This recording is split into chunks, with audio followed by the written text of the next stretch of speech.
Welcome to Littleborough Cricket Club. It's the first day of the Grey Ashes. We're finally here. All the build-up, all the warm-up matches are done and dusted. It's Monday the 30th of June.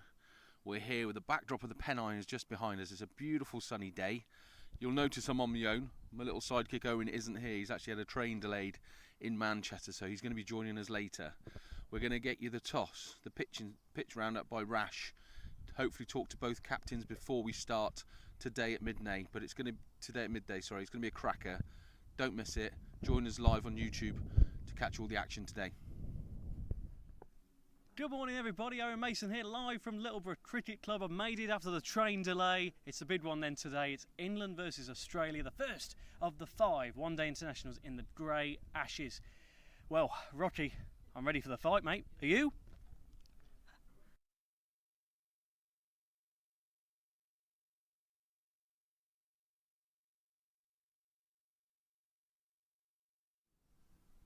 Well, out in the middle here, a beautiful sunny morning at Littleborough Cricket Club near Rochdale. Have a look at this pitch. First impressions, really nice colour. There's a nice tinge of green down it, speaking to the locals. I don't think this is going to be any different from another pitch that you get here at Littleborough. You know exactly what you get. Nicely paced, good for batting. The bowlers are going to have to put some work in. This strip itself has been played on over the last couple of days. There's been no issues whatsoever. And as we have a look, Matt, if you can just come in, you can see the nice colour that we've got in contrast to the grass on either side. Beautiful, beautiful pitch that's been prepared here. Par score, it's difficult to say, but I think the conditions set fair today. I don't think there's going to be a lot of movement in the air as we saw on Friday at Cheadle Hulme. Might be a touch off the pitch. There is a touch of moisture still there, but that'll be burned off before before the match starts at midday. So all in all, an absolute belter of the pitch. I don't think you can have many excuses as a batsman. Good morning everybody, we're here now with the Aussie captain Peter Judd. Pete, how was your weekend, and looking forward to a big old occasion, the first of the 5-day internationals? Oh, how could you not be looking forward to this? We enjoyed our weekend, the 2 days off after 3 games straight. So some of us made use of a tour that had been organised into North Wales, I think it was, and then back through Chester. So for me, I haven't been to those areas before, so I loved it. And then yesterday was just pretty much a chill day. Yeah, so we just broke up in small groups and did our own thing and had a good time. Brilliant, yeah, and of course this is coming up against an England side now who will provide a stern test. But you know, you've got an Aussie side here. You're proud of this side. How do you think you'll fare against this England side at Littleborough this afternoon? Again, you know, we've talked about this before. It's 6-5 Australia's way, over the last 3 years. So I'd expect nothing but a tight contest, and it's probably going to be nip and tuck, and who knows which way it's going to go. Pete, best of luck for this afternoon. The Grey Ashes is underway. Will be underway soon at midday. You join me here with Edward Gordon-Lennox, the England captain. So, Edward, did you manage to capture the Lions game? And if you did, what are your thoughts? Yeah, Matt, what a great game. We finally, thanks to a fantastic fielding and bowling performance, put the Aussies under pressure, and they started to crack on the back of that. And a couple of their guys batted well, and then they had us 40 for 4, which was good bowling. But then Timur Alam and Simon Rath did a grand job. But I think on reflection, we still had a few people in the hutch, and we probably should have won that game. But a great start. We put them under pressure. We know they're fallible. We've beaten them a couple of times in the last 2 times we played them, so we're really confident about today. And here we are, lovely day here at Littleborough Cricket Club, and this is it, the start of the Grey Ashes. How are you feeling? You looking forward to it? Well, I asked the boys how they're feeling, and they're just a mixture of wonderful excitement, great joy, massive privilege to be here, and of course a little bit of nerves as well. But let's focus on those and use them positive for us. But Littleborough have done a great job to set this up. We've got a glorious day. It's going to be hot, but we're in for a great game. Join us shortly for the toss. So you're going to do a cap session? We will just straight after this. Who won? So the Australians won the toss and I opted to bat. Okay, that's you. Who do you Scout, is it? first? Okay, well, Do it together or? yeah, we can do it together, it's no problem. Okay, good morning everyone. Littleborough Cricket Club, venue for the first one-day international of the summer, the 5-match series between England and Australia. Toss has just been done behind me, and turning to my right I'm going to speak to Peter Judd, the Australian skipper, who won the toss and is elected to bat. Do you eat this? Mad dogs and Englishmen go out in the midday sun. Temperatures here, well, I'm surprised you will have out in jumpers. But for the England boys, it's a bit warm. Temperatures expected to get up to 27 degrees. Nice toss to win. It's a good track. Looks like a beautiful track, and the weather, we'd like it a bit warmer actually. So, no, it's going to be a beautiful day. Surrounding, it's just what a setting. So we're very lucky.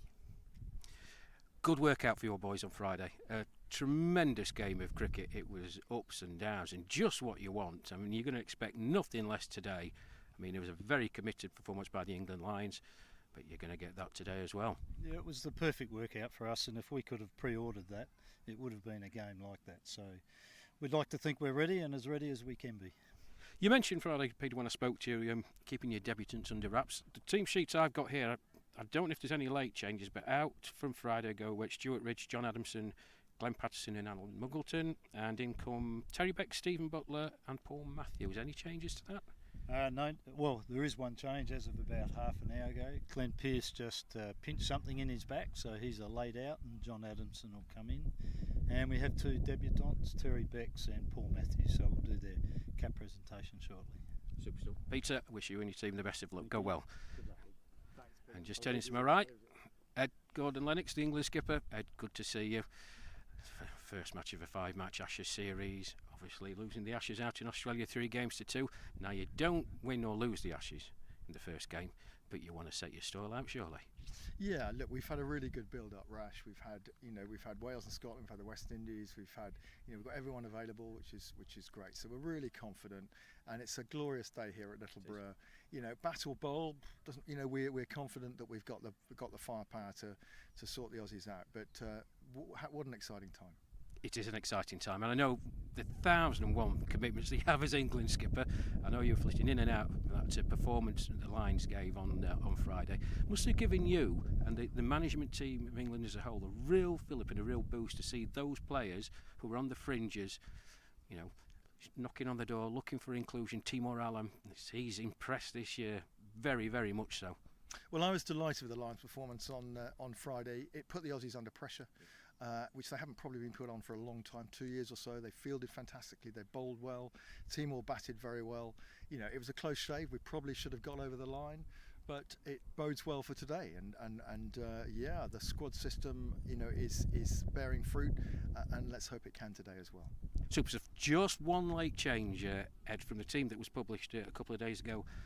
Nick Newman, great member of the squad to have. He's just tweaked his knee, I think, doing some groundsperson duties at Loughborough. But a more than able replacement in Kevin Watson to take his place. Yeah, sad for Nick, but it's a short-term injury, so all being well, he'll be back soon. Kevin, great, what an asset, passion, his ability to run people out, and he's a great guy to have around. So we're just as strong. Super stuff. Ed, thank you for your time. Wish you and the boys the best of luck. Thank you. Well, there you go. There's the view from the two skippers. Beautiful day here at Littleborough. This track traditionally is an absolute belter. We saw England win off the final ball of the 5-match series against Pakistan here. Graham Shaw chasing down, I think it was 313. What a glorious prospect. Just a quick bit of admin. The scorers today, Roger Bryce from Australia and Alan Murray from England. And your umpires, Noel Ford from Australia and David Lees representing England and Littleborough. So, the national anthems, due at about 11:45. Myself, Owen Mason, Matt Evans in the Coventry area will be with you for live ball-by-ball commentary on this live stream of the first one-day international. Oh, it's going to be a great series. Join us for ball-by-ball at midday.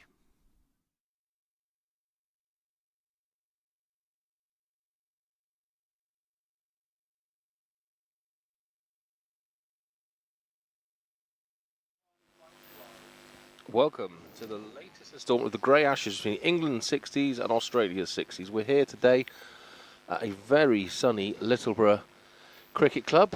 I'm Matt Evans and I'm joined by Owen Mason. Hi Matt, yeah, it's great to be back, and it's an absolute scorcher, isn't it, here in Littleborough today, just outside Rochdale. Yeah, it's going to be a cracker today. I can just sense it. We saw the Australian side the other day face the Lions. It was a hotly anticipated game, and it didn't disappoint, did it, Matt, at Cheadle Hulme Cricket Club? Real close run affair right to the very end. It was amazing, yeah. Just that exciting game of cricket we were hoping for. But you joined us today in Littleborough, with just the backdrop of the Pennines behind us. Littleborough Cricket Club has been in existence since 1839, and today hosts the first of the Grey Ashes against the England and Australia over 60s teams. This is one of the country's first cricket grounds. Cricket was first played here on Hare Hill in 1872, and it took a lot of hard work carried out to level the land and the pitch using the spoil from the local gasworks. The club eventually bought the ground at auction for £1,900 in 1944. The clubhouse was originally situated where we see the current scoreboard today, and the current clubhouse was built in 1967 after a fire destroyed the old clubhouse. The most famous sons of Littleborough is the well-known West Indian cricketer Gary Sobers, Sir Garfield Sobers. He's widely considered to be one of the best all-rounders ever, and they've also had pros play for Littleborough like Joe Gardner and Stuart Law.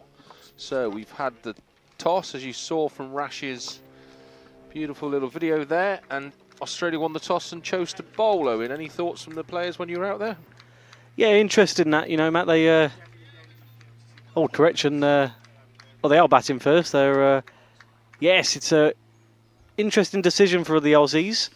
I think they'll, I think the thing, we just got underway here a little bit, but yeah, I think the thing is with that, Matt, I think with these sunny temperatures, they're used to this, aren't they, the Aussies? I think they just want England to suffer in the sun for a bit longer, and hopefully, you know, for them, they'd want to get a big target on the board. You know, you're looking at 250 plus. They'd want to get surely today. But you just want to see how this Littleborough pitch runs.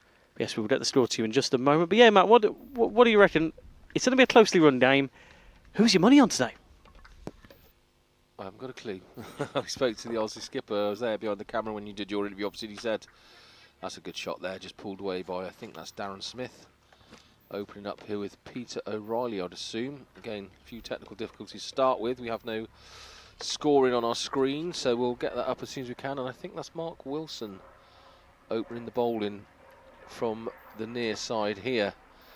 It's running different ways from the clubhouse. So I don't know what we're going to call these ends here, Owen. I suppose this is the scoreboard end, and good shot, just driven away there by Peter O'Reilly.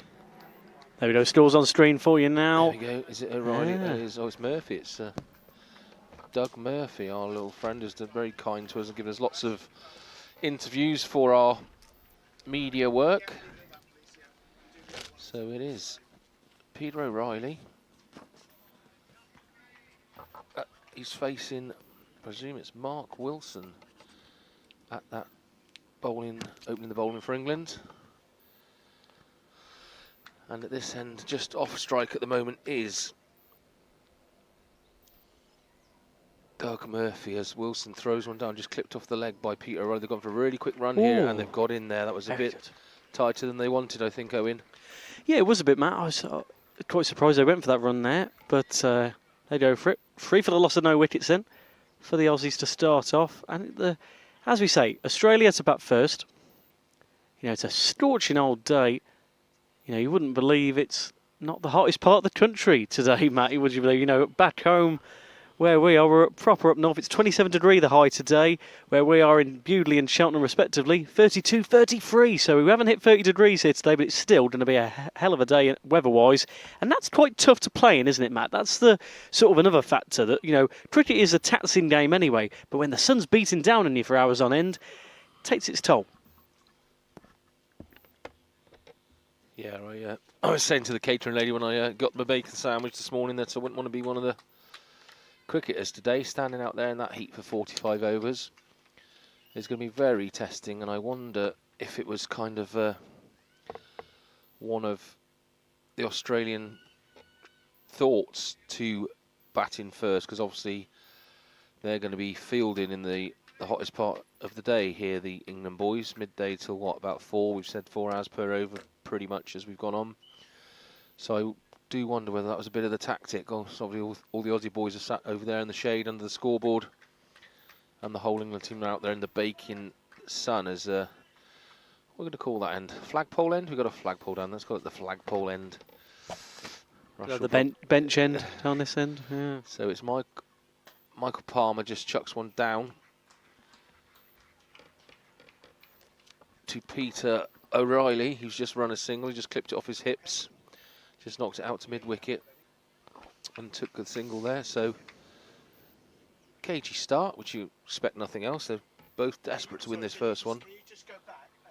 And it's Australia 4-0, second over, so it's early days in this game as Palmer throws another one down. He just clipped off the hip there from Doug Murphy, and we got our first boundary of the innings there. 4 for Murphy's. He just strayed down. It's actually given leg byes by the umpire there, so Palmer just strayed down the leg side, and Doug Murphy went to clip it, and it just flicked off his leg at fine leg, and first boundary of the innings. Yeah, really good work from Murphy there. As the Aussies, you know, they've had a great game against the Lions on Friday at Cheadle-Hulme. We were there. It was a 9-run win in the end for the Aussies. It was quite a closely run game right until the end. England really pushing it, the Lions, against Australia. And Peter Judd acknowledged that, and Ed Gordon-Lennox was really pleased to see the Lions really pushing this talented Australian side. And as Rash spoke with Ed, you know, just after the toss, you know, that is where selection headaches come in, because you've got the likes of Timor Allen, who played superbly at Cheadle-Hulme Cricket Club on Friday. Another delivery will come in again for Murphy. But yeah, you know, I was just mentioning, Matt, you know, the likes of Timor Allen really having a good day out there at Cheadle-Hulme Cricket Club. That's one of the big, you know, even in defeat, Ed Gordon-Lennox was really pleased with how that Lions side, you know, put Australia to the sword that day and almost got the win, you know, at Cheadle-Hulme. You know, there's some really good individual performances out there.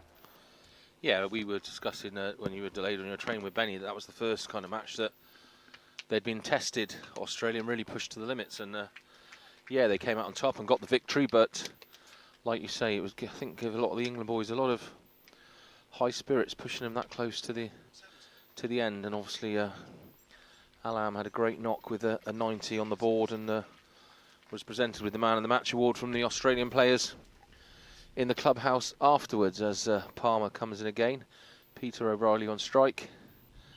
Throws on down, just a little forward defensive prod there by O'Reilly into the leg side.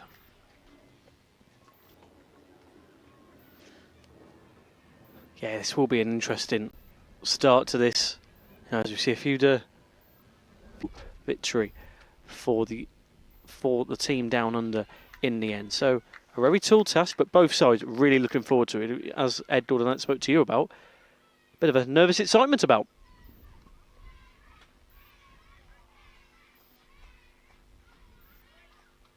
Yeah, lovely cut shot there from Murphy, hitting it straight out to deep point. And yeah, it was really interesting to see in here, wasn't it, the old the England skipper telling us that the dressing room was nervous and excited this morning, a mixture of both, which is great to hear. And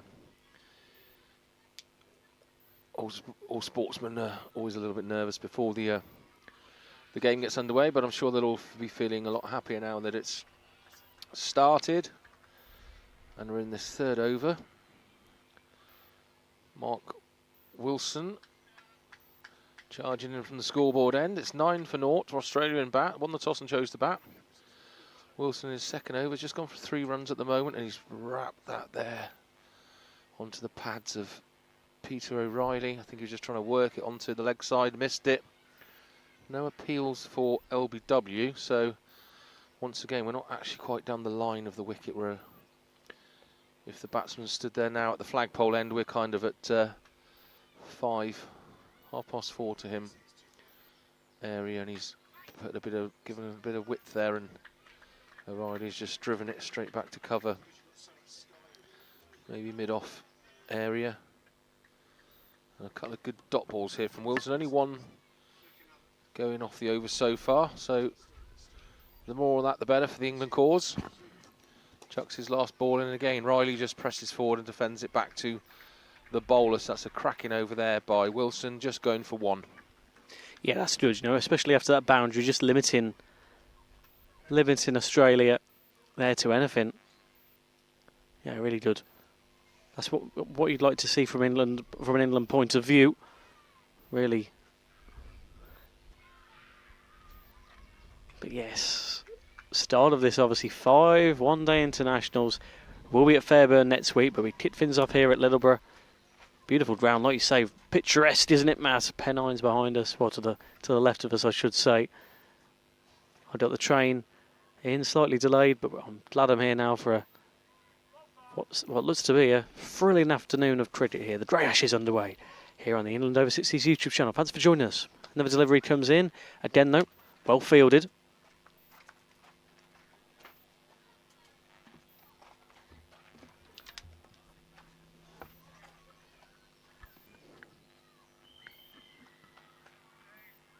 So it's Michael Palmer again for his second over from the flagpole end.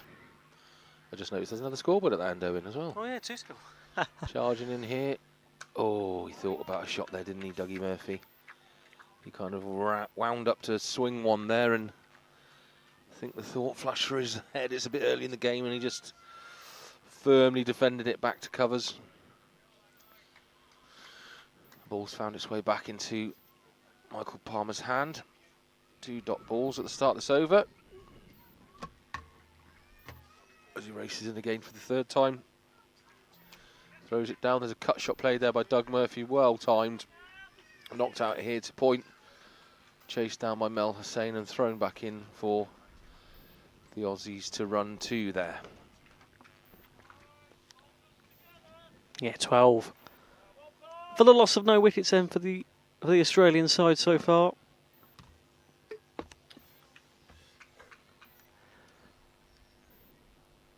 So another delivery will come in once again for Murphy. And that's nice. And had a look to trickle towards the boundary. Might not reach if the field's got anything to do about it. Yeah, he will just get there. Yeah, it was a lovely shot by Doug Murphy off his hips. And again, they've run 2 there, the Australians. Big boundaries here, and we were commenting, they're probably the shortest boundaries, the one we're commentating from back here towards the bowler where our camera's positioned. But all the other boundaries are very big. I was actually here early this morning because Benny had to come and set up the cameras and stuff, all the technical bits. And I think the groundsman did ask Ed Gordon-Lennox when he turned up, do you want the rope in? And he said no, so don't know who that favours, or they just like a challenge. But Palmer chucks his 5th ball down and it's just blocked forward by Doug Murphy, straight to cover. Yeah, so he chose to leave the ropes where they were. I don't think I'd say either side are bigger hitters than the other. We've seen kind of an equal amount of big shots from both teams. Palmer just makes his run in here for his final delivery this 4th over. Oh, that's a cracker. Down leg side. That's defo going to make the boundary there. He just hooked that away there, Doug Murphy, for another boundary, 4 runs. That was short and wide there by Mike Palmer. He won't be happy finishing the over with that one. So it's 18 for loss of no wicket for Australia. You've got Peter O'Reilly on 2 and Doug Murphy on 11. We've had 4 overs. And we're going to try a little new system this game today between myself, Matt Evans, Owen Mason and Rash Mahmood. We're going to have a bit of rotation with the heat, and Benny needs a bit of help running occasionally, so we're going to be doing 5 over stints where one of us drops out and another one pops in, so hopefully that'll make your coverage a little bit clearer. We got a bit busy on Friday. It was an exciting game, but there was a bit of over talking, so do let us know in the chat as well what you're up to, where you're watching us from, and what your thoughts are about the game coming up today. And that Rash will be joining us at the end of this over. I shall be dropping off and he shall be joining Ode Mason to give his thoughts about today's game here at Littleborough Cricket Club. So Wilson starts the 5th over from the scoreboard end here.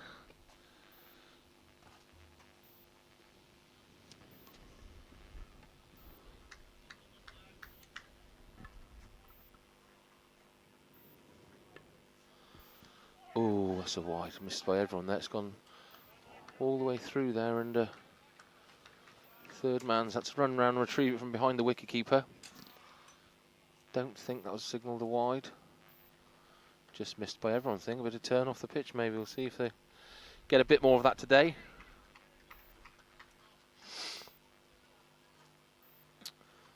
So Wilson comes in, scoreboard in for another delivery. Facing up is Doug Murphy. Oh, really Went for that quick run again, didn't they? He just nudged it down and just dropped in front of him towards kind of extra cover, I suppose. No more than 10 yards from the wicket.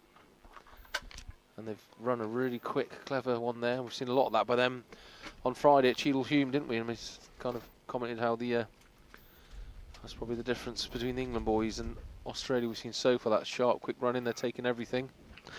As Peter O'Reilly tries to cut one away there at the flagpole end and misses it completely. Goes straight through into the gloves of Steve Aston, who's obviously keeping wicket this game.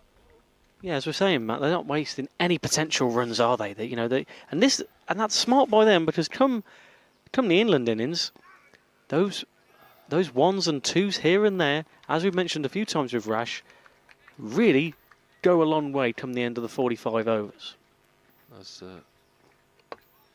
Peter O'Reilly just defends that one there, and I'm going to drop out and welcome Rash Mahmood to today's proceedings. Thank you, Matt. Good afternoon, Owen. Good afternoon, good evening, good morning, everyone. Beautiful venue here. Only 5 overs in, but ominous. Ominous if you're an England supporter. I mentioned on my pitch report, Owen, it's an absolute belter of a wicket. Always is here at Littleborough, and you can see from the first 5 overs, both these batsmen, Doug Murphy and Peter O'Reilly, have plenty of time to get on the front foot. The ball's going right out the middle of the bat. It's going to be a genuinely paced wicket. It's not a quick one, but the bounce is true. These England boys are going to have to work really, really hard. Yeah, as you said, Rash, ominous, great word for it. 5 overs in, those 2 boundaries so far for Australia. But yeah, really decent start for them.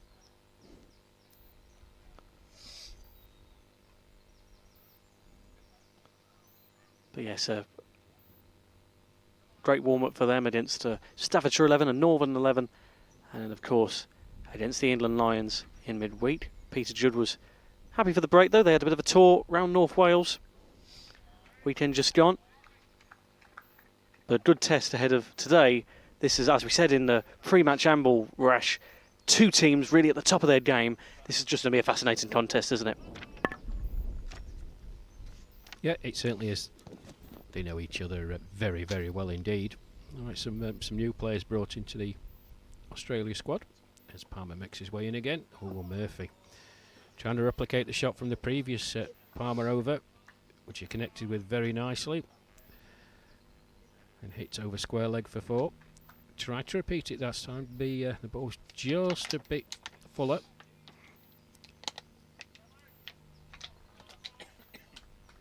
But you can see straight away the Aussie batsmen not having to second guess themselves as they did on Friday at Cheadle Hulme. Oh, it's a good delivery. Yeah, Cheadle Hulme on Friday, different conditions from today, Owen. It was moisture in the air, damp pitch, variable bounce.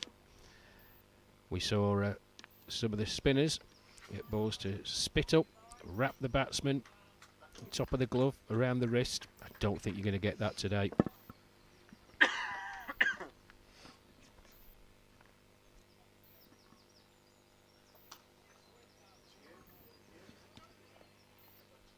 Yeah, they really are taking any run excuse me, they can, Rash.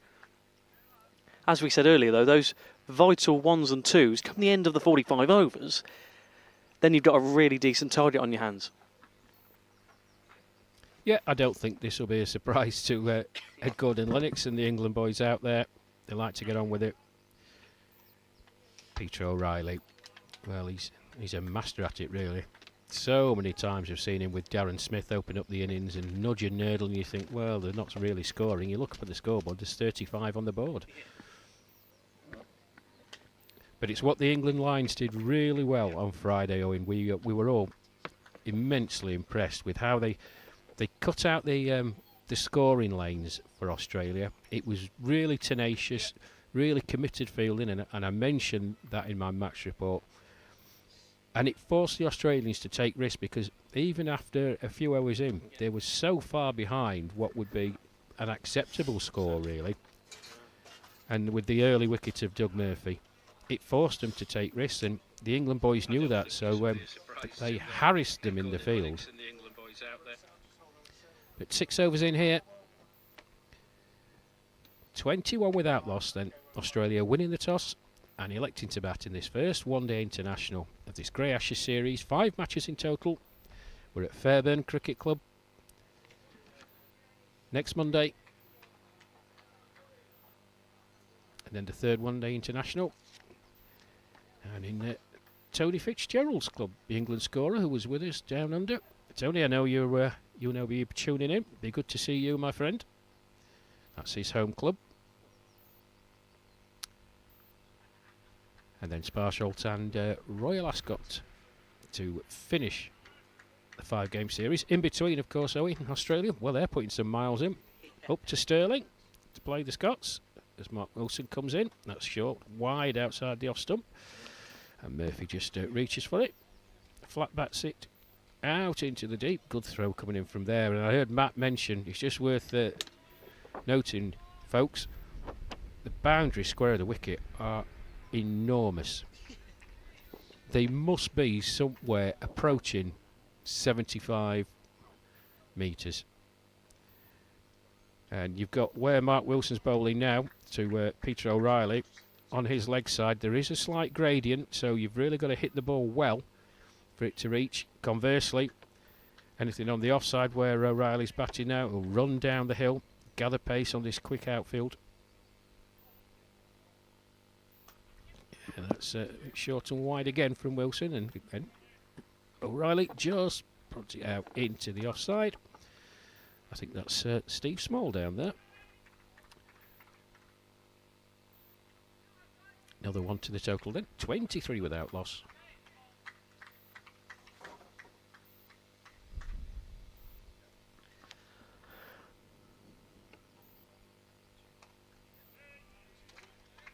Well, rinse and repeat. And I think you can see just from that delivery, Owen, the batsmen aren't going to be worried about this bounce. It's coming to them at a nice height. It's a nice pace. He's not lightning fast, Mark Wilson, but he's quick enough. But just give him the time to rock back, assess it. Oh, but beaten that time. Good work by Steve Aston, keeping Peter O'Reilly honest.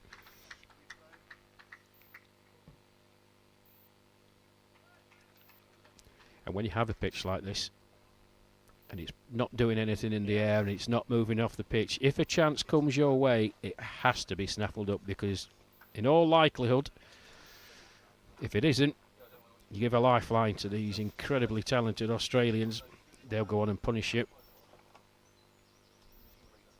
Yeah, certainly, Rash. It's a great bounce on there, as you mentioned. But even so, they keep ticking away the Australian side, which is good for them. And Peter Judd, mentioned pre-match, in terms of just how, getting those tests, of course, playing those 3 games in that quick succession, really, got them prepared for a game like this here, in terms of especially that Lions game, because he said he really loved the competitive nature of that game. No disrespect to the counties, they, had some great games with them, and they were really kind to offer the games out.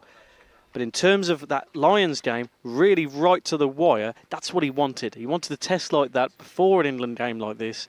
And wow, yeah, it's going to be, as you said, quite a mouth-watering prospect, isn't it, over the next few weeks, these games. And as you say, Australia keeping themselves busy. They want to be as prepared as possible for this Grey Ashes. They want to retain it, don't they? Yeah, they certainly do. It's a good policy of rotating the squad. Obviously, 3 games, Wednesday, Thursday, Friday. Just break off as Palmer makes his way in from the Have you christened it the flagpole end then, boys? Is that what you... From the flagpole end, and Murphy just watchful back in his crease. But he had all the time in the world to just play it back down the pitch, and there's no room. Yeah, good squad rotation, giving everybody a run out.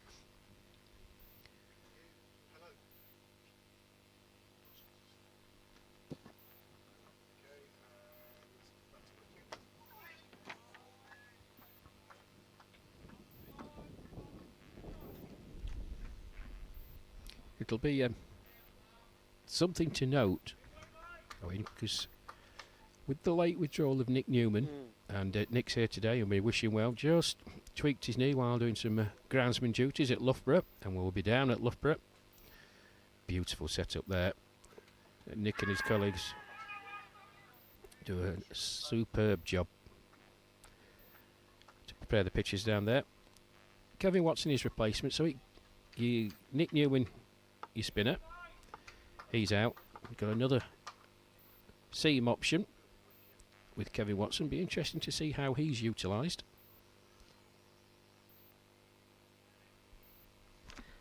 Yeah, Red Gordon Lennox mentioned it. You know, a great player to have in and around the squad. Really passionate, and that's always a good person to have. Useful as well. A lot of these players really have come together. A really well drilled outfit now, England. He's he spoke about this. Littleborough. He spoke about this ground in particular, Rash. That thrilling moment against Pakistan, wasn't it, last year? Oh, what a game that was. Graham Shaw winning it. The last ball of the series. I think they chased down 313. But it just shows you what a good track Littleborough produces, because the Pakistani batsmen, and they'd batted well throughout the series, some wonderfully talented batsmen who played first-class cricket and international cricket for Pakistan for a number of years. The likes of Sajid Ali, he just teed off here. I think Mike Palmer was hooked after 2 overs because he absolutely belted him. Saeed Sagir Abbas, I think he got a century as well to go with Sajid Ali's. It was just a wonderful game of cricket. And good memories for England. And of course, just a couple of weeks ago, the first match of the 3-match series with the West Indies, played here. A lot of tradition and history with the West Indian community. Some fantastic players that have played here over the years, and we'll try and get Chris Noddy Dearden on. Stalwart of this club. He played his grade cricket out in Australia in the early 80s, did Noddy? But England cleaning out the West Indies for 63. Oh, yes. And Neil Brathwaite and Richard Merriman got to 64 without loss in 9 overs. We didn't know what to do with ourselves, really. The game was done by 10-3. My suggestion of the pub was smacked down quite quickly.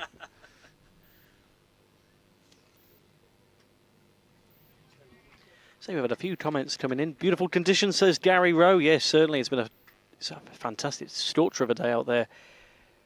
Paul Rodden says, hi, Rash. Ground looks amazing. It certainly does, doesn't it? And Paul Jeffs, good luck, guys. And we had a few comments just mentioning, why are the batters and wicketkeepers not wearing helmets? Any intel on that, Rash? Yeah, they don't have to. Yeah, they've decided not to. Hat's a viable option. And another one from Top Video and Commentary fellas. TMS and Sky Sports, watch out. Looking forward to a great day of cricket. That's Trevor Lee there. Thank you very much.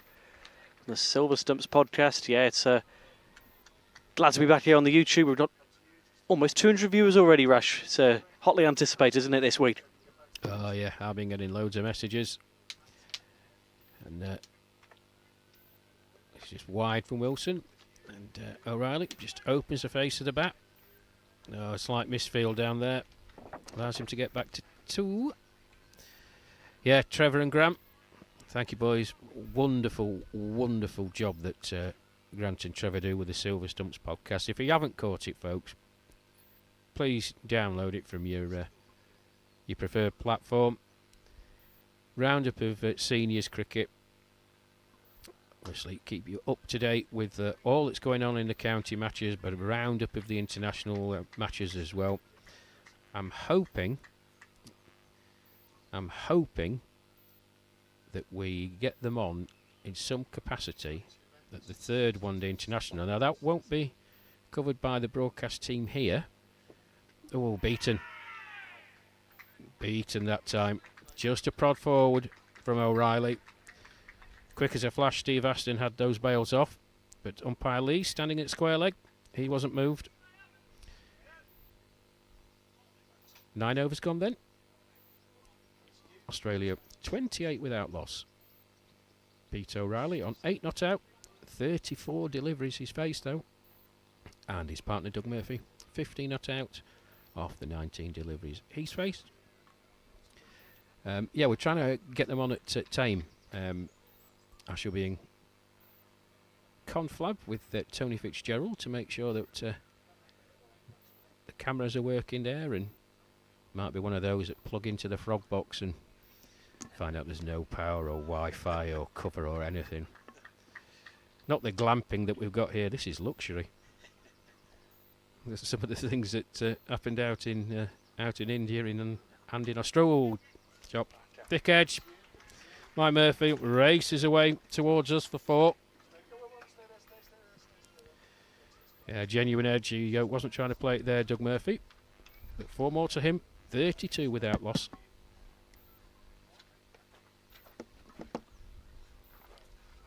Yeah, as soon as that left the bat rush, it was a cracker of an effort, wasn't it? And that was coming straight towards us. And another boundary. The third boundary so far.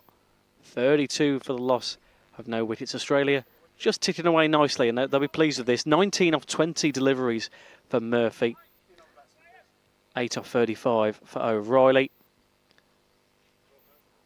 But yeah, it's I've got to say, you know, as you say, different conditions, wasn't it, Gilles Hume, on Friday? But a better start from Australia in terms of they've really got going on. That's probably why they wanted to elect to bat. They saw the conditions. They thought, well, let England bowl first and really have it out in the sun. Me and Matt were mentioning just how taxing it is anyway, a game of cricket, Rash, but in terms of just when the sun is beating down on you for 90 overs, that can be, or 45 overs for your innings, and then however long you're out for your batting, especially for the umpires as well, that's the 90 overs. It's quite tough in these conditions. Yeah, there's no doubt. I mean, it's going to take its toll. I mean, it's going to take its toll if these players were in the mid-20s. Temperatures are only expected to rise, and maximum here of 27 degrees forecast, which is warm enough. There is a bit of a breeze, but 45 hours out there. And my understanding from speaking with the umpires, Noel Ford and David Lees, is that they're going to adopt the normal drinks break protocol. So a break at 15 overs and a break at 30. No interim breaks. That's a quick single and well run. The protocols I think do dictate, and I'll have to check in with the wife. The wife's here today. Hello, Mel. There's an umpire. There is a limit, as in when the temperature reaches a certain point where you then have to start to look to put things in place. Off the top of my head, I don't know if it's 28 degrees. So if this match was played down south, it's baking down south. I think temperatures in the mid-30s down there. To all of you in the south of England.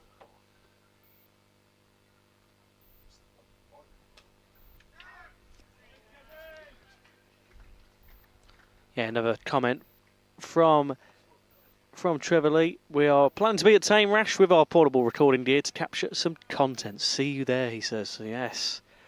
Great stuff. Yeah, Trevor and Grant. I don't know which one's going to face for radio.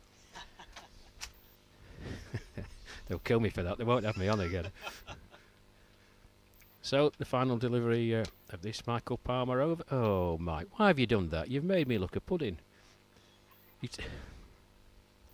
Well, that's something bothering Mike Palmer as he trudges back to his mark. 34 without loss then. Good start by Australia. And fingers crossed. There'll be no mishaps this time. Palmer comes in from the flagpole end. Doug Murphy on strike. In he comes, then he bowls, and Murphy just plays that out nicely into the offside. Trots through for a single. And at the 10 over point, with the Michael Palmer final delivery being pushed out for a single, there's going to be a change in the commentary area. Sidling in alongside me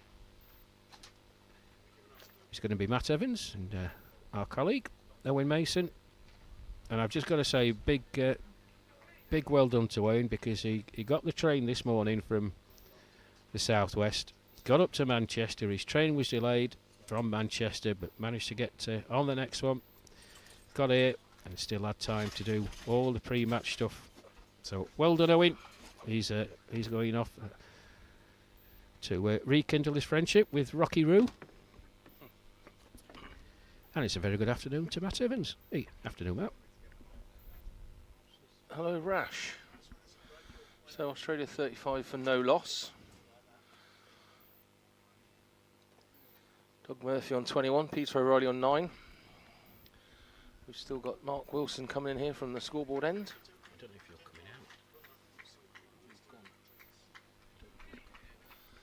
coming out. So he'll be coming in here for his 6th over of bowling for Mark Wilson here, scoreboard end. And facing will be Doug.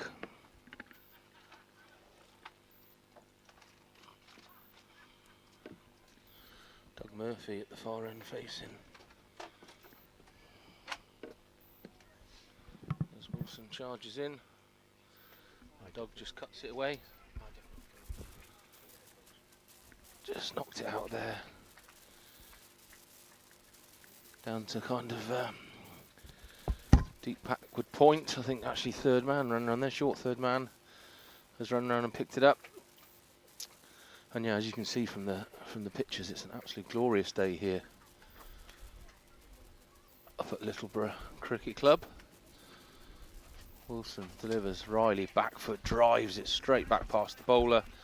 Mid-off's cut it off. And they don't get a run. Solid fielding again by England, and again Wilson to Riley, back foot, just square cut backwards. If not, that's me. Turning it down. Yeah, that's fine. So just getting Rash to sort out. That's mine. He's lost his ears at the moment, so we're just trying to sort out his earphones so he can hear what's going on. Wilson's had 4 deliveries in this over, just gone for 1 run at the moment, so keeping it nice and tight. Very frugal with the runs. The run rate's 3.38 at the moment. 34 overs remaining as that one just gets past the outside edge and Wilson puts his head in his hands. I think just got an edge. Was that leg buys? I think that was just a little edge buy, really. Just missed the wicketkeeper's gloves and has gone for 4 runs, so that'll annoy Wilson slightly. Thought he had a nick there, but it just got past the keeper and ran down there past third man for a boundary. So he's had 5 deliveries, 5 gone from this over. Australia 40 for no loss at the moment. Wilson comes in for his last delivery of this over. And again, O'Reilly's had a little prod at that. I think it's got an edge. And they've just run the single there.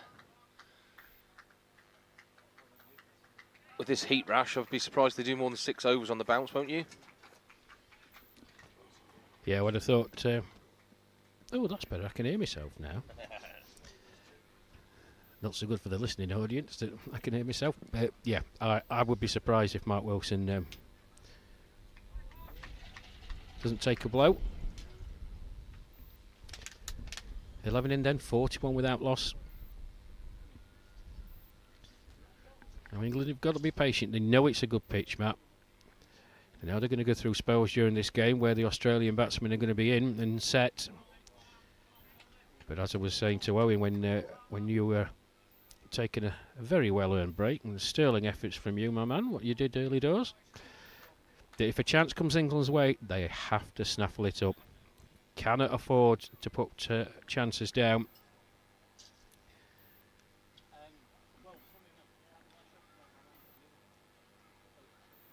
As Palmer charges in again from that flagpole end, just Little bit on the leg side. O'Reilly tries to just nudge it off his hips and misses it altogether, I think. And just for the layman out there, Rash, when you say it's a good wicket, is that good for bowling, good for batting? Oh, it's definitely good for batting. I'd have a bat on this. I'd fancy myself to score. Anyone who's seen me play cricket in the past will be chuckling, but no, I'd love to have a bat on this.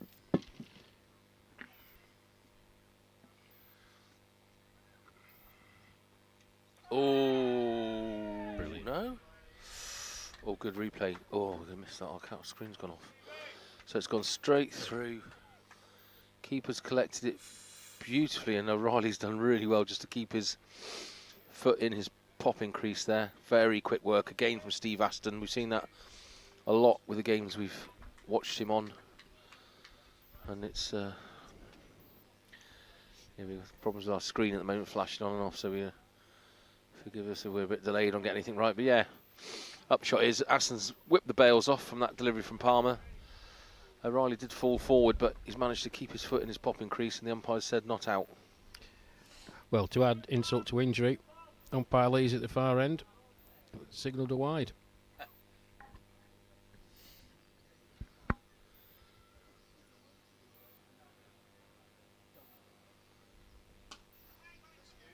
Good drive there, straight back, but fielder just behind, what, mid-off, mid-on's just covered it. So we talked about this in the Lions and the Northern 11 game, Rash. The umpires are going to be a lot tighter on those leg side deliveries, being it the one-day international, and this is the Grey Ashes. They'll be really tight on that, will they? I would like to think they would, Matt.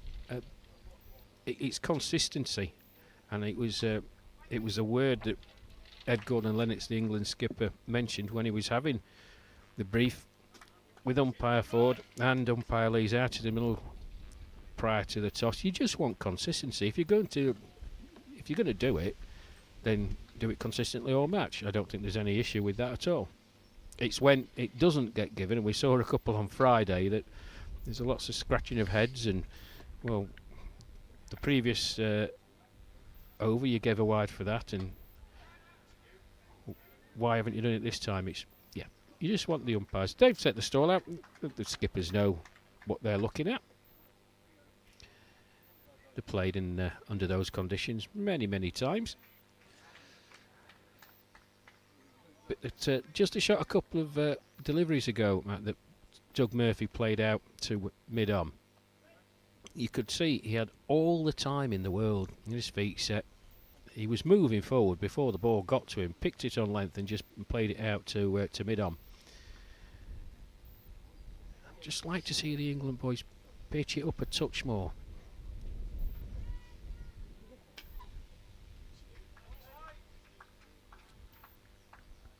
That was Palmer's sixth delivery, but obviously with that wide in there, he's going to have to throw another one down. Still Riley on strike. Been stuck on 14 for a few deliveries now. He's faced 47 balls already for his 14, so the bowling nice and tight from England. Not giving a lot away so far. Palmer just looked a little bit of a slower delivery, that one to me. There, Rash, he just took the pace off, but didn't catch Riley out. He just cut it out there to point, and that's the end of the 12th over. It's 42 no loss. Australia in bat.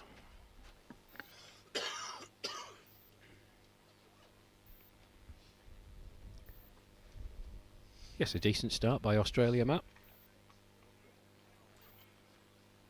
12 overs in, they'll be more than happy.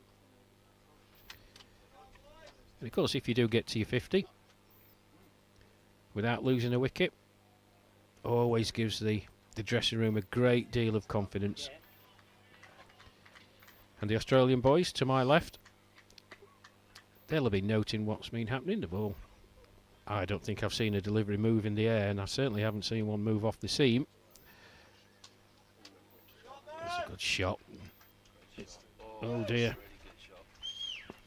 Well, I think it's Steve Small out there. Tried the older sliding football tackle, Matt. Got nowhere near it, and as I said, hitting to that part of the ground, it's down the hill, very, very quick outfield. But a beautifully timed shot by Murphy through the covers for 4. This time, just angles the bat straight to the man at backward point, and there's no run. 46 without loss then. Doug Murphy with that boundary moves on to 26 not out. Going as a runner ball, and his partner Peter O'Reilly 14 not out off 48. This time that's quick. Oh, he had him there, didn't he? Yeah, but a good call though. Just chopped down by Murphy. And O'Reilly, yes was the call. You could hear it even when I've got my headphones on. I could hear the yes. Straight away, no hesitation this time. He was that in the fielding position. I can't quite see. Oh, shake to the fielder. Dropped it. I think Well, that bounced, didn't it? Well, I think fancy that's the England skipper Ed Gordon-Lennox. And it's short to issue mid-on. O'Reilly going back in his crease that time. Really mistimed. The ball was floating towards Ed Gordon-Lennox. He was dipping on him. It was a tremendous effort.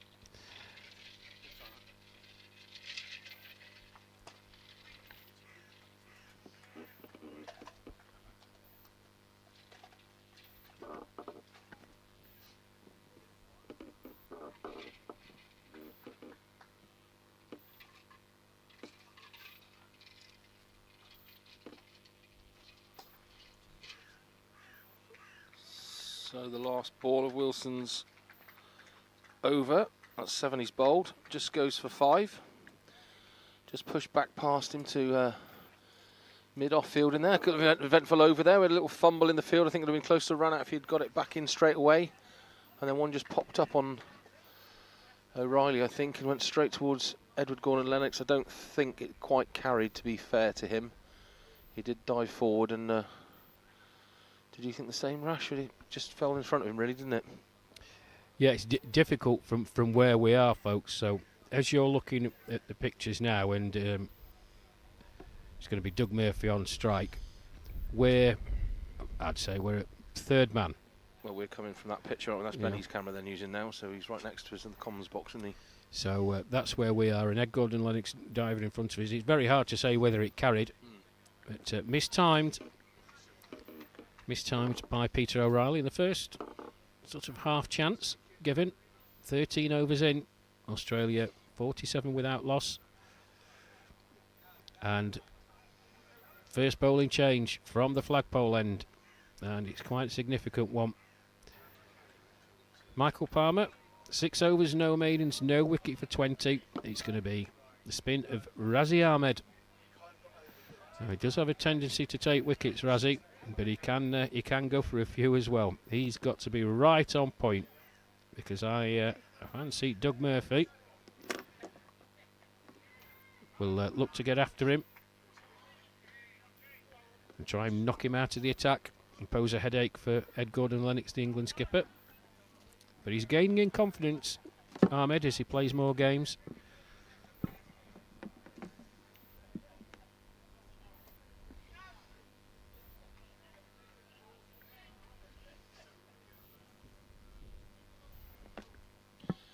Yeah, it's all about getting your field placements right when the spinner's on. Obviously, batsmen are going to have a swing when the slower bowler comes on, so having the fielders in those catching positions is vital. That's the pitch a bit short, that's gone in there, and that's gone all the way. That's a 6, I think. Oh no, 4 runs given by the umpire. Absolutely thumped by Doug Murphy. Straight over mid-off, long off, and clattered into the sight screens. Yeah, I didn't think it'd take Doug long. And with that boundary, the Australia 50 comes up. 13.3 overs, just 51 minutes. He moves on to 31. His batting partner Peter O'Reilly on 14. Oh dear, it's a full toss. That's going to go for 4 as well. And this is exactly what Ed Gordon-Lennox didn't want to happen. I did say that I fancied that Doug Murphy was going to go after Razi Ahmed. Well, the first one was a genuinely good shot. That one loose delivery by Ahmed. Full toss on leg stump. There was nothing that Murphy had to do other than just turn his wrist over the ball, and it flew away. Backwards a square on the leg side. Nothing Steve Small could do at deep square leg. So back-to-back boundaries.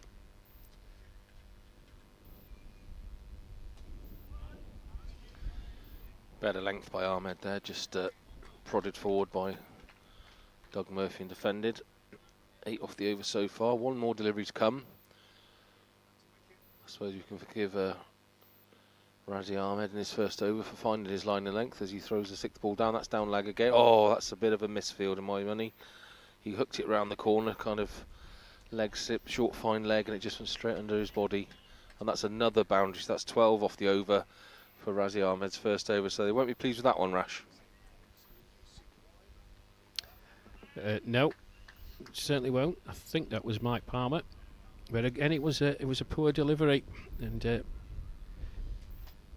deserved the treatment, and it got it. Yes, it was a misfield, Matt, but it was a bad delivery, so not a good start from Razi Ahmed, and it's gonna listen. If you're gonna get hooked after 1 over, we'll give him the benefit and say he was just finding his rhythm and his line and length. But if the same happens in the next over, and we hope it doesn't from an England point of view, wow, surprised at this.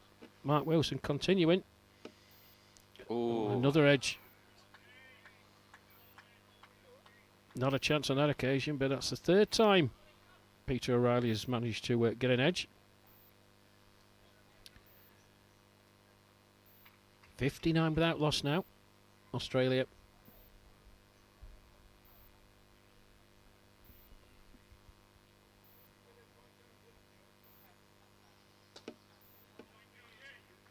Just blocked forward there by Peter O'Reilly. And again, it's I'm surprised he's bowling 8 in a row in this heat. In these conditions, it must be very tiring being a pace bowler under these conditions. Yeah, I mentioned while you were trotting around the ground, though, with that late change to the England setup, Nick Newman, the spinner, just tweaking his knee, not being available today. Kevin Watson drafted in. It does give you another seam option, and maybe, I think with Mark Wilson, will keep one up his sleeve, or you may well bowl out, but then you've got a light-for-light replacement in Kevin Watson. Shot, catch. Oh, he's missed it. Just over his head, a pull shot there, straight over mid-wicket. 4 runs, Peter Riley. It was a pull hook shot, lovely strike. Could hear the beautiful sound of the middle of the bat being just a foot above Edward Gordon-Lennox's height that he could reach out to, really, and they'll be licking their lips now, Australia. They're seeing off the starting opening bowlers and still no wickets down. Yeah, he actually hit it over mid-on, Matt. That's where Ed Gordon-Lennox is. I don't think he was intending to hit it there, but he got enough bat on it, and Ed Gordon-Lennox, he's quite a tall man, but stuck up his left paw, wasn't able to grab the ball. So this final delivery, in from Wilson, and O'Reilly just pushes that into the offside. Should be the one, and it is. The end of the over then, 64 without loss. Peter O'Reilly on 19 not out, his partner Doug Murphy not out. As time for a drinks break, and I'm going to take my leave and hand over to Owen Mason. Thank you, Matt. I'll catch you in a bit. Yeah, cheers, Rash. A nice insight to gain from Rash Mahmood there on the comms. As I have a bit of a comical moment as all the players were walking the opposite way for drinks, and they were coming from this way from the pavilion. Not sure if you caught that on your feed, but so solid start for Australia. 64 without loss. A couple of half catching chances. Rash thinks there was a couple of edges. I'm not sure there was much bat on the last one, but been fairly untroubled, the Aussie batsman. O'Reilly's on 19, and Doug Murphy had a bit of a swing at Razi Ahmed, sending him for 2 fours to get himself to 39 of 33. Run rate's popped up to 4.27, and again, as we always say, we're not sure about the whether it's good or whether it's bad until we see both teams in there, but they certainly seem to have made a solid start here, Australia, at the 15 over mark, as they have drinks. And Money Mace, the famous Owen Mason, has joined me back here at the table on comms. What are you making of it so far, Owen? Yeah, Matt, brilliant. You know, even just in that 5 over spell, I was just taking a roam around and looking at some different camera angles with Benny. I've got to say, Australia really starting to purr, aren't they now? And I've got to say, a few boundaries in succession. And at this drinks break, they will be much happy. You think, really, I know it's a different game, different conditions at Cheadle-Hulme on Friday, but at 30 overs on Friday, they were about 92. 92 for the loss of about 3, I think, at that point. Now, they're 64 for the loss of no wickets, with half the overs played compared to Friday. So they're really, really looking, I think they'll be pleased with this so far. You know, if there was a few overs in a row where England limited them just to a 1 or a few, 2 or so, but those boundaries just now really giving Australia a good opportunity here. This next 15 over spell, Matt, I think is crucial for the match, because you've got an Australian side now who, if they continue at this metric, could really pose quite a big total for England as the sun continues to beat down here at Littleborough.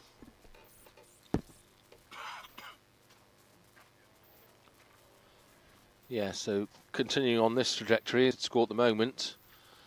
Of course, Australia like to swing the willow a bit more once the opening bowlers are gone and the big hitters coming down the order. But yeah, certainly, Owen, the Australians will be a lot happier at this drinks break than the England team. And there's quite a deep and meaningful chat going on there, as you can see in your picture, with the England team in a huddle, in a circle, having a word with each other. The Australian training staff just leaving the pitch and leaving O'Reilly and Murphy to have a little chin wag amongst themselves. And they'll both be very happy with the start they've made. England, I'd imagine, would just want to have made a couple more little breakthroughs there.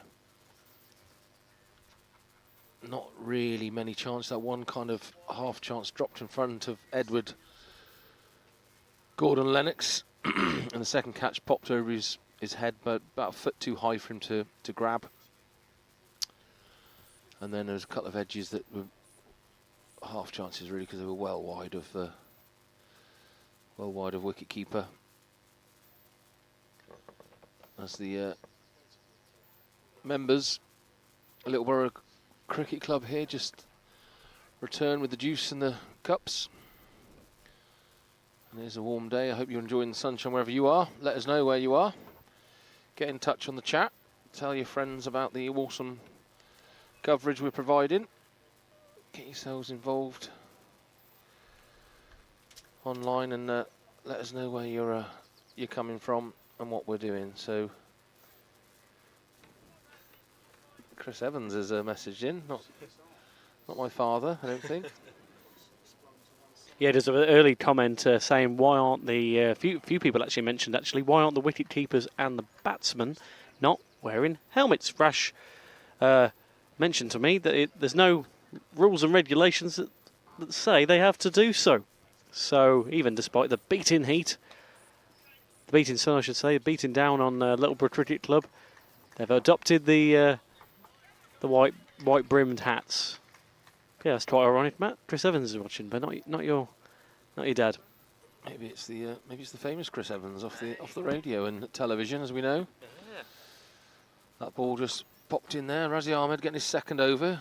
2 dot balls to start. You'd hope he'd be a lot tighter with this over than the first, going for 12 in his first over. He's coming from the flagpole end. Peter Riley on strike. A little bit over pitch, that one. Back foot drive by Riley. They're just going to run the single as the ball squirts out here to a point. Thrown back in at the wicketkeeper's end.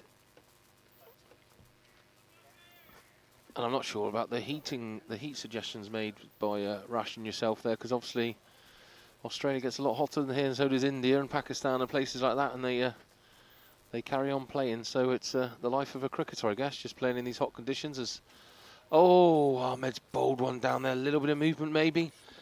You'll get the replay here. Doug Murphy's absolutely missed it. Had a fresh air shot. It's gone through. No contact, and it's gone into Steve Aston's gloves and just popped out on him.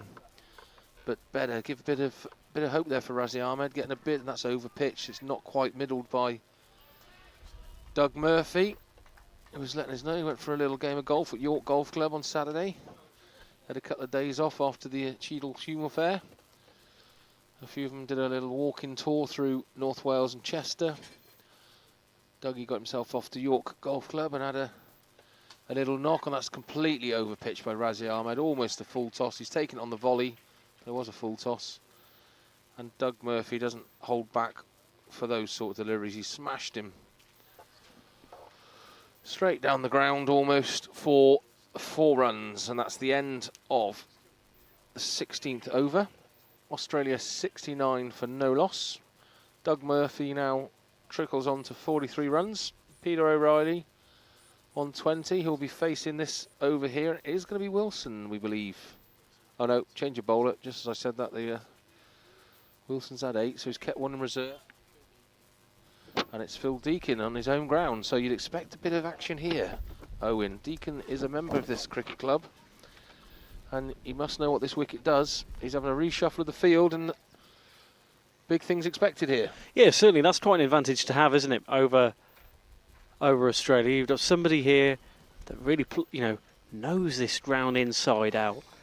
It's as we've said, another really friendly club. I just went in and around the clubhouse, really welcoming staff, as we just got a few more plastic cups for our iced water to keep us hydrated here on the commentary station. Obviously not as taxing as playing a game of cricket, but still is quite taxing to talk for hours on end. So we did our water, so good to keep hydrated. But yeah, it's another really friendly club, as I keep mentioning, Matt. And as we say, Phil Deakin's got that advantage now over a few of the Aussie batsmen. Can he provide a delivery here that could really be an awkward one for anyone of an Aussie persuasion? Here he is. Deakin's scoreboard end just lets that drift down the leg side a little bit. He's just prodded to square leg by Peter O'Reilly, but I think that's Razi Ahmed that was quick on his toes, put it straight back in, no run taken. I think they need an over or so now, England, where they can just limit Australia. Maybe even get a maiden. I know it's a tough task in its own right, isn't it? It's really, you need picture perfect deliveries from the likes of Phil Deakin. And decent fielding, which we saw there. Limiting a run, actually, there between Murphy and O'Reilly. Yeah, just coming short of 200 viewers in the live stream. Thank you very much for joining us on the YouTube channel for this first of 5 one-day internationals. England and Australia in the Grey Ashes. That one just prodded back past Deakin onto long on, fielded it as he comes in. 3 dot balls to start his bowling spell. That one's a little bit over pitch, but no shot offered by O'Reilly. Going down leg, just forced his pad at it as he comes back to his mark. 4 dot ball, so Phil Deakin will be more than happy with that. Like we said, he's a home player here in his home club, so great advantage, great knowledge of the wicket as he's driven that past the field again. Has Peter O'Reilly just played it off to mid-off. Obviously still got the fielding restrictions in place, have we? Says power play 2, that's just flicked off his hip there. Really nice shot there by Peter O'Reilly, just out to mid-wicket. Who's fielded it, and that's a cracking maiden by Phil Deakin. First over, Owen. Yeah, just mentioned getting a maiden would be crucial for England at this stage. Quite pleased they've got that. Phil Deakin will be proud as punch with that opening maiden in his first over of this England fielding.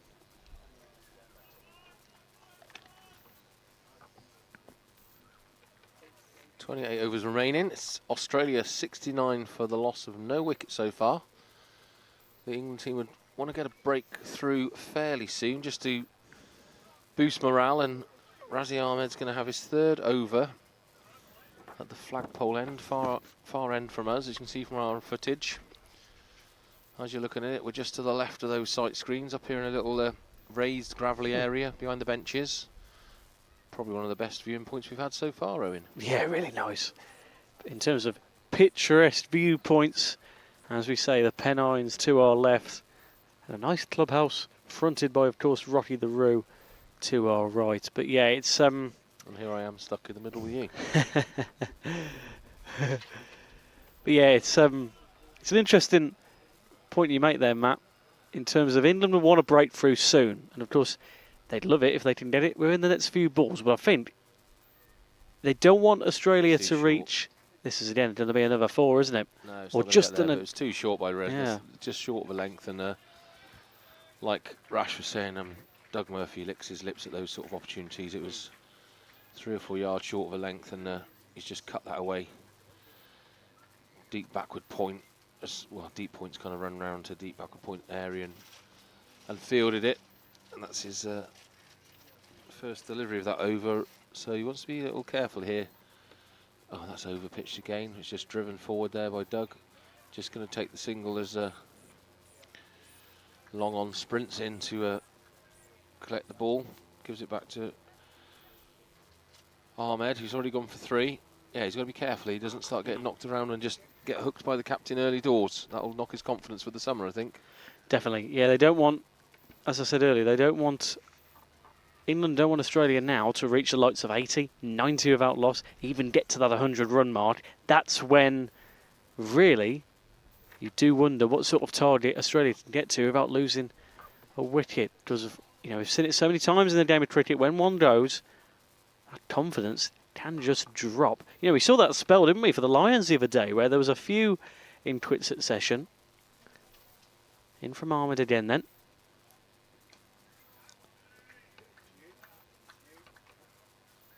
Nice prod on that. But yeah, it's interesting dynamic this, Matt. We're approaching the halfway point of the overs, and Australia will be really pleased. Peter Judd watching on. He'll be happy with it so far. Really happy with his charges. I know we're, as I said, halfway point, but that's a very nice shot again. I'll get another run out of that. Only a single, 73 for the loss of naught now. But yeah, what's a target, Matt, that Australia at this point in time want to be able to reach? Look into your crystal ball if you can, Matt.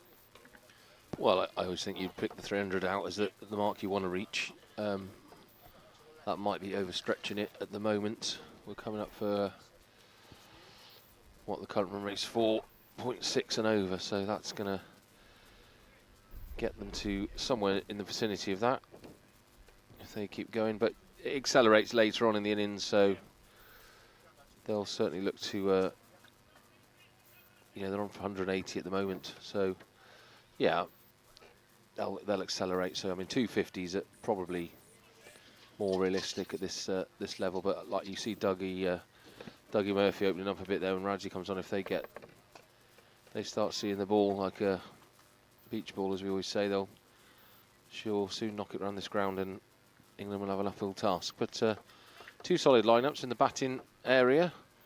Just be really intriguing, and we enjoyed that game so much on Friday, Cheadle-Hume, when it went right down to the wire. We were just saying, me and Benny, all weekend that we hope that stays like that. He's bowled him, hasn't he? Straight through, or has he stumped him? Ball's gone straight through the gate. Middle stump, Deakin. Home crowd really pleased with that. Deakin's taken the first wicket, and Peter O'Reilly's got to walk back to the changing rooms on 21. Went straight through the gate and nearly took the middle stump out the ground. So that's the first breakthrough for England. Really needed that. It's 73 for 1 now. First wicket to the local boy, Phil Deakin, as the Australian trainer just brings Dougie Murphy some refreshments. And I presume this would be Darren Smith coming out now. We shall find out when the score is confirmed for us, but he normally bats number 3. I think it is Darren Smith. Yeah, he had a great knock again at Cheadle-Hume. Went off with an injury after kind of 20 overs. We thought we wouldn't see him again, and then the magic sponge obviously worked in the changing rooms, and he was back out to finish the innings off and really a match-winning innings from him there. As I'm getting cramp in my leg here. I know. Uh, But yeah, Darren Smith, as you say, Matt, a great asset to Peter Judd's team, as is all of that Australian batting order. But again, like Rash has mentioned, so many times the likes of O'Reilly and Darren Smith have opened up that order and really set the tone for the rest of the innings. I think Deacon's got a bit of movement on that ball. When I went down there, I said to Rash that it slopes kind of very, very gradually, and slightly, but from clubhouse on our right to the Pennines on our left, the ground has a little slope. I think the chairman was in this morning telling me they spent quite a bit of money this winter levelling it out because it was more severe than this. But I think the local lad Deacon will know if he just sends it slightly leg side and gets a bit of movement with the slope helping him, as Smith just defends his first ball there from Deacon. It's going to just turn away, and I think that's probably just what got O'Reilly there, as it went straight through the gate between bat and pad and rattled his stumps, and he'll be disappointed there because it was just looking like they were going to accelerate and get away, and Darren Smith has played it to leg side, and they've really good fielding, good cricket all round, great swift run by Smith and Murphy. Fielded there by Mel Hussain, I think, there at square leg. Got it in quickly, and Steve Asson whipped the bails off for an attempted run out, but square leg umpire says that Murphy was home and dry, and he's on 46 here, so oh god, he'll be hoping to crikey, just watching Darren Smith stretch there. Couldn't do that when I was 6, let alone 60. Yeah, Murphy will be looking to put one away here, so we've got 1 run, 1 wicket in this over. 5th ball coming down. He's obviously treating Deacon with a bit of caution. He just offers the full face of his bat there to defend that away. So 5 deliveries, 1 run, 1 wicket. Deacon coming in from this scoreboard end. Doug Murphy facing. He's on 46 at the moment. We're in the 19th over here at Littleborough Cricket Club, and Murphy's trying to kind of backward cut that, and it's gone straight to the fielder. So a great over by Deacon. Wicket, 1 for a wicket and 1 run. Great performance. Yeah, really pleasing. That from Phil Deakin, using that local advantage, and that he knows that wicket, doesn't he? He just knows how to. There's little, you know, as you say, that levels off that. You know, just about that bit of an incline there. You know, he's took that to his advantage on the first wicket loss. It's a crucial time for it, as we mentioned beforehand. You know, they needed to get one really sooner rather than later, and that's exactly what they did. 74 for 1. Yeah, I'm a little bit surprised. I'll have to ask Rash this when I'm back on with him, that Ahmed isn't bowling from this end rather than that end. We're calling that end the flagpole end that your pictures are coming from now. Camera's just right by that flagpole. Because if he was coming from this end, the ball going away with the slope would offer the edge and the caught behind option for Razi Ahmed. I'm not sure which way he favours turning it. But Darren Smith and Doug Murphy having a lengthy chat here. He's pointing. Doug Murphy seems to be pointing Darren Smith to the deep extra cover, deep point area here. There's no one out deep. There's one fielder out deep point for deep extra cover. Actually, isn't it, for Mel Hussain? As Darren Smith's going to get his first look at Razi Ahmed here. Whips one over. Oh, straight past his bat there in the game. Little angry rehearsal stroke there from Darren Smith after the ball went past the outside edge of his bat. Ahmed goes to find his mark again. Keeping the shine on one side of the ball. Just a little adjustment of the field. Obviously looks like the tactic's going to be trying to cut it away. He played a lot of good cut shots at Cheadle Hume, Darren Smith, so they've obviously spotted it as one of his strengths. He's got an LB appeal from Razi Ahmed there, umpire completely uninterested. You see on your replay here, it's obviously a long way out and just going down the leg side, I think. Yeah, right in front of the umpire there. Razi Ahmed was sure that was LB. But nothing given. But yeah, positive stuff from England. Just limiting Australia. That wicket done in that over. Just done by Phil Deakin. They've all did a signal out of that after a bit of a fumble on the fielding. Misfield from the skipper, wasn't it? Gordon Lennox. It's not good enough that. Rush talked about that. They've got to take all their opportunities and minimise the mistakes. And young Rush is going to be joining you in a couple of balls. I'm going to take a break. I think I'm getting over to that bacon bat van again myself. This hot weather's doing no good for the appetite. So 4 deliveries, 1 run, which Ahmed will be a little annoyed about because there's a misfield from skipper Lennox. That's over pitch. He's going to club that straight over extra cover, and that's going to be 4 runs, and that's 50 for Doug Murphy. Thought he's going to get it at the other end, and he lifts his bat there. Great little 50 there, enjoyed by all the spectators around the ground here. He's got 50 off just 41 balls as well, so going at a good clip. 77 minutes, strike rate of 121. And looking like the danger man here, and like Rash alluded to, it looks like he's going after Razi Ahmed a little bit. That's a bit short. He's going to cut that away. He's knocked it straight out to point. Mel Hussain comes in to cover it. They've gone to take a second run, and not the best throw from Mel Hussain at all. In fact, rolled right through the middle of the wicket. So that's the end of the 20th over. I'm going to have a little break. Murphy is on 22. Darren Smith's just coming on 2. And Australia at 81 for 1. Thanks, Matt. Yes. Rash Mahmood is joining us back in the commentary desk. Now Rash, you've got a bit of a different vantage point to what you just saw in those last few overs. Of course, Australia were ticking away, and they were just in this last over or so. But it's a crucial time for that first wicket. Yeah. Good afternoon, everyone. Thank you, Matt. Good afternoon, Owen. Yeah, Phil Deakin carrying on his good summer form. Bowled very well on Friday. His 9 overs went for just an economy rate of 2.67, along with the England skipper Jason Corn. 18 overs between them. I think they only went for 48 runs, but Phil Deakin, oh, that's just dropped in front of the fielder. Short cover.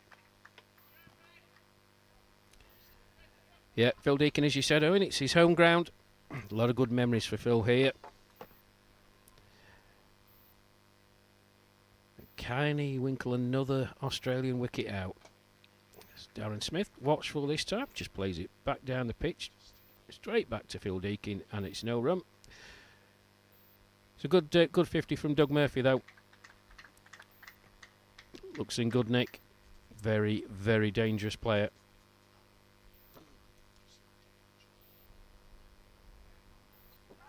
Got him. Well, right on cue. Phil Deakin strikes. Just watching on the replay.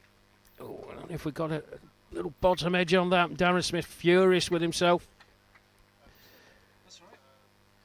But Deakin strikes again. Australia 2 down. Darren Smith out for 2. Bowled by Phil Deakin. 81 for 2 now, Australia.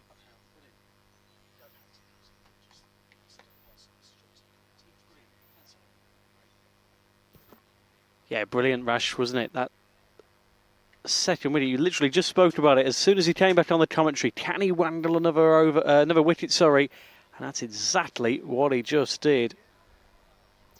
Yeah, it was hard to see from our replay and actually live because there's a fielder sort of blocking my line of sight. But I fancy Darren Smith might have got an inside edge on that, and it cannoned into his stumps. Not too dissimilar to the dismissal of Mark Eames on Friday.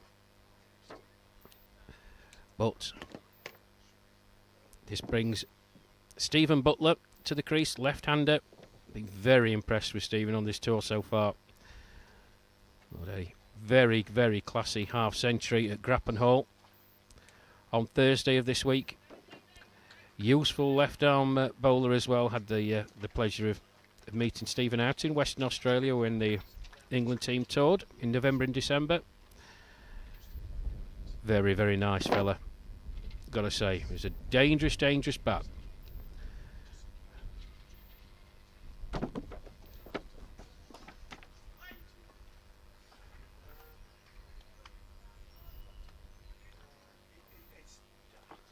Yeah, this is crucial now for Australia, isn't it? Because, you know, in terms of within 8 runs, Australia have lost those 2 wickets, and it's not panic stations just yet. But you've just got to assure yourself, haven't you, over these next few overs. But Phil Deakin's on the keep making that difficult, isn't it? A second wicket for him, really good. And he comes in again with another delivery. But yeah, that's that local knowledge, isn't it? We were saying about that, and that local knowledge of this ground. He can catch out a few of those Australian players, but he's had a few over the summer. You know, that great catch he had earlier in the summer as well. So yeah, he'd be pleased with his afternoon's work so far, Rash. Yeah, he certainly will, but he'll be looking to get another wicket, and it's a very good over for him. 3 overs, 2 maidens, 2 wickets for 1 run for Phil Deakin. Yeah, that catch you mentioned, it was the one-day international here against the West Indies. It's been plastered all over social media. Go and try and find it, folks. He's stood at slip, Phil Deakin. It's a genuine edge, and it's only about 2 inches off the ground, and he stuck out his big left mitt, one-handed catch, taken below his ankles. It really is a fantastic bit of work. But what this does, just slows up that Australian batting effort. Stephen Butler is going to take a few deliveries to get the pace of the pitch and what have you. How England would dearly love to try and get Doug Murphy out. As Razi Ahmed comes in, lucky to get away with that flighted, and Murphy just plays it back down the pitch to him, and there's no run. Just,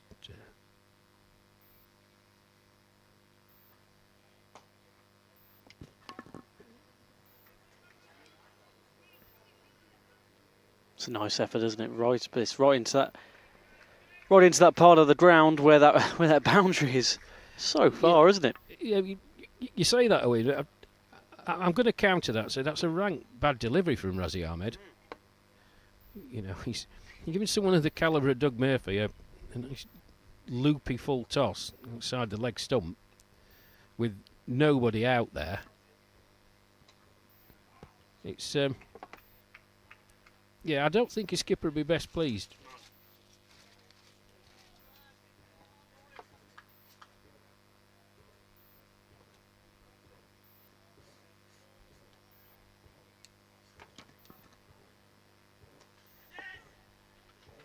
Yeah, late cut from Murphy. Watched it all the way onto his back. Long chase for Graham Shaw.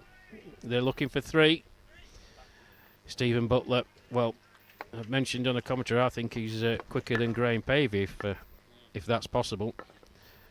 And Graham Pavey, one of the quickest in seniors cricket.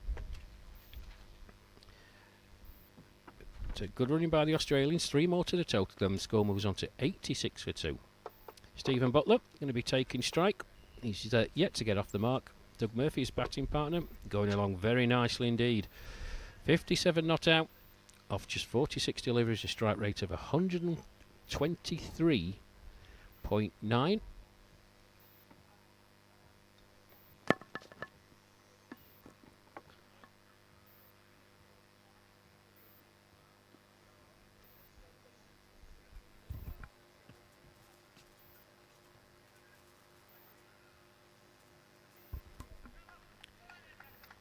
And wherever you are watching this stream, please do get in touch with your comments. We'll endeavour to get through as many as we can during the course of this first one-day international between England and Australia. We're here at Littleborough Cricket Club, near Rochdale. today. It's played out nicely into the leg side. That's rolling up the hill. I think that's going to be 4, and it is. So Butler off the mark.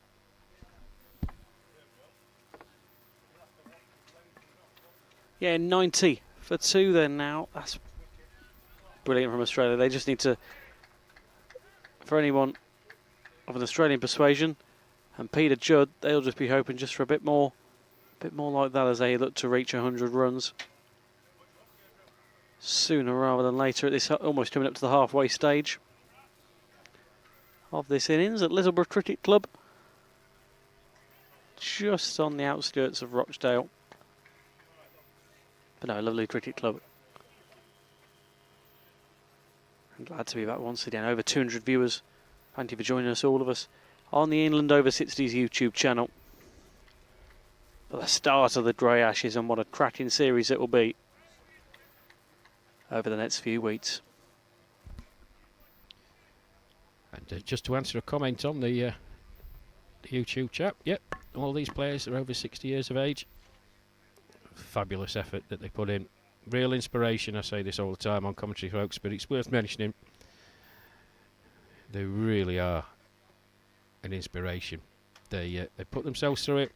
No little skill, effort and determination. As Phil Deacon comes in again. And Murphy, just had a little nibble at one wide of the off stump. Gobbled up by Steve Aston.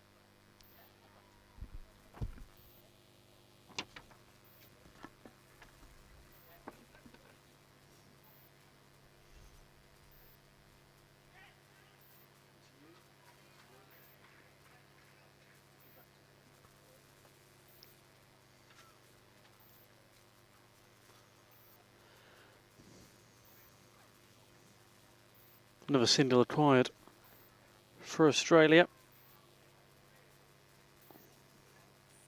Judd Murphy runs on to 57. Whereas Stephen Butler on his 4 from that boundary just a short time ago.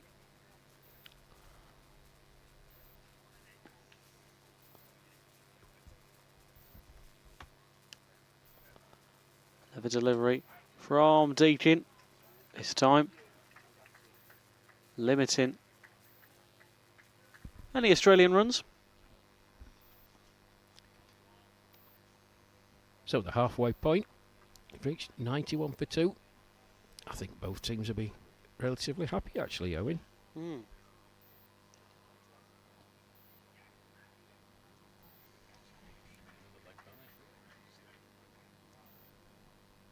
Yep, another leg bite. One more to the total. Yeah, Australia got off to a decent start. Passing the 50 mark, but those 2 wickets from Phil Deakin, just checking their progress a touch. But you'd like it to be in tandem. Razi Ahmed being a bit wayward. Too many free gifts.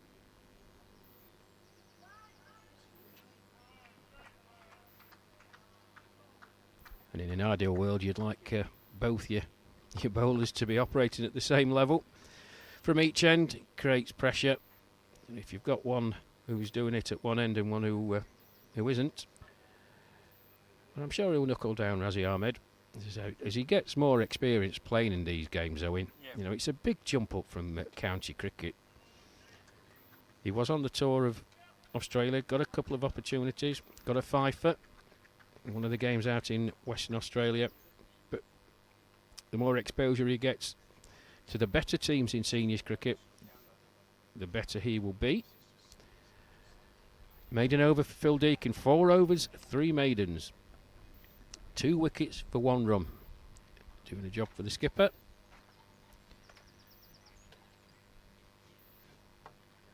And I fancy there might be a change now at the flagpole end. Razi Ahmed, 5 overs, no maidens, no wicket for 37. Going at 7.4 runs and over. And it has prompted a change.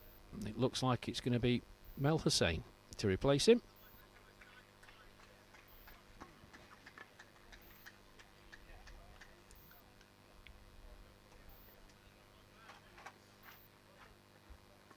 Still early days in this one, Rash, but in terms of getting this first win on the board in the series, it's crucial, isn't it? I know we say that in any term of series, but when it's a 5-match series, you know, just for mind games and just for confidence going into those.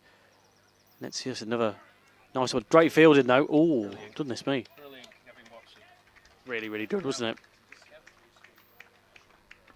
Yeah, superb Kevin Watson. Stephen Butler right out the screws. One-handed stop by Watson. In that dangerous position in the covers, we've seen him do damage there to the Australians in the past. Fantastic bit of fielding. Oh, just a touch quicker and fuller from Melisane. Butler playing back into his crease. Wonderful, wonderful Kevin Watson.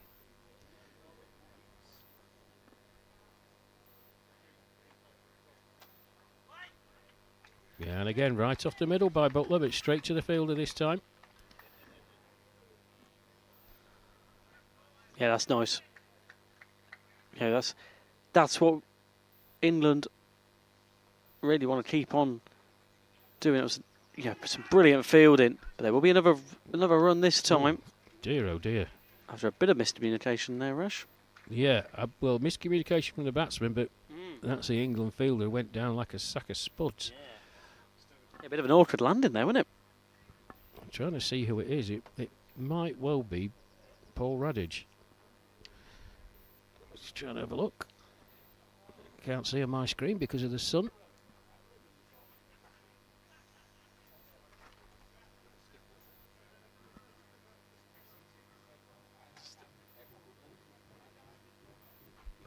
Yeah, it is Paul Radage. And he's got himself up, but he's walking away quite gingerly. To go back to the point that you made at the start of the over, though, Owen. Yeah, I said to the England skipper Ed Gordon-Lennox when I collared him after the toss, the first game of a series, you're not going to win or lose the series on that, but you want to set your markers out, you want to set your intent out, and of course, it benefits you hugely to go 1-0 up in a 5-match series. Yeah, you don't want to go into Fairburn next Monday having gone one game down in the series. Then you give your opponents the chance to really, get a marker on the series if they were to go 2-0 up. But then on the other end of the spectrum, you can level it there as well. But you don't want to get in that position in the first place. You want to get that first win on the board early doors here at Littleborough. That time, Melisane just straying down the leg side. A good take from Steve Aston, but signalled wide by umpire David Lees, standing at the flagpole end. As Hussain comes in again. And again, that's going to be signalled a wide. It is. Back-to-back wides for Hussain then.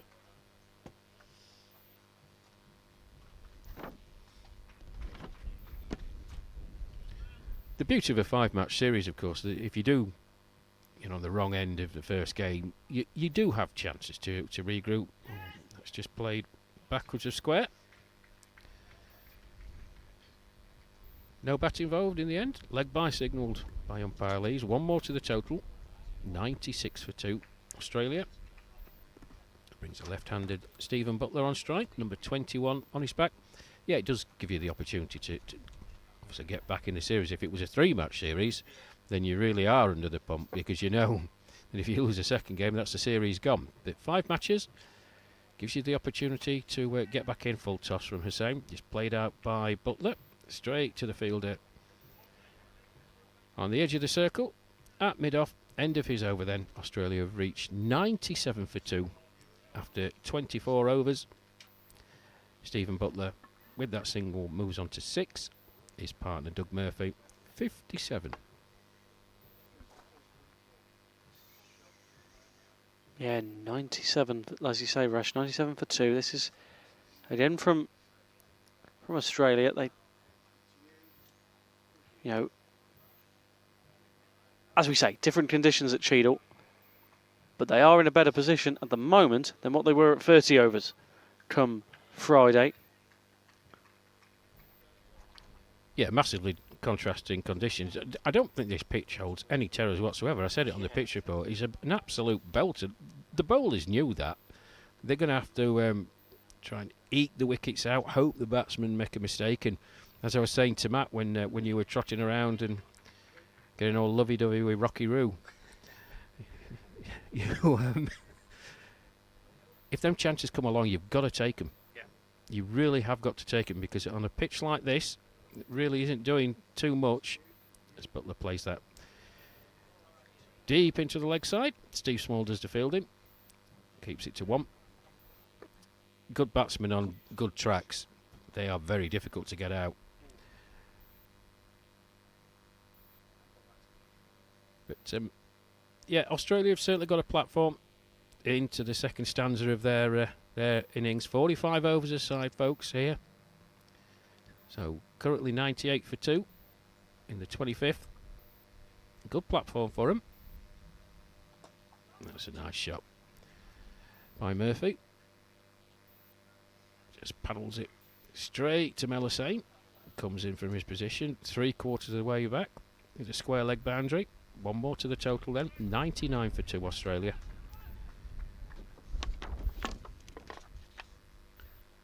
Yeah, still ticking away is Dud Murphy. Really good return from him.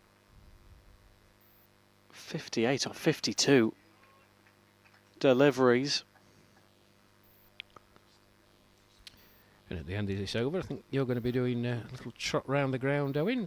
We'll welcome Matt Evans back into the commentary area. I'm sure he's managed to snirkle some information from the locals and get some of their views. Good stop again by Kevin Watson. He's a good lad, Matt. He'll have found something out. He'll come out with an absolute nugget, I'm sure he will. But good fielding again there. Butler hitting it straight to the fielder, but well fielded by Watson. And watchful this time. Same combination.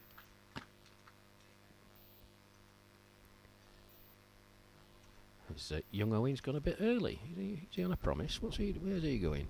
Oh, right. Yeah, great effort from Owen. Using the rail network coming up from his home in the... Is it classed as the southwest as Matt just gets his headphones on? Oh, that's played uppishly. Just one bounce to Steve Small out there in the deep. Brings the end of the over then. And with that, the Australians reach the 100 run mark. 25 overs. It's taken them 100 for 2. Is it classed as the southwest, Matt? No, Midlands.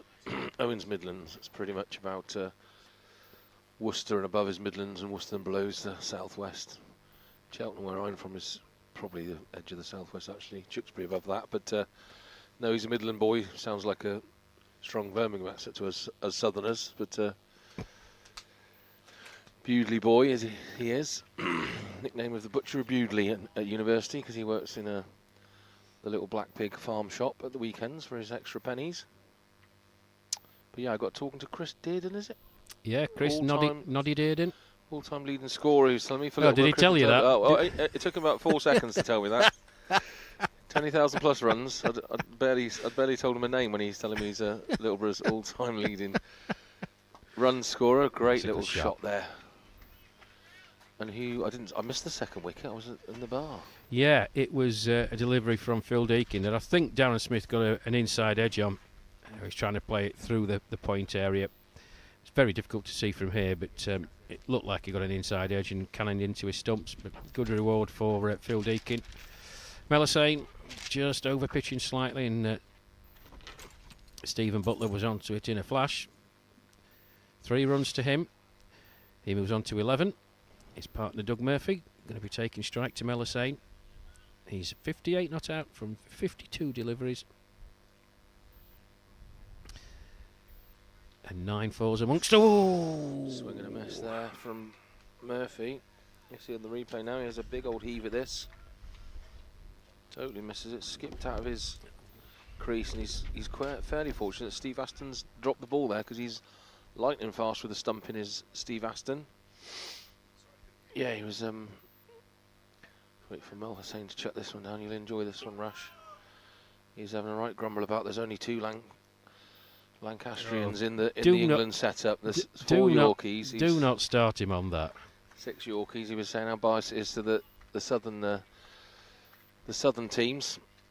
Lancashire have won the county championship 3 out of the last 6 years, and there's only 2 Lancastrians in the England setup. So this is all in a 30-second chat I had with him. He's got all this in. Well, he does go on about it, Chris Dearden, and the last time he bent me ear about it, a couple of weeks ago when we were here for the West Indies game, all I said to Noddy was, well, you do need to be nominated by your county. So maybe that's something he can take up with the Lancashire board. But he is right in saying Lancashire are a very, very powerful side. I was there at Oakamore in September against my home county, Yorkshire, in the county final. Steve Harrison with a hat-trick opening up.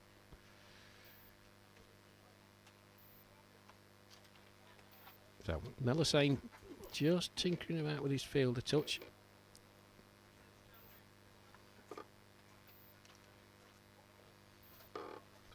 So for those of us who nice little back foot there, cut shot by Butler, yeah. Butler out to point, come in, good fielding again, really high standard of fielding I'm seeing here today. For those of us who don't know, in the dark, Rash, how does it work? You get nominated by your county, you're saying? You get put forward to the England setup by them? You do. Then you're invited, following those nominations, to the trial games that normally take place in May. I think there was 2 trial games. And from then you are selected. I'll just break off as Hussain comes in again. It's a fuller delivery. Just played out. Graham Shaw, backward point. Can't prevent a single being taken. 1 more to the total. End of that Hussain over then. Australia have moved on to 106 for 2. 26 overs gone here at Littleborough Cricket Club. Stephen Butler, left-hander, 21 on his back. He's 12 not out off 19 deliveries. And his partner, Doug Murphy, continuing on his merry way. 60 not out off 56. Yes, you get nominated. You get then selected to the trial games, and obviously the trial games. From then the squad is selected. It's been a bit different this year with the Lions squad. So 33 players in total, Matt, were selected to represent the Lions and the England senior squad, for want of a better phrase. And they are interchangeable, of course, but it was to give those people in the Lions squad who have been in and around the over 60 setup for a few years.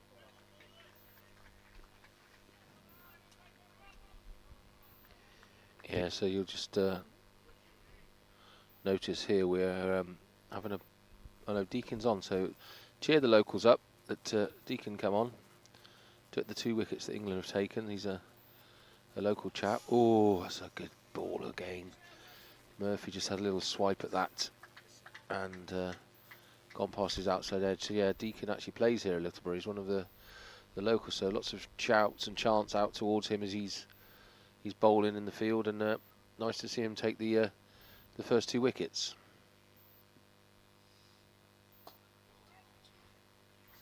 He's just over-pitched that one, and it's swept away to the leg side here for a single for the Australians.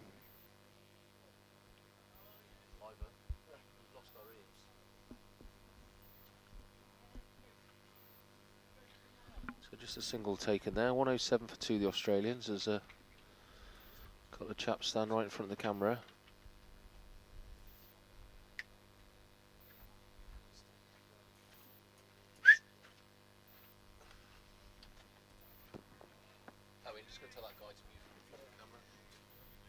Well, Butler beaten that time. Just going back in his crease, looking to angle the bat.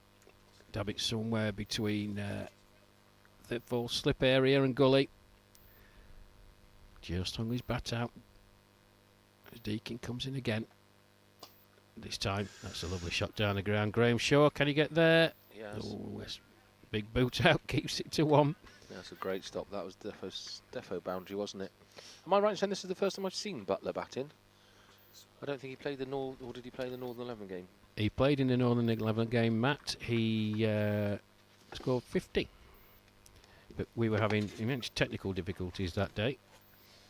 Oh, that's right, yeah, so we didn't have the names.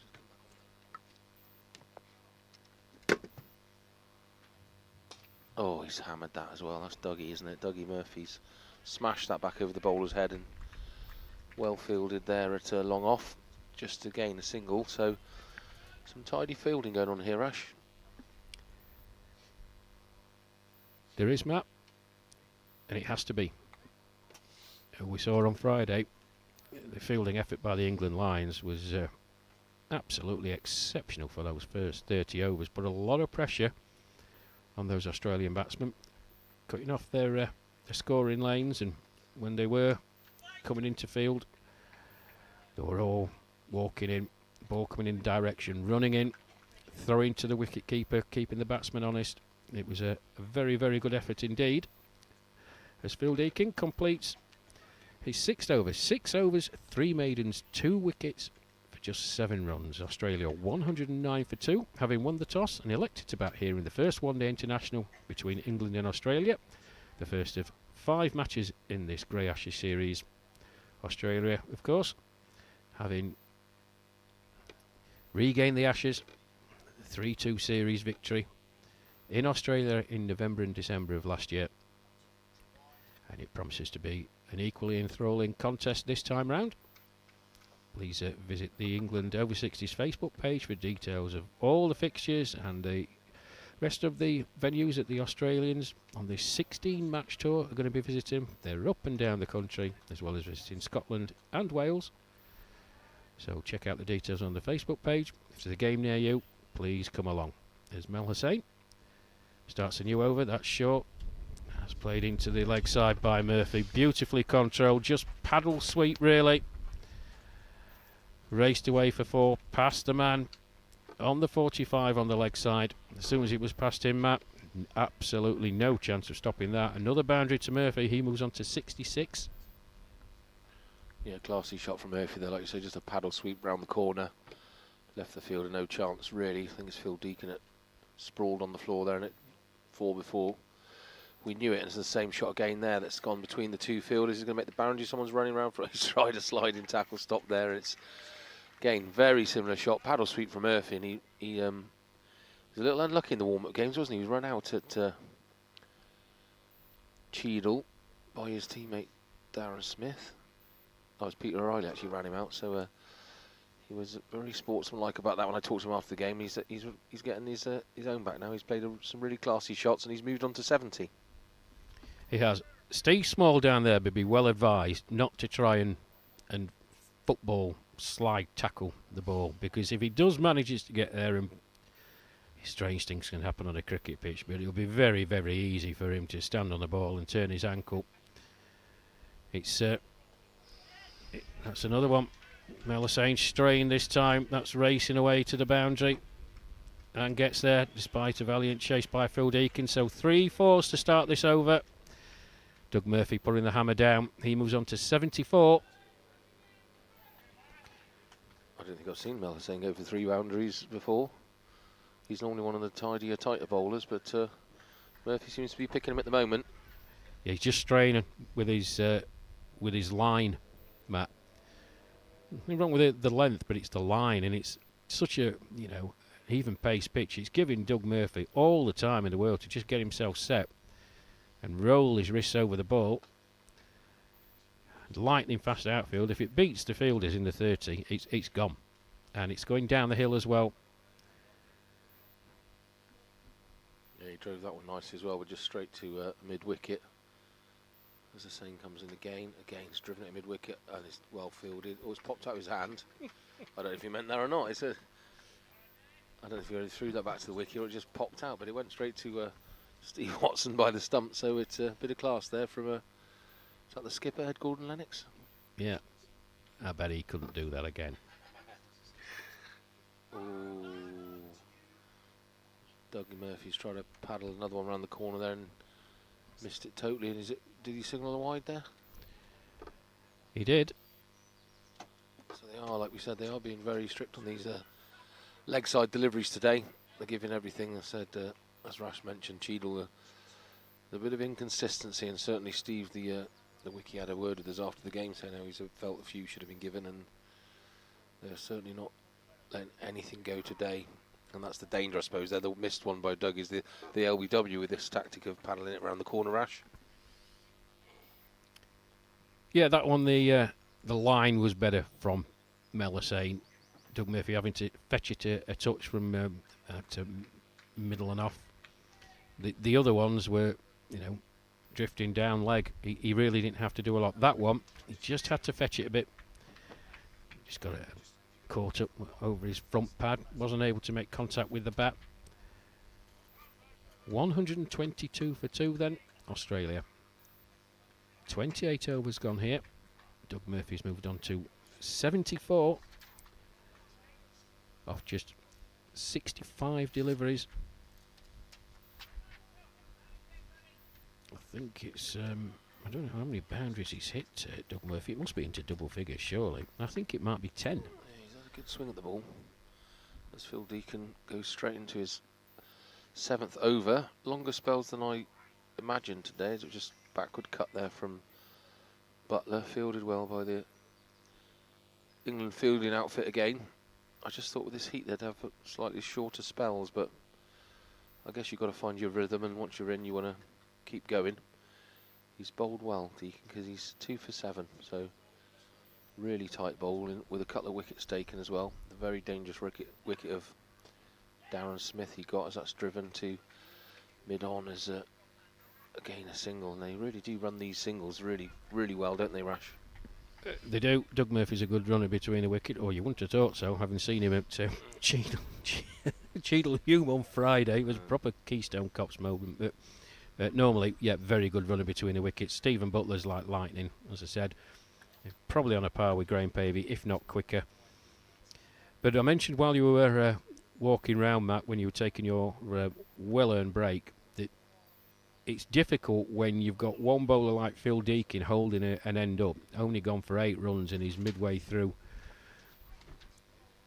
6.3 overs he's bowled, and he's only gone for 8 runs. And then you've got, it was Razi Ahmed prior to Mel Hussain, but Mel Hussain, 3 overs, no maidens, 0 for 23, going over 7.5 and over.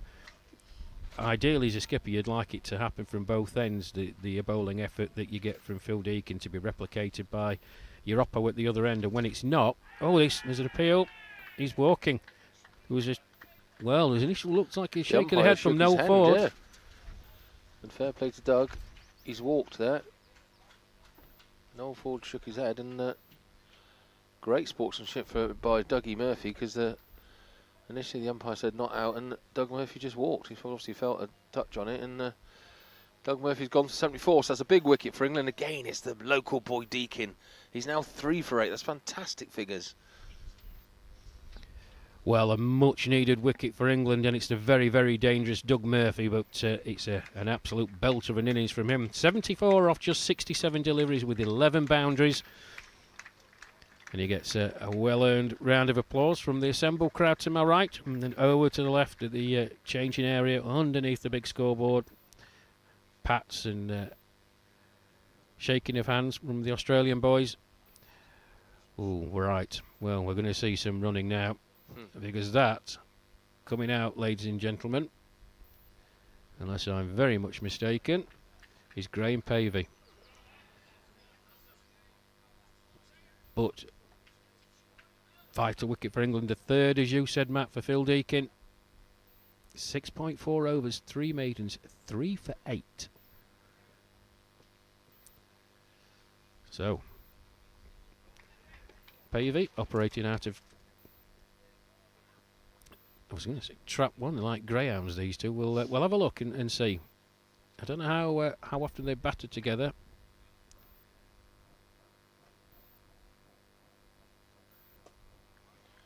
I was saying when you had your break, Rash, that the ground sloping from clubhouse away to the hedges there, so as it is on the screen now, it's right to left.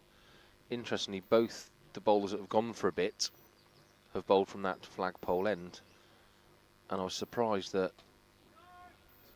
Razzie Ahmed bowled at that end, because obviously if he bowled at this end and turned it, the slope taking it away from the batsman's going to offer that outside edge clip.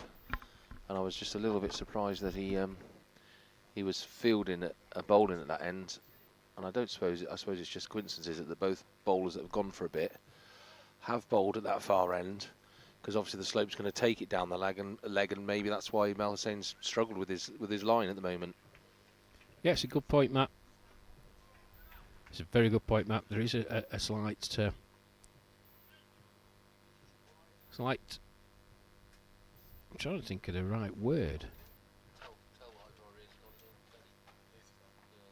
Slight slope. So you've got to be very, very accurate from that flagpole end, because if you do stray, as you say, Matt, he's going to go down that leg side, and once it gets past the fielders in that 30-metre circle, as I mentioned a couple of hours ago, it's gone. You've got no chance of stopping it.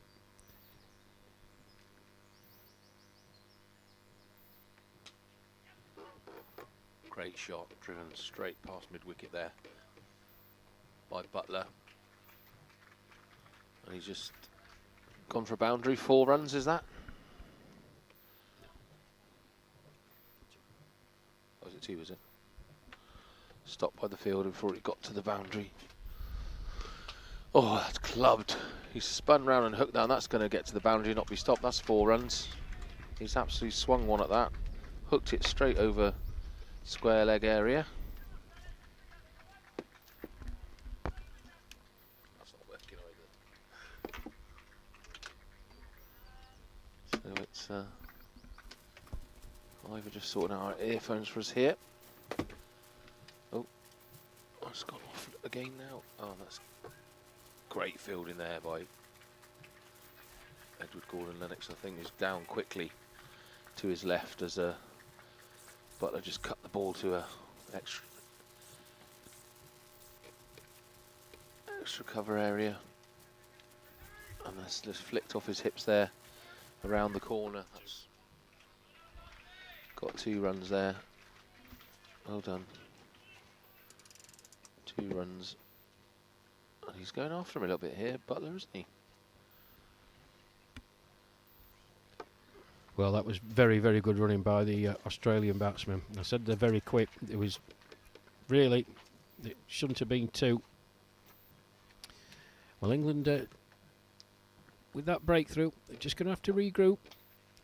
Mel Hussein going over 8 and over. Very uncharacteristic from him. But drinks will be taken after this delivery. And and a word from Matt Evans. I'm delighted to say that Owen Mason will take you through the next 5 over stanza. That's a great little shot off his hip there, just flicked around the corner again by Butler.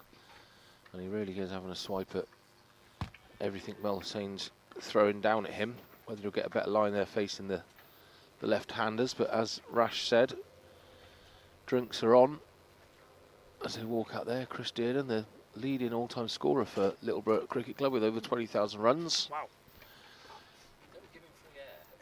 Yeah, he's bringing the drinks out with the young lad, and Owen's returned from enjoying his wrap. Are we on the hoisin duck today, Owen, or a different flavour? It's chicken fajita today, actually. Yes, so that'd be nice.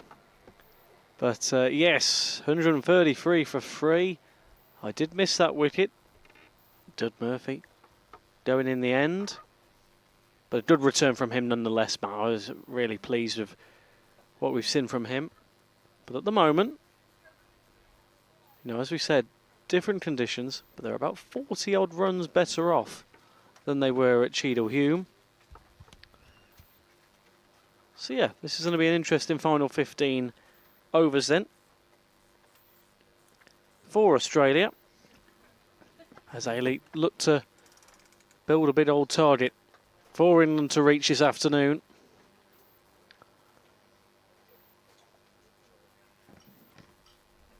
Yes, they've been ticking over, haven't they, Matt, in terms of boundaries? What do you expect in this final 15 overs? It's quite a crucial point in this match, isn't it? Yeah, absolutely. And I was just talking to Rash. It's lovely to see local boy Phil Deacon taking the 3 wickets. There's a lot of people around here cheering his name, egging him on, and they'd have loved to see him get 3 wickets, and he's actually got some cracking bowling figures of 8 for 3.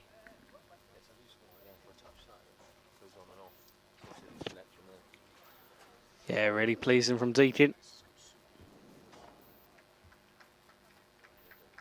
Really, really good. Be nice to see if England can gain a few more wickets to limit a bid target from Australia. That's, you know, they want to continue like that. You know, getting rid of someone like Dud Murphy, 10 runs ago.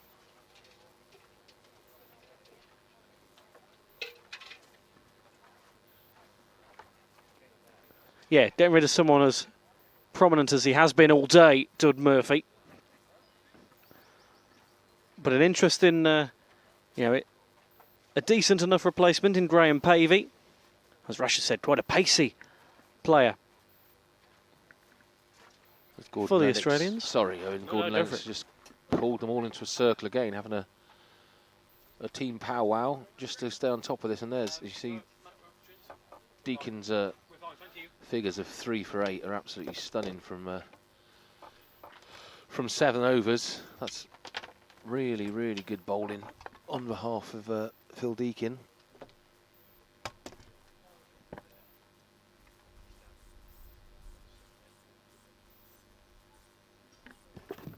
And Australia 133 for 3 as they have the second drinks break. 30 overs gone, 15 to go, and like Owen says, it's a pivotal point in the match. Australia look to accelerate this run rate now and get themselves up to 5.5 and over, and push for that 250, 300 mark. And England will look to keep plugging away at taking wickets, I'm guessing. Yeah, certainly. I think that's the way England would like to take it. As we say, you just mentioned Ed Gordon-Lennox deep in conversation with his charges there, just to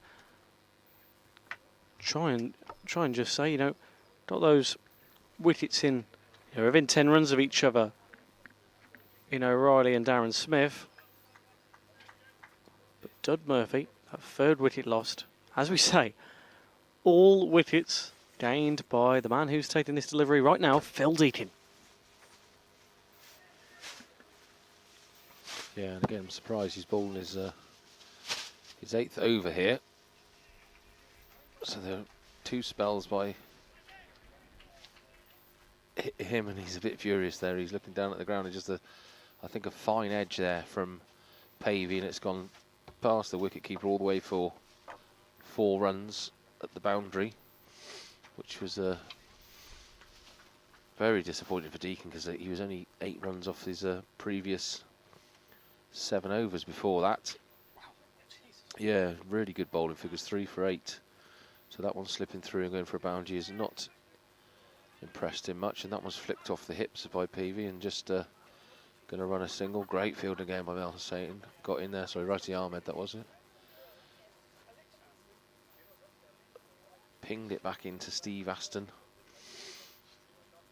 As you can see, you're just behind Deakin's bowling arm there on the pictures. And there's the 5 runs off this over. That's about as poorly as he's bowled all day. Yeah, it's extraordinary, isn't it?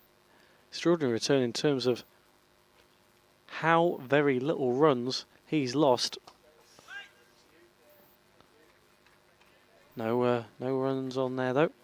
Yeah, but just well defended. Cover driven that to straight to the England fielder. Unlucky to pick him straight out, as that could have been past him for 4. As Deakin comes in for his 4th delivery this over, and another big swing at it by Butler, straight to the fielder again, but they're going to run 2. He's called it early, and the throws come in quickly, but great running again by the Australian outfit as the ball came straight in and took the bails off the wickets, as you see Deakin rearranging, and the umpires come in now to assist him with that. He's giving it a good old shine there, the ball. Deakin, get that ball moving as he delivers.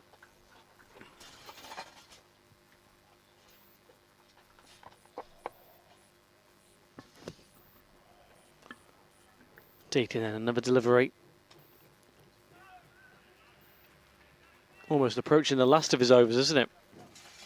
Yeah, they get 9 each, don't they? So he's in That's his 8th. right. It looks like the tactic, because they did the same with Wilson at this end, wasn't it? I think he left 1 in, so skipper trying a bit of gamesmanship, maybe just saving 1 on all the bowlers for later on in the innings.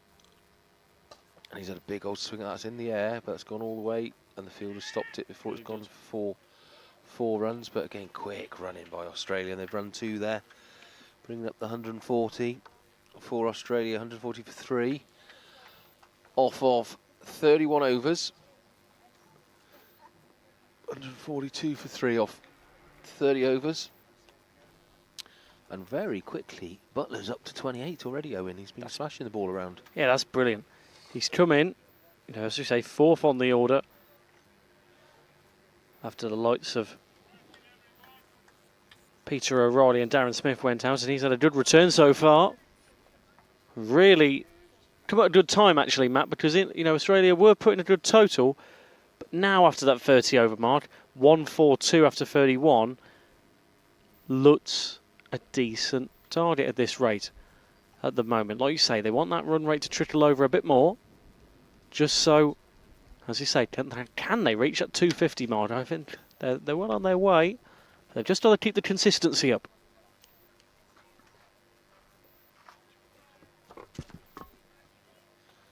And again, I'll just reiterate, Owen, like we always say, that we don't judge a wicket and a track till you see both sides bat. I think that slope away is going to cause everyone problems, but it's an absolutely stunning, beautiful cricket ground, as Mel is saying. Chucks 1 down, it's just driven straight back past him by Pavey through the covers, and he's got no chance of stopping that, as Mel is saying, as it whizzed back past him, and it's just making it for 2 runs they've got off that.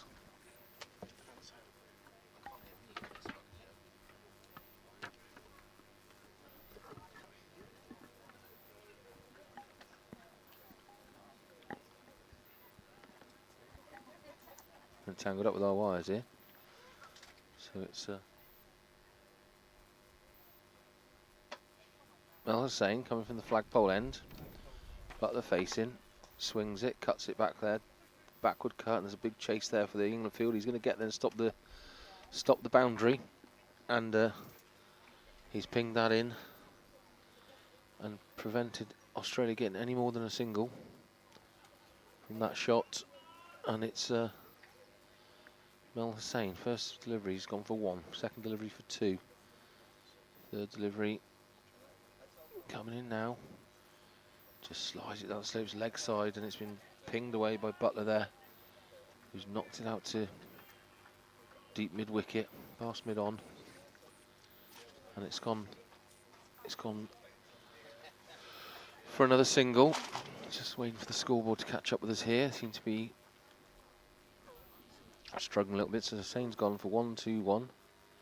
Fourth delivery comes in, he's just prodded back there by Pavey. Just a forward defensive shot, as you see him in the middle of your screens now, and Hussain marches back to his spot, preparing to come in for his 5th delivery. And there's just slightly over pitched, but again, Pavey finds the England fielder straight to him, preventing them getting the single.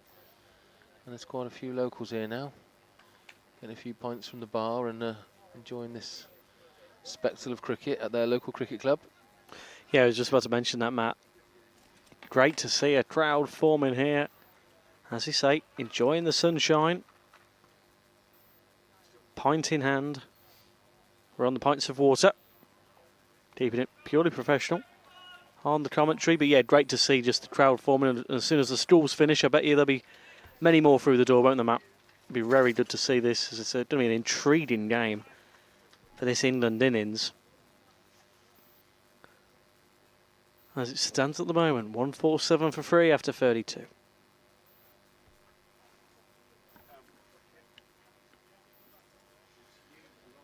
Yeah, every cricket club we've been to on our little journey here, from Dunnington, Grappenhall, Cheadle, Handsworth. There's been a huge influx of kids when the schools have finished, and they've come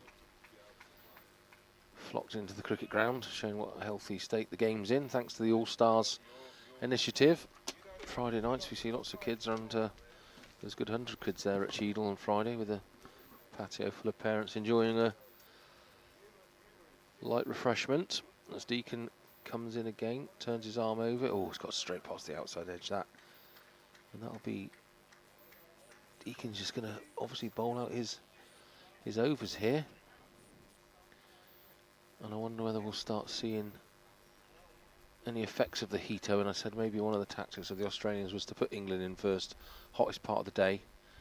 The Aussies are all sat there, jugs of ice cold water, keeping themselves cool in the shade. So that's a great bit of fielding there by Razi Ahmed, was it? Is driven out to covers by Butler. Diving stop by Razi, prevented the boundary. Yeah, the Aussies aren't going to be fielding the hottest part of the day. England are. They've got 45 overs out there from midday. That's probably going to be 4-ish, maybe 3. What time is it? Yeah, 4, half 3-ish. They'll be out there till, so maybe that was one of the tactics of the Australians. As Deacon comes down, it's a little square cut played there by Butler, fielded well at point. Back into the wicket early doors. So I wonder, yeah, if that was a tactic going just to use the heat against them, because obviously they're far more used to the Australians than we are. Well, certainly, that's right. And, even, we've seen some quite extreme temperatures in Australia, as we are seeing all in the UK at the moment. That was up in the air for a little while. Just had to watch where that was going. I think that was off his pad. He's had a swing trying to hook it around his legs. Totally missed it, struck the pad. It must have been going down leg side because there wasn't an appeal from anyone.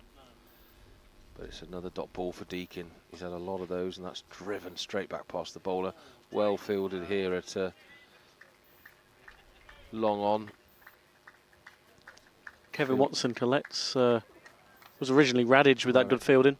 Yeah, Radic stumbled. It's bounced off his knee, went straight to Wilson. Luckily, it didn't go for a boundary. Deacon would have been furious with that in his last over. Cracking figures, 3 for 18 in his 9th over.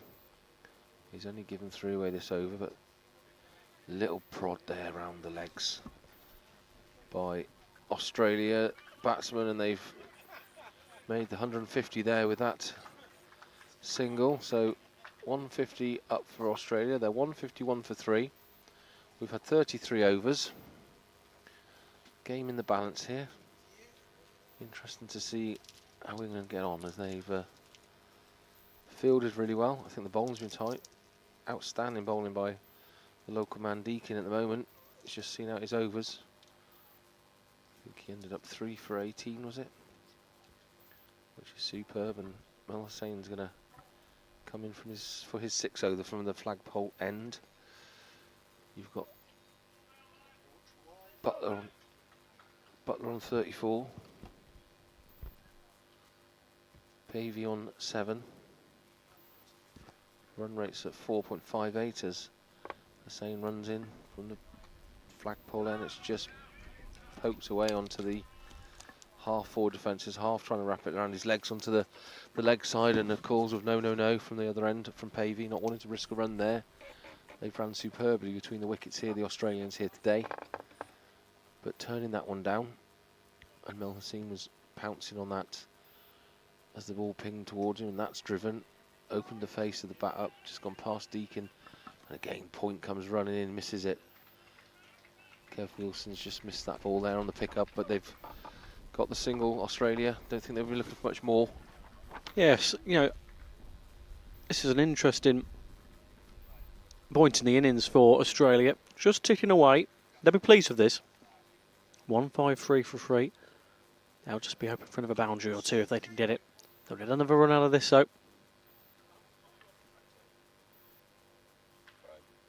Just had to salvage my double-decker before it became liquid in my bag. But yeah, 155 for 3 now, Matt. And with just about 12 overs to go. As you said, they'll be out till about, what are we, 3:30. 2:15 at the moment.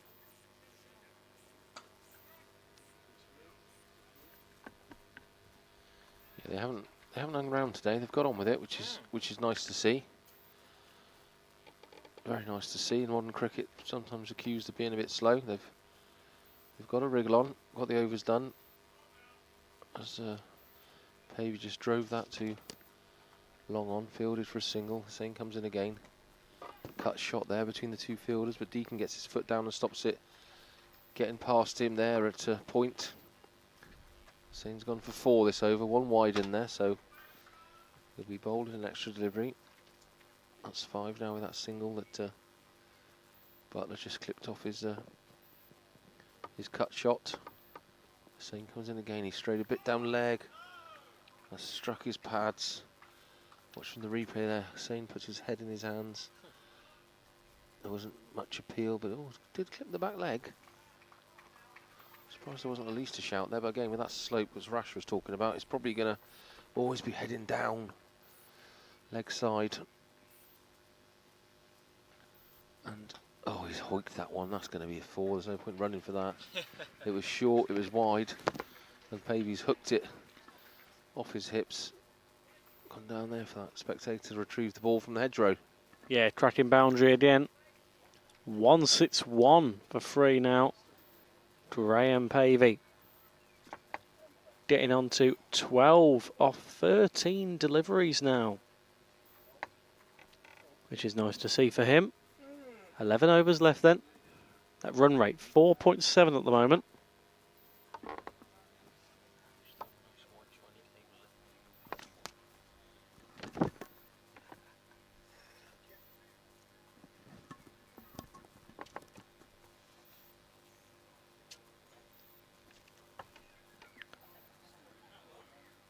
Yeah, Australia coping all right after losing that wicket. 123 for 3 was when that last wicket was took by England. And of course, Phil Deakin, the wicket warrior today, we should call him, I think. Fantastic for him. At his home ground, quite apt, isn't it, for him to have a storming day on it. At his home ground, a ground he knows all too well over the years. He'll be well pleased with that. I'll have to do an interview with him later. Yeah, nice for him really, because there would have been, I guess, an added bit of pressure being at his home turf for him. He knew the locals would be out to watch him, and probably be added weight on his shoulders as he came out to play, represent England at your home club. Always an honour. So we're going to see Kevin Watson for the first time today, coming from the scoreboard end.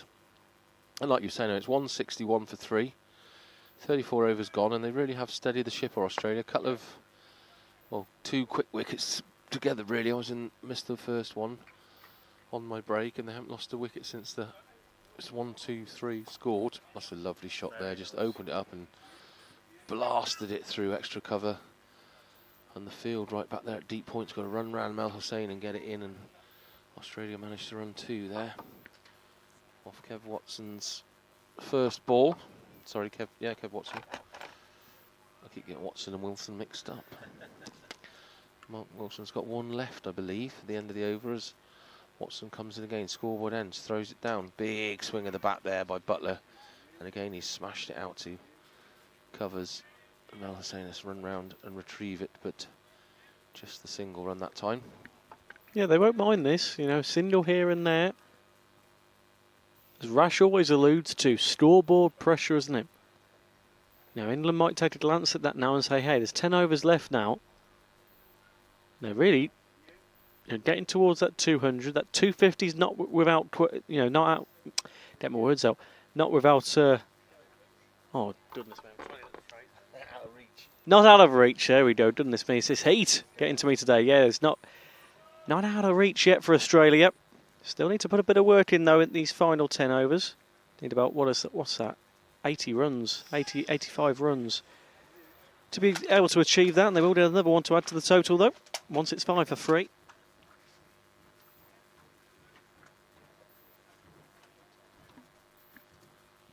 Watson just gets knocked there for a single. Little roll off the hip. I think it came off the pad, but again, no appeal, so must have been going down leg side, and it's Butler facing Watson now. He's driven it there. Stopped in the field at extra cover, mid-offish. which is the skipper, Gordon Lennox. Hands on hips, just telling young Radic to move around a bit wider. He's obviously looking to drive the ball here through that gap. He's gone the other side of the skipper this time to find Mel Hussain, who's out there at deep point for the left-hander. And it's testing the England field here, the left-hand, right-hand combination, as it changes again because Pavey's in, right-handed. Kev Watson charging in from the scoreboard end.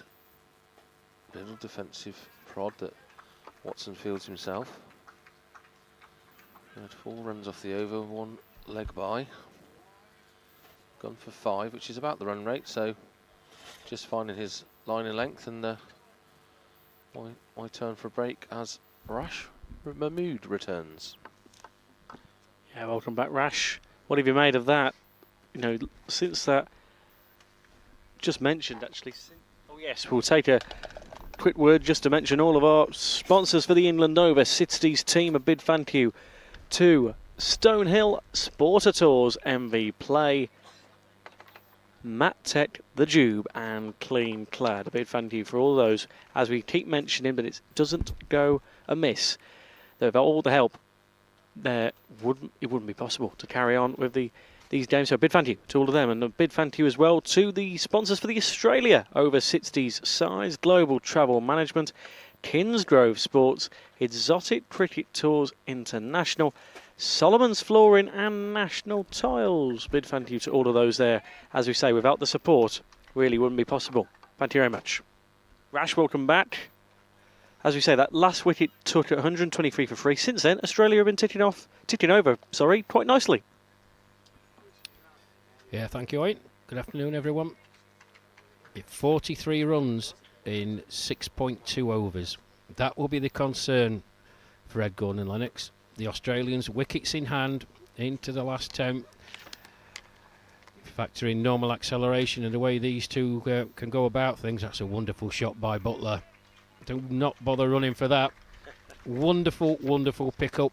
He moves on to 48 with that boundary. Smashed over wide-ish mid-on for 4. 172 for 3. Normal acceleration with wickets in hand. Minimum here that Australia will be looking at is 280, and it's well within their reach. England gotta try and do the fundamentals right, but they're under enormous pressure at the moment. And 2 runs there as well, very quick between these between the wickets, as I said, for these two. And it's a good 50 for Stephen Butler, carrying on his exceptional form on this tour. 50 off just 51 deliveries, strike rate of 98, 3 fours in and amongst that, but he's run very, very well. England got to try and find a way to stop this momentum.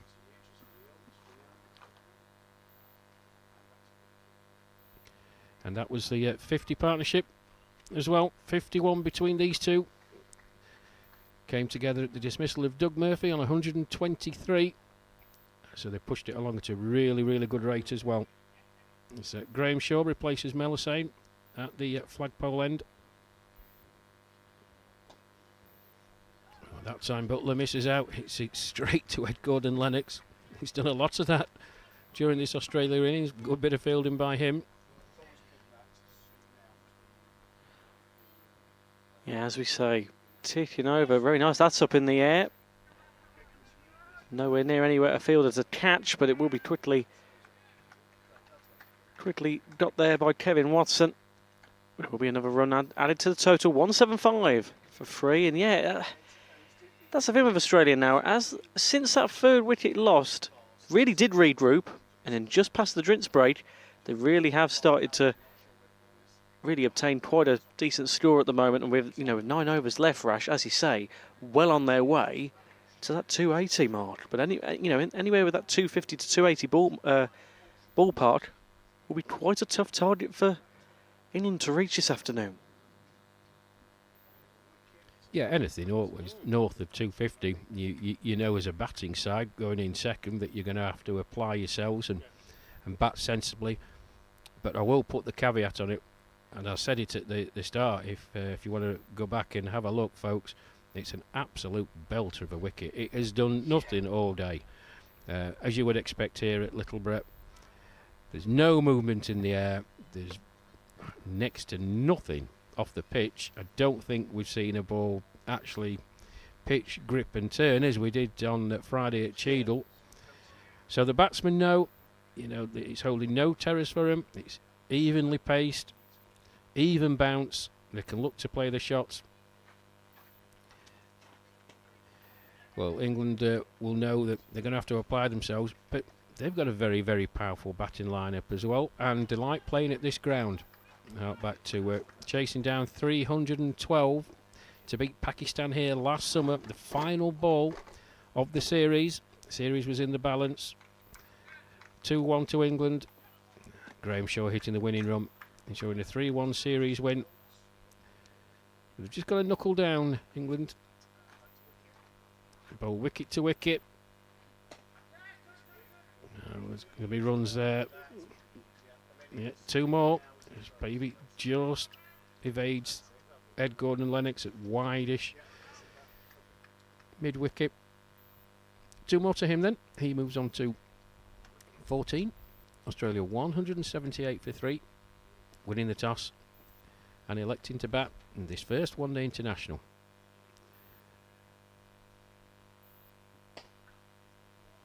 Straight down Paul Radish. He was interested for a moment. It's gone way over his head though for 6. Maximum from Pavey. Just for a second Paul Radish at long on was interested.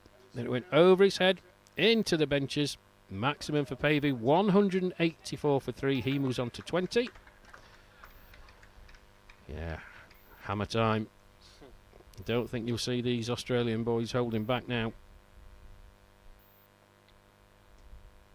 Oh, you've got a cue end on that, baby. Premeditated, right off the bottom of the bat, straight to Ed Gordon-Lennox, and there's no run.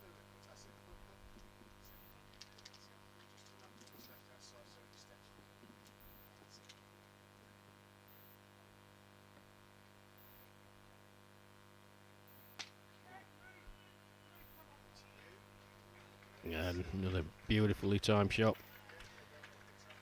Lofted. Over cover. 4 more to Pavey then. 24 to him. 188 for 3. And this is very, very dangerous for England. 2 very, very good strikers of the ball. And you add to that exceptional runners between the wicket. And again, Pavey just carves that out into the offside. And they're going for 2 again. Have they got there? He's well, said they were quick. Now that might just be a case of Kevin Watson. He was stood in front of the stumps. We mentioned it on Friday. It was a good throw out in the deep. I fancy if he was behind the stumps, Steve Butler might have been in trouble. Nonetheless, end of that over.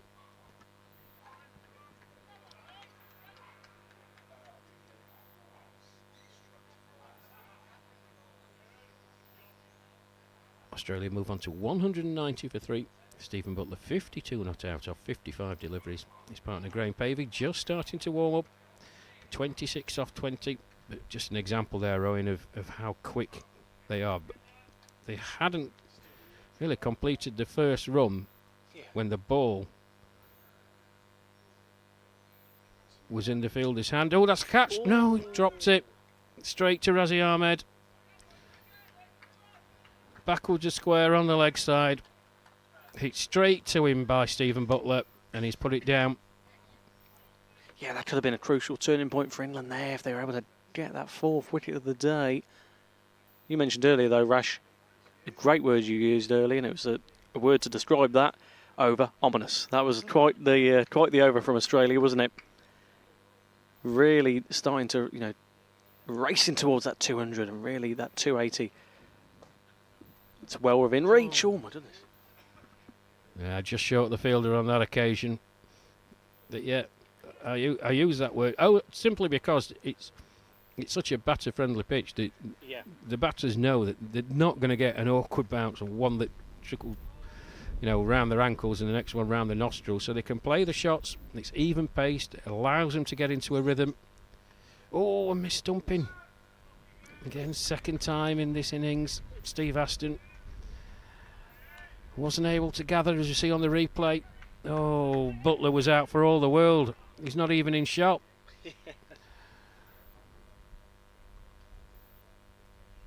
So 2 lifelines for Stephen Butler in this over. To the first delivery straight to Razi Ahmed at backward square. It wasn't a difficult chance. Came in him about waist high. Didn't have to move at all, Owen. And then that mis-stumping from Steve Aston. 193 for 3 then. Yeah, that's a let-off for Australia. Oh my goodness. Not many of them in recent overs, but well fielded by a foot there. But yeah, it's the end of the over. 193 for 3. Yeah, it's a really good partnership forming now between Pavey. 70. Yeah, between Pavey and Butler, really, really good. Yeah, I think that's a 70 partnership. Wow. I only mentioned it in the previous over. They'd got to the 50 partnership, so they're not hanging about at all. So England have just got to find a way. They know what these Australians are capable of. They know what they're going to do as we approach 7 overs to go. Can they contain them? Can they eke out a wicket? It's Yorkshire's Kevin Watson from the scoreboard end then.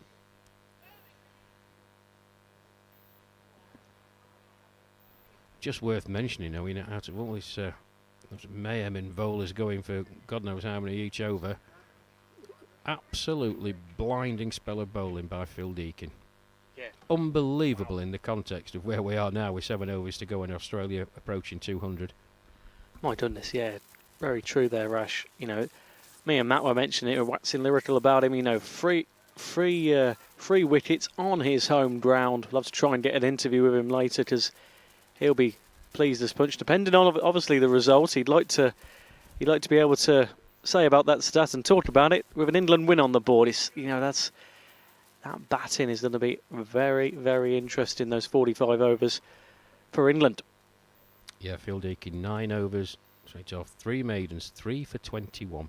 As I said, he went for 2.67 runs per over on Friday. He's bettered that, and by some margin as well. He's in a rich vein of form, Phil Deakin, this summer, leading wicket taker for England. As Watson makes his way in then, Pavey on strike, just a bit of width. Straight to Nick Gaywood there, at point. And there's no run. You had a few international viewers get in touch. Melbourne, Australia, Sydney, Australia. Jasper Heels watching from Melbourne, watching for Steve Butler. Really proud of his efforts. Yeah, he's been fantastic.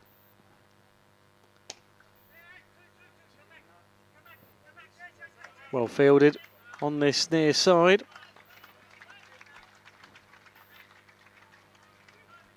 Brendan Miskella says Phil Deakin has always been a quality bowler. Great comment there. Thank you very much for that, Brendan. Very true. And Kevin Ford says it's 11:30 p.m. in Sydney, Australia. Great to hear you watching wherever you are, whatever time of day it is on the YouTube channel. Thank you very much.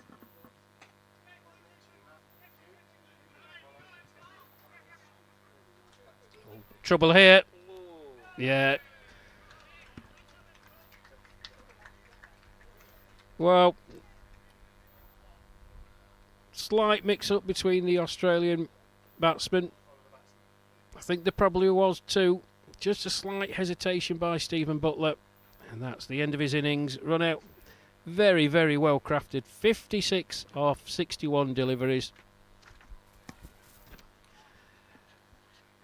Australia lose their 4th wicket. 196 on the board.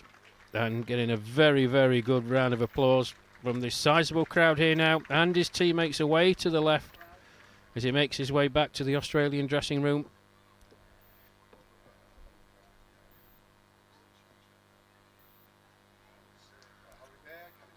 But good work out in the deep by Paul Radage. Knew they were probably going for 2 Owen. Yeah. Ran in hard, clean pick up, and a really good throw. To the bowler's end, as I said, Stephen Butler, quick as he is, just hesitated slightly as he got to the end of completing the first run. He's always going to be struggling if the throw was good. It was good, so a very welcome wicket for England. The second run not completed with that dismissal, so 1 more to the total. 197 for 3.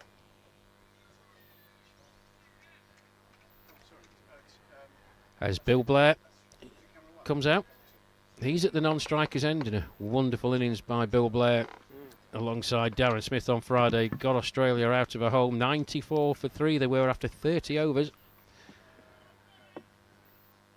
To get him up to 204 was a very good effort by them. It's Watson then, in he comes, Pavey on strike. He turns that beautifully down the leg side, that's going for 4.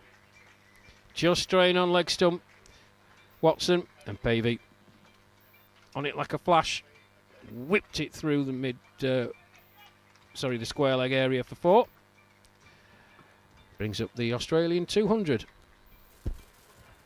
Yeah, great return. 201 for 4 for them then now. They'll be pleased with that so soon after losing that wicket. More of the same they'd be hoping for. As they play out these final 6 overs. A bit of communication there just to not go for that run because it was so close in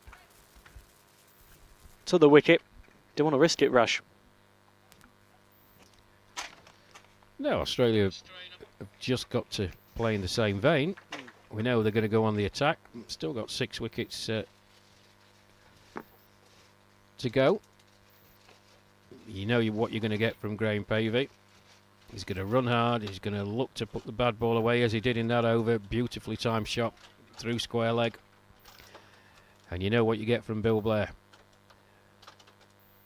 So England will be hoping they can just try and restrict these Australians. I think looking at it now, anything under 250, that's a victory for England. Absolutely, 100%. But the Australians will have different ideas. So Bill Blair just surveying the field. Players scattered far and wide. Kevin Watson, a deep mid-wicket boundary. Man backwards a square on the 45 on the leg side. Razi Ahmed at backward point. Paul Radage. He's a wideish mid-wicket. Nick Gayward, wideish mid-off. As Blair turns that first delivery into the leg side. Trots through for a very easy single. 1 more to the total then. 202 for 4. And Blair gets off the mark, first ball. Shaw comes in again. Bowls. Pavey has played out into the offside, straight to Nick Gayward. And keeps it to 1. Good bit of fielding from him. And we're looking forward to watching Nick Gayward bat. Be interesting to know if he's going to be opening up the innings today. It's just a thickish edge. Razi Ahmed comes around from his position at backward point to do the fielding. 1 more to Bill Blair, 1 more to the total then. Yeah, we've had another international viewer get in touch. Alan Crutchant, thanks for getting in touch from Scotland. That's going to be another 4 for the Aussies. Really, really good. Brings them on to 205 for 4. Bill Blair looking to continue where he left off, Rash. Oh, sorry. My bad. That was Graham Pavey on that. Heat getting to me there, Rash, I tell you. But he's having a good day of it himself, Graham Pavey. Warming up now, as you mentioned.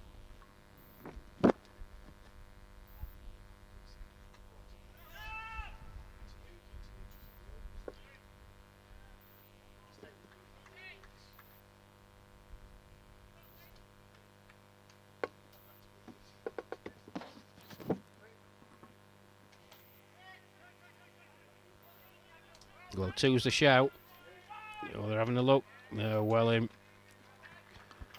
Well done, Mel Hussain. And end of the over. Our screens have just frozen a bit. I think the heat's melting the cables to the scoreboard. It's probably something like 207 for 4. Something like that.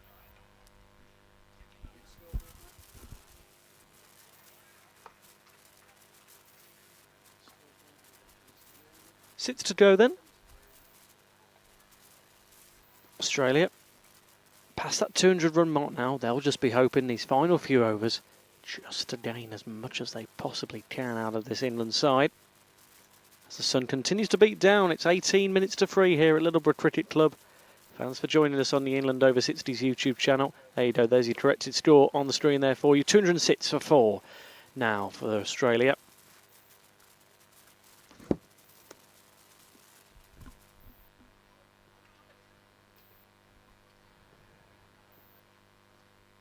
And our cameraman Benny taking a short break.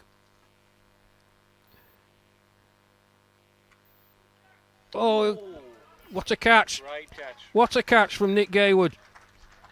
Oh, right out the top draw. Well, Pavey didn't get to all of it, but it was arcing away from Nick Gaywood. At point. Diving to his left. Both hands on it. Vital wicket for England. Graham Pavey goes. Caught Nick Gaywood off the bowling of Kevin Watson. 35 for him off 28 deliveries. Vital wicket for England. Just what they would have wanted. It really owes a lot to an absolute stonker of a catch as Matt Evans rejoins us in the commentary area, having spelled Benny. Everything all right, Benny, on the camera? Yeah, he's fine, that lad. Young lad. What a catch that was, Matt. Unbelievable, wasn't it? Unfortunately, you didn't get it on your footage because just as it happened, Benny tapped me on the shoulder to say he'd returned, and I looked around to Benny, and the catch went in hand. But very athletic diving catch, one of the best we've seen on this trip so far. And they're getting the wickets, aren't they? They're just ticking away at them, chipping away at Australia. Yeah, they certainly are. I mean, it wasn't hit hard, but it was arcing away from Nick Gaywood. But just to have that presence of mind to recognise that. It's like a young salmon. Well, the Barmy Army will be cheering Nick Gaywood on. Heavily involved in the Barmy Army, of course, and the Root Academy. And plays in my home city of Sheffield for Sheffield Collegiate. I hope to see him down at Littleborough Cricket Club in the north of Sheffield on Friday, when Australia have their next outing against the England Lions. So, Kevin Watson in. It bowls. That's just nicely into the onside by Terry Becks.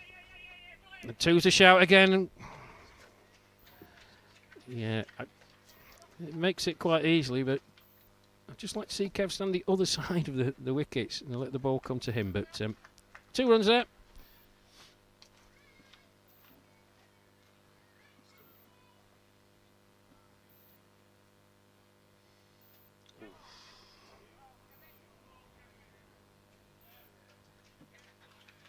Another outside edge, wasn't it? Just away from the wicket keeper, just run the single.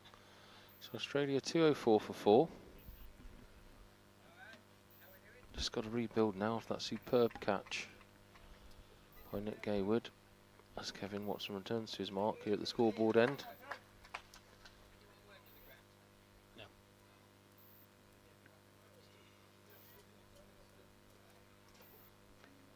Watson in. Oh, he's dug that out. That was a really full delivery. He's flicked it off his legs straight to the boundary for 4.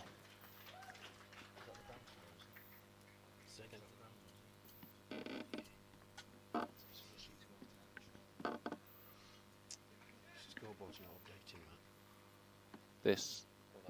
That. Oh, okay. And that. And that. And that. Oh, right. More problems here at the commentary position. The scoreboards are now not updating. I'm not sure what's happened. Lads have nodded off in the scorebox as Watson charges in from the scoreboard end, throws it down again. A very full delivery, but it's Smash back past him by Pavey. Long on retrieves it. Bill Blair. That's Bill Blair. Pavey's out. Oh, I see. Yeah. Pavey was out. Bill Blair's out there now with Terry Becks. He was smashing it in warm-up this morning. He's a big lad anyway. He was threatening to throw a few deliveries at me at one morning this tour, and he's... Has he caught that? Brilliant. That's a great call and bowled. Kevin Watson's dived down at his feet. You see that drive you've got there? I don't think Benny wouldn't be... That dive there by Kevin Watson, he's picked it up straight back at him, and Terry Beck can consider himself a little bit unlucky there, but what a great catch by Kevin Watson. Well, Nick Gaywoods was a blinder. I don't know the right word to describe that one from Kevin Watson. In his follow-through, absolutely smashed back by Becks. It was hit right off the middle. It's gone no more than a couple of inches off the ground, and Kevin Watson has managed to get his hands underneath it. Goodness me, how does he hold on to that? Well, breakthroughs for England, and vital ones as well. Just checking this Australia charge. Another wicket goes. This time Terry Becks out for a couple. Caught and bowled Kevin Watson. That was just pure instinct, wasn't it, Rash? And I think for a minute Becks thought it might have hit the ground. He lingered and looked at the leg side umpire as if he thought that just caught the deck before Watson snaffled it up, but he's had to walk, and we've got a new batsman at the crease now, joining Blair. He's not going to be facing because it was end of over. That was Watson's last delivery. Figures aren't bad. 2 foot 27. If this is now updated. No, it's not. No, the scoreboard hasn't moved for a while. Well, it looks a lot better now than it did with 3 overs, no maidens, none for 27. When going at 9 and over, but 2 wickets for Watson. He's going to feel a lot happy about that. Brought into the team. It's a late injury replacement for Nick Newman. And I was mentioning, would he be an option? Yeah, well, he certainly has been an option. Had a bit of tap, but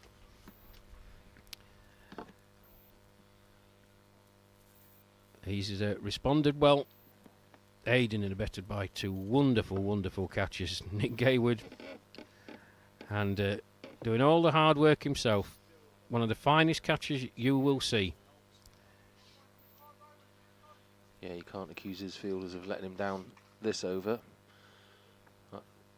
Incredibly athletic catch last over by Gaywood, and this time it was Watson, caught and bowled, doing it himself. So it's he's clubbed that. Well fielded though, and he's fallen over again, the fielder there. I think that's the chap who fell earlier, isn't it? He's just... No. Not Radic? No. So, number 28 on his back, just taking strike.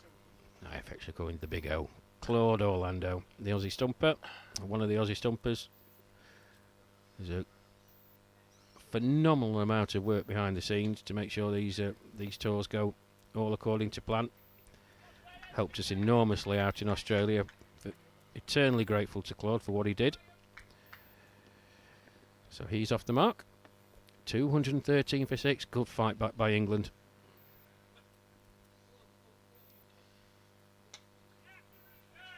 Yeah, that's nice delivery from Graham Shaw. He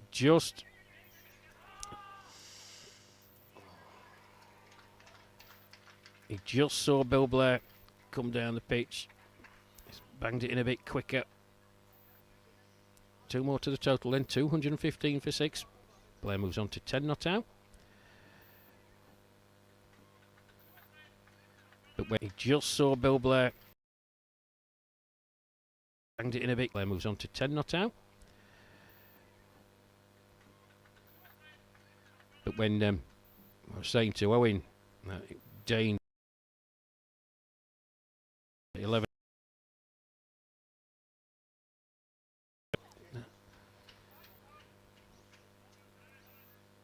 Oh, makes it in the end as Blair, but it went straight to the fielder. It's backwards of leg on the a direct hit, and he would have been out.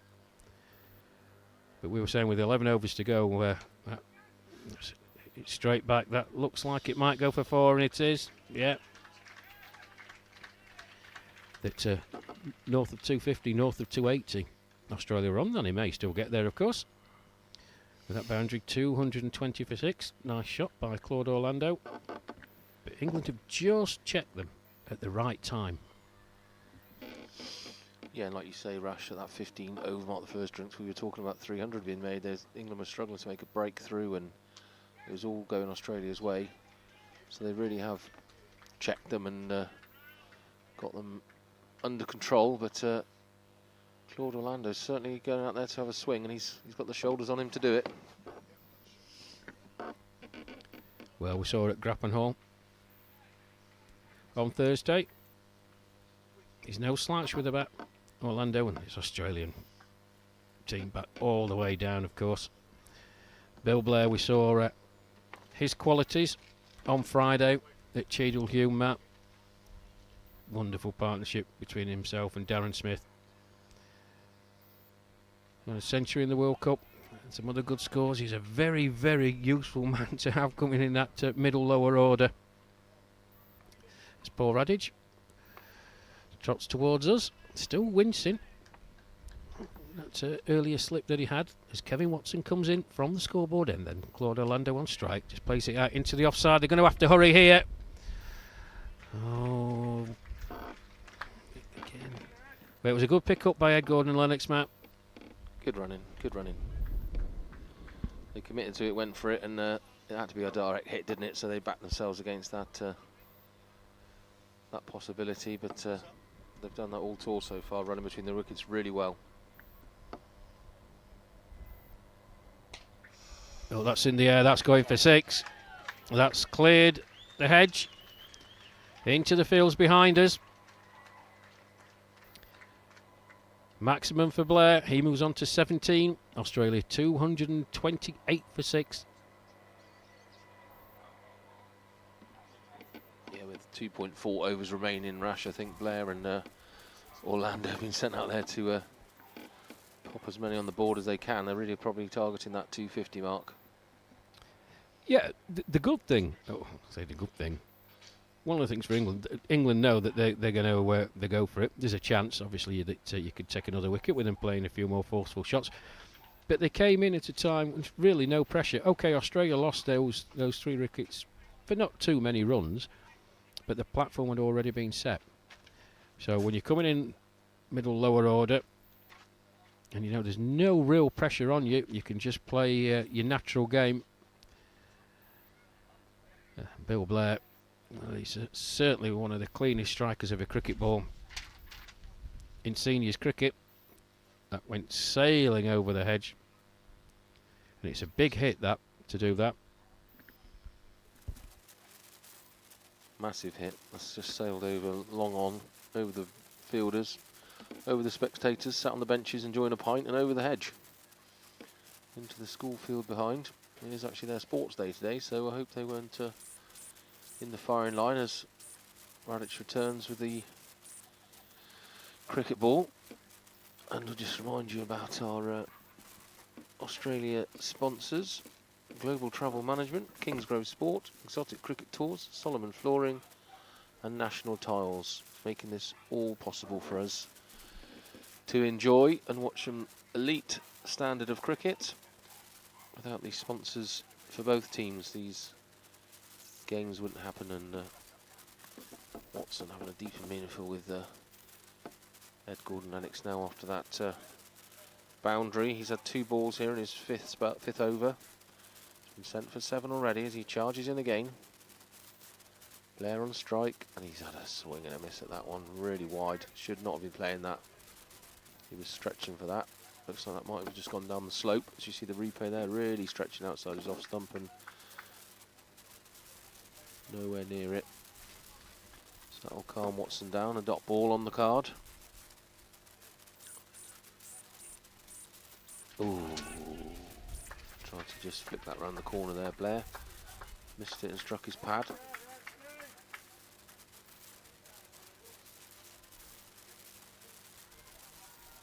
So just 2.2 overs remaining. I think if this stays below 250, England will be more than happy with their fielding performance. But Mr. Blair's got other ideas, hitting shots like that.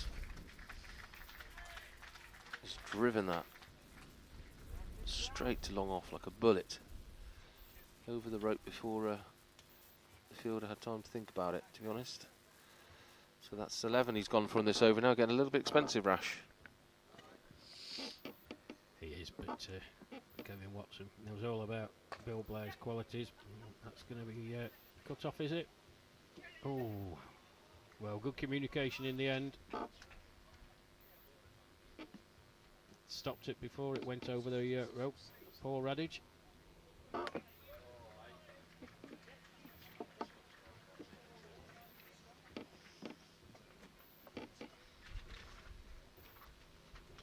.43 gone then, 2 to go, 234 for 6.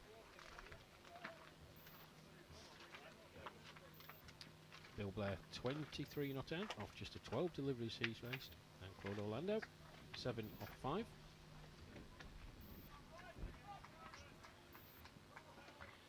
Yeah, 2 overs remaining. Rash run rate's currently 5.44. I'm sure they'll be looking to push that up. And like you say, it's Orlando facing. Shaw coming in from the flagpole end. And he's batted that straight past Graham Shaw. But only a single because the fielder was well placed behind the bowler. A little bit short length, that one. And Blair surveying the field positions, looking for the gaps to attack. He's really cut that out there. There's a chase on here for the field. He does stop it. They're going to come back for 2. So running really hard now, Australia, to push this scoreboard up as they reach 237 for 6. Blair moves on to 25 off just 13 deliveries. Oh, that's gone like a tracer bullet again, straight over Graham Shaw's head. Bash it into the sight screens at the flagpole end, just near that scoreboard. Blair moves on to 29. Australia 241 for 6. Bringing that 250 mark ever closer. Gordon Lennox just having a quick word with the bowler. He's already gone for 7 this over. Again, Blair looking around at the gaps, looking where he's going to attack.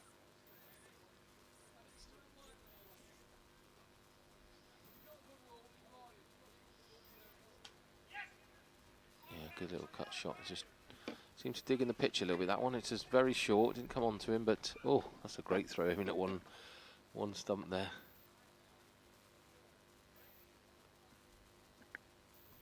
Razi Ahmed chucked it in from point and taking the bails off.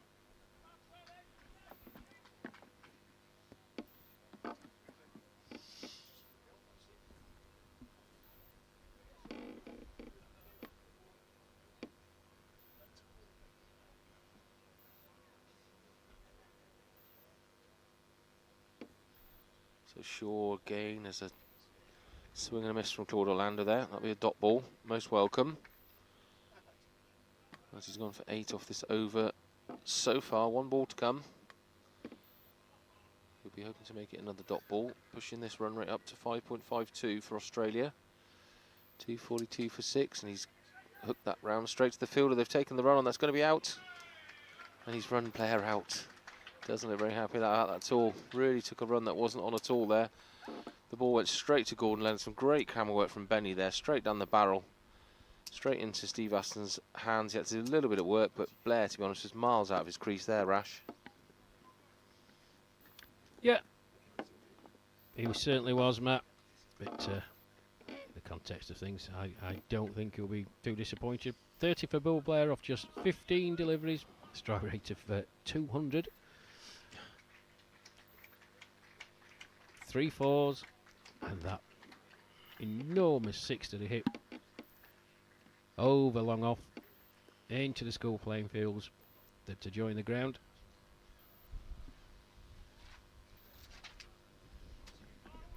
It's John Adamson, so 2 Aussie stumpers out in the middle, Matt.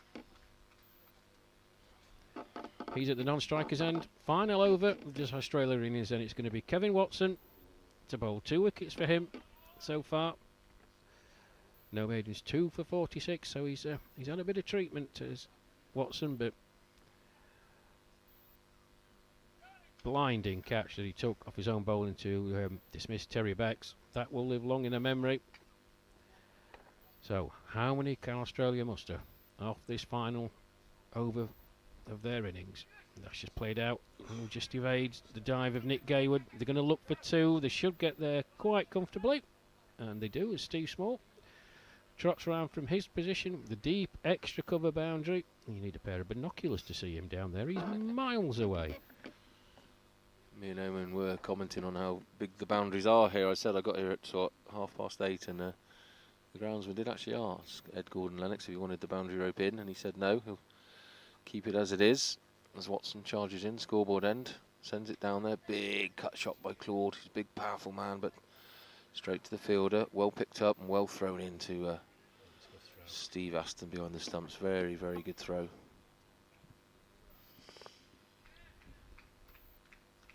So 4 deliveries remaining in this Australian innings. And creeping towards the 50. Must be a target of theirs. They're on 245. Open to set England 250 plus for their innings. Oh, just stumbling backwards, wasn't he? See Steve Aston's frustration there. Because he shuffled sideways to get the ball, his weight was just behind him, and I think the batsman was out of his crease, but just out of reach of the stumps. And he's just stared at the ground in frustration. Well, it's a stumpers union out there. The 2 Aussie batsmen, both the wicket keepers. Steve Aston heavily involved there.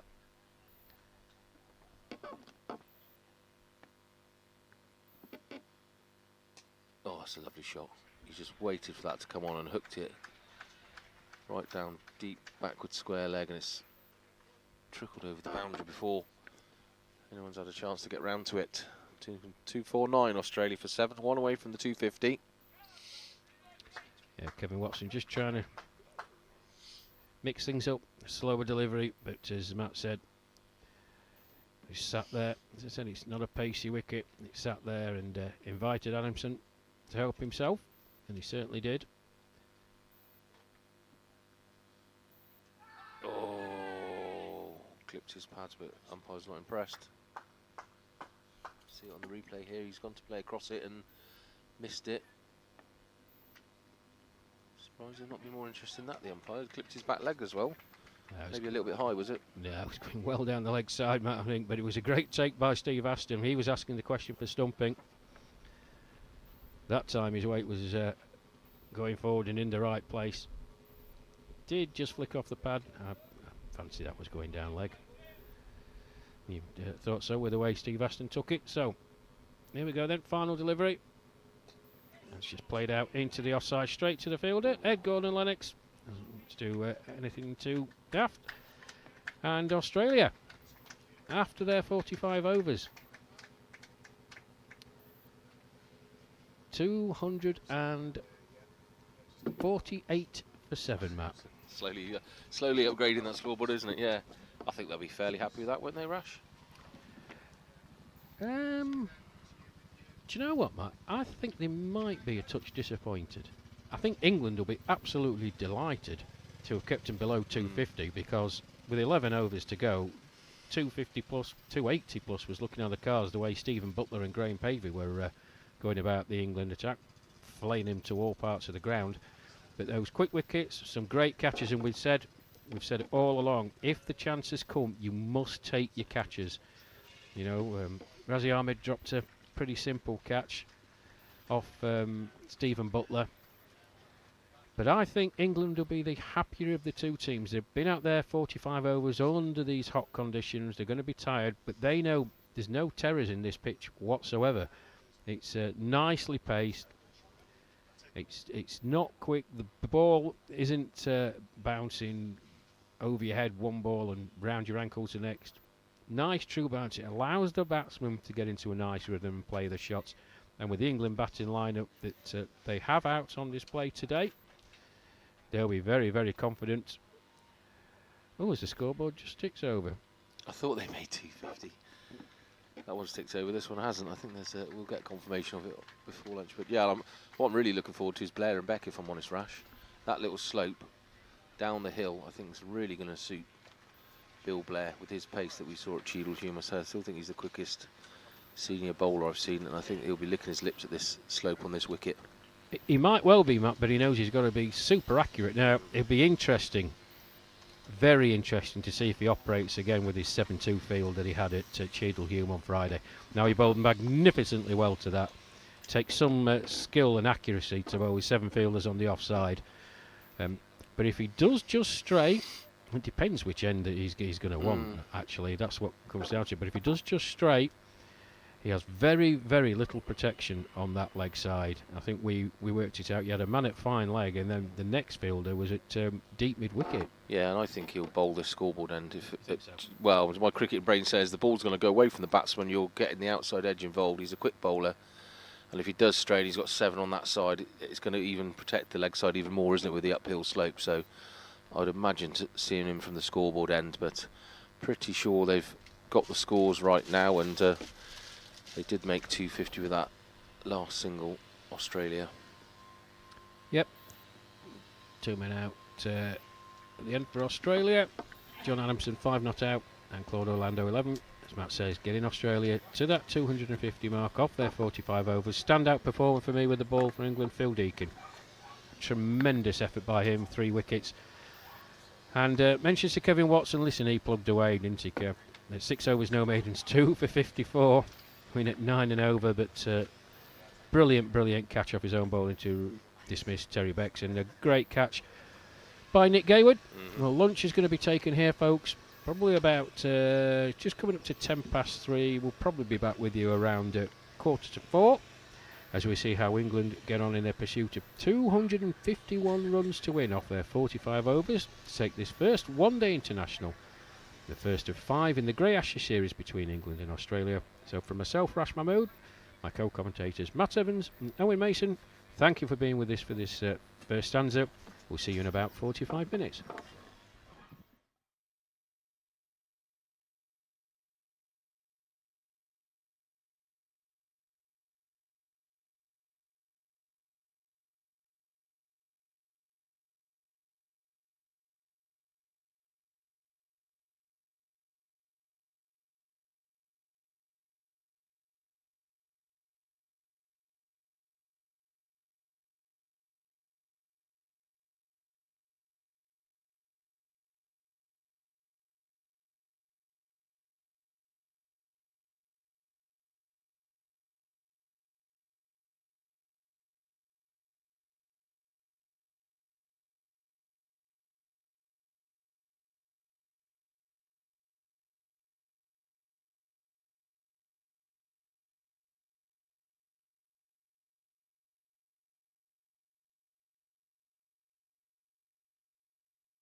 Welcome back, everybody, to Littleborough Cricket Club. A scorching day here as the crowd's forming now to watch a fantastic afternoon of cricket unfold before our eyes. 250 was the target that Australia reached. So England need to reach that 251 to win the first one-day international, to draw first blood in the Grey Ashes series. I'm alongside Matt Evans.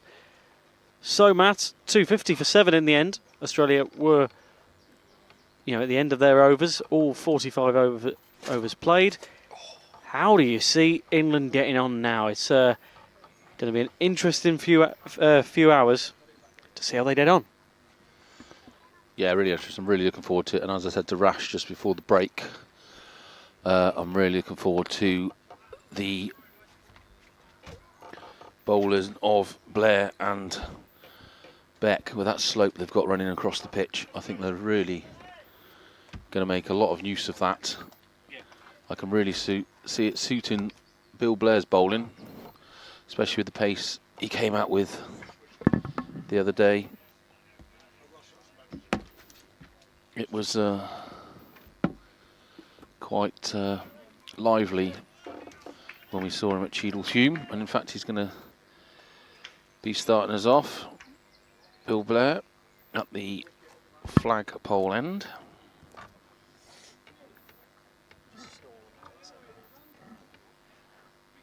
Yes. Crucial, as we said to Rash, obviously, in a 5-match series, of course, you have got time to rectify a defeat here. But you don't want to be the first one to lose here, do you, in a series like this? You want to get that first win on the board, and England will be relishing that chance. After, of course, the Grey Ashes, 3-2 in the end to Australia down under. So England will be looking to go 1-0 up here before Fairburn next Monday. Here we go. Blair getting us underway, and he's absolutely fired one down. Great delivery, wasn't it? Yeah, barely saw that, straight into the gloves. And you can see that his pace is quicker than anyone else's, because Claude Orlando is stood, 10 yards back from the stumps, and it's carrying all the way to him back there. So he defo cranks it up, does Blair, and they've got on top of their game. It's not a massive total. It's okay, but they've got to field well. England field really well, cut the great catches, so they've got to be on their game here, the Australians, as Blair comes in for his second delivery and just opened the bat up there. Steve Small opened the face of his bat and sent it down to third man area. The throw back in was a little bit over Claude Orlando's head. Oh yeah, well, Phil Deakin getting those 3 wickets. It'd be very interesting to see what score Australia would have finished off with.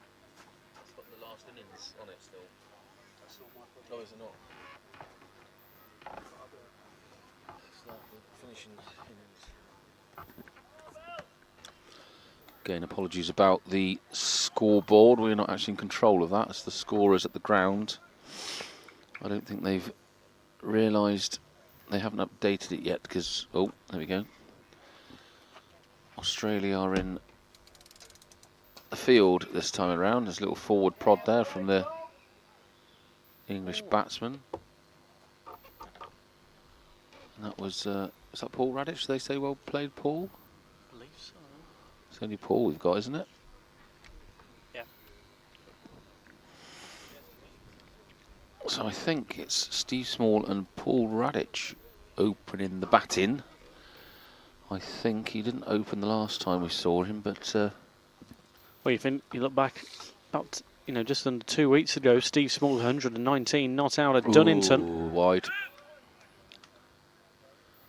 So he's not previous to perhaps put a big score on the board as the Dodds are just going around the boundary there. Enjoying life in the sun.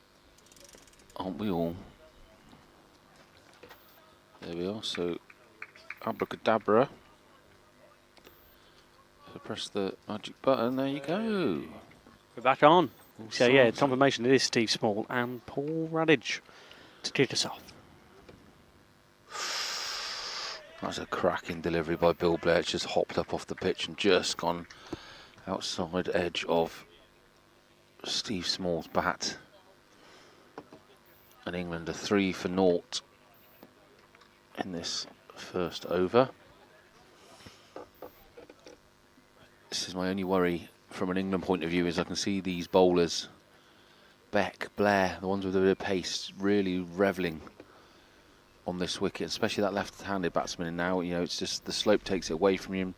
The outside edge shot is definitely on, and that was really well stopped by Blair. Very alert as the ball got smashed back towards him by Steve Small.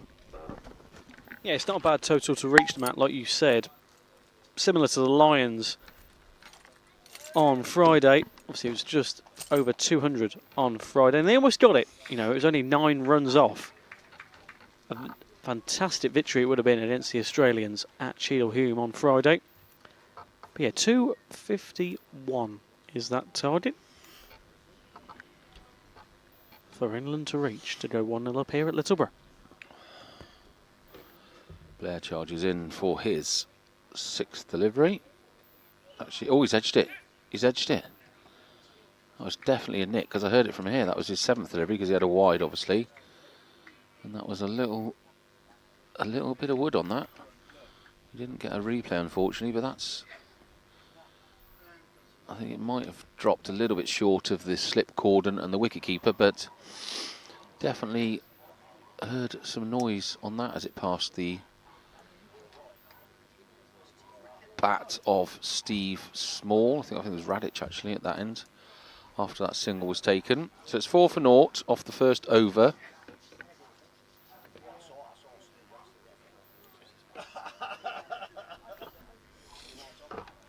Obviously change of ends now at the end of over, and we're going to have someone charging in from the scoreboard end. Bex. That's not Bex. Oh, it is, yeah, he does. He wears number 77. Gosh, I've only ever seen him with a hat on. I didn't expect him to have no hair. Oh, yeah. Such a good looking chap with a bit of a rough beard look on him. When I interviewed him the other day, I thought he'd have locks of hair for days underneath there, but this lad is also rapid, so he charges in from the scoreboard end. Bex charging into Small. Oh, and he's had to dig that out the block hole. That was right up there, full length. And again, that's some speed behind that, Owen. Yes, it was, Matt, wasn't it? This is what England have just got to be careful of early doors here on these deliveries. Yeah, great speed on that, isn't it? My goodness. Yeah, good fielding so far from the Australians. As we say, Steve Small, 2 off 7, and Radic 1 off 1 delivery for him. Still early doors, but a run rate required of about 5.66 at this moment in time.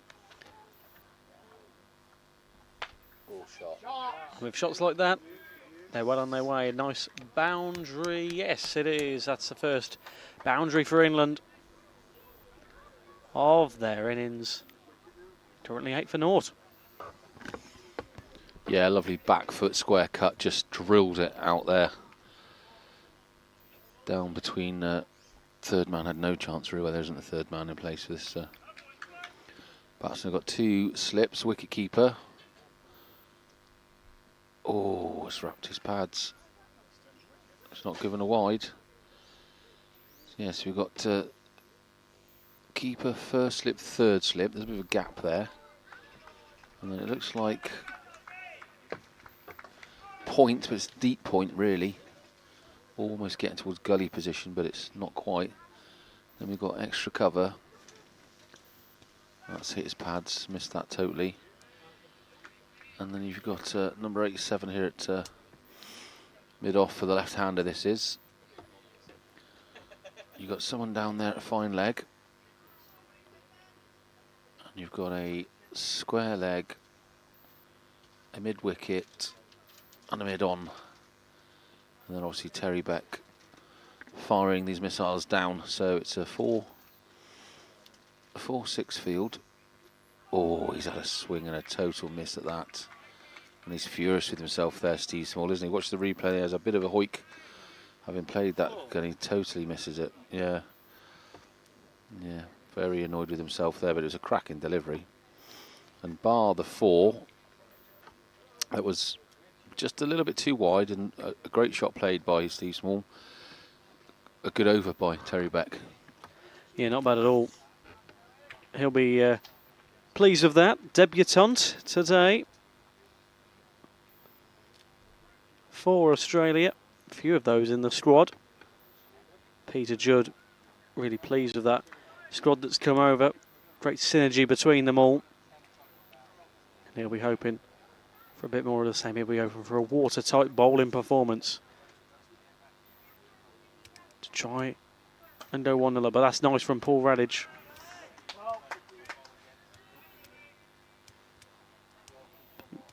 Fielded well though. So no points on that one. No runs, I should say. I've only just thought of this. We mentioned it. I wonder if Merriman's injured, because he's been one of the top batters. He's scoring well, hasn't he? But he did have that little pop in the back of his knee at the Handsworth, wasn't it? Yeah, that game. So I just realised he's not on the team sheet, which you'd expect him to be normally, wouldn't you? That's right. As Blair comes in again, a lot of pace on that, and just Paul Radich has to just offer a forward defensive there with that ball travelling at some speed. Yeah, we don't know how serious, of course, that injury was to Richard Merriman. But obviously, it was only a week ago, just over a week ago at Handsworth, where that injury took place. So hopefully, if he is out, he's not out for too long, because obviously the 5th and final one-day international in this Grey Ashes series is on the 24th of July. So a bit of time for him to recover. Of course, the USA series and the Tri-Nations later in the year. So still plenty of time for Richard Merriman. But he'd be gutted to miss this opening one against the Aussies. Yeah, quite, as I just mentioned, quite watertight at the moment for Australia this fielding. Not letting anything away. That's what they want, really, especially these early overs. It's just a really frustrating England. Maybe get that early wicket.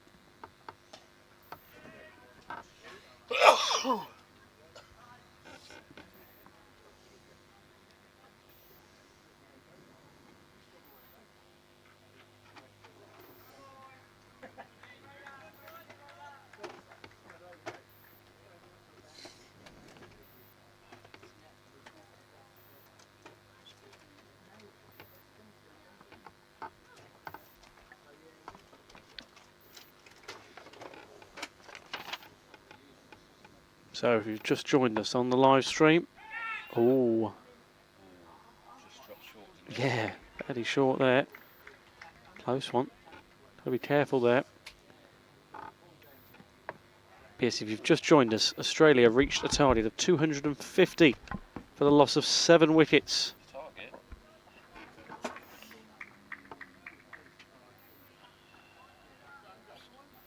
We heard from Nuala. Looks like a lovely day up there, lads. Certainly is. Too hot though. Yeah, Nuala was meant to be joining us, but she's got herself a cracking little gig at Wimbledon. That's a great little drive there. Just span off the surface and made it out to point. We've had a few messages here while the iPad's been down. Brendan Miskeller. Phil Deacon's always been a quality bowler. He certainly was today. Kevin Ford, 11:30 p.m. in Sydney, Australia. Alan Cruikshank, Scotland here. Nuala. Jake Lambuske. Patrick Collins, Chris Thompson and Yassine Sama. Let us know where you're all checking in from. As we finish the 3rd over, we get to have our second look at Terry Beck with ball in hand. It's 9 for no loss of wicket for England. They're looking at getting 251 is their target. Run rate's currently 3. Required run rate is 5.76. So they've got to do a bit of batting to get the job done here. As we see Darren Smith flailing his arms around. I should know where he's from because I spoke to him the other day. We had the great chat with him, didn't we? Yeah, I think he's just outside Melbourne, isn't he? Yeah. Because that's neighbours area, isn't it, Melbourne? Certainly is. That's your love of your life there, Charlene. Neighbours, a great show. And obviously got onto that because Darren's wife's called Kylie, so we thought he was married to Minogue, but no. Informs us his wife's a better singer than the Kylie Minogue. Kylie Smith, good turn on the karaoke as Bex comes down. Square cut played there by Radic, but it's straight to point. No run taken. Yeah, do get in the chat. Let us know where you're watching from, who you're supporting, what you think the result's going to be, which way this game's going.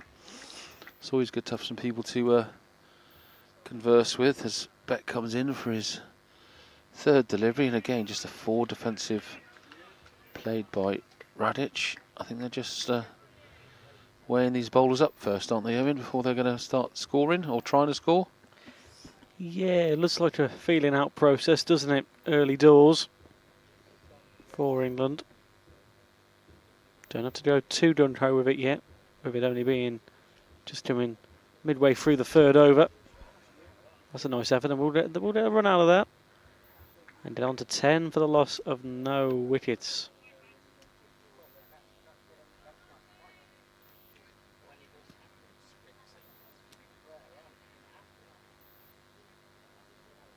But yeah, we'll be covering Australia's next game at Littleborough Cricket Club, just outside Sheffield. It's the second of 3 Lions games against Australia. Last week's anything to go well. We'll have a thriller in Sheffield next week, and the pub after. Rash informs us it's cracking karaoke down there.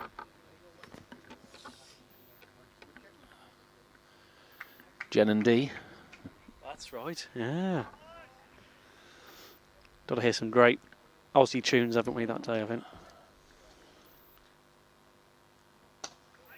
That's well punched back past the bowler. Just towards mid-on there. Sorry, mid-off. Well fielded, sharp clean. Good camaraderie here. Again, everything that happens in the field here for Australia, you see from your pictures, there's high fives and handshakes and cheering. So their spirits are up. 4 overs, 10 for North England. Steve Small on 6. Paul Radic on 3. Like we just said, just feeling the bowlers out still here, really. Sussing what they can and can't get away with. The pace of Blair and Terry Becks. Very dangerous bowlers. They're as quick as I've seen it. This over 60 level. Pitches there just against the change rooms and scoreboard, which is at the opposite end of the ground to the clubhouse. Yeah, it's a great little ground, isn't it, here at Littleborough? Really welcoming people again, as we've been, every single ground we go to, it just seems a great community feel about this place. 1839, you said this club's been around since. That's incredible. Isn't it? Yeah. Someone was saying that's older than Australia, isn't it? I don't think that's true. Yeah, I think, is that late 1700s, I want to say, for Australia? Yeah. Testing our history knowledge from school now, aren't we? There's one for the messages on the live chat. When was Australia invented?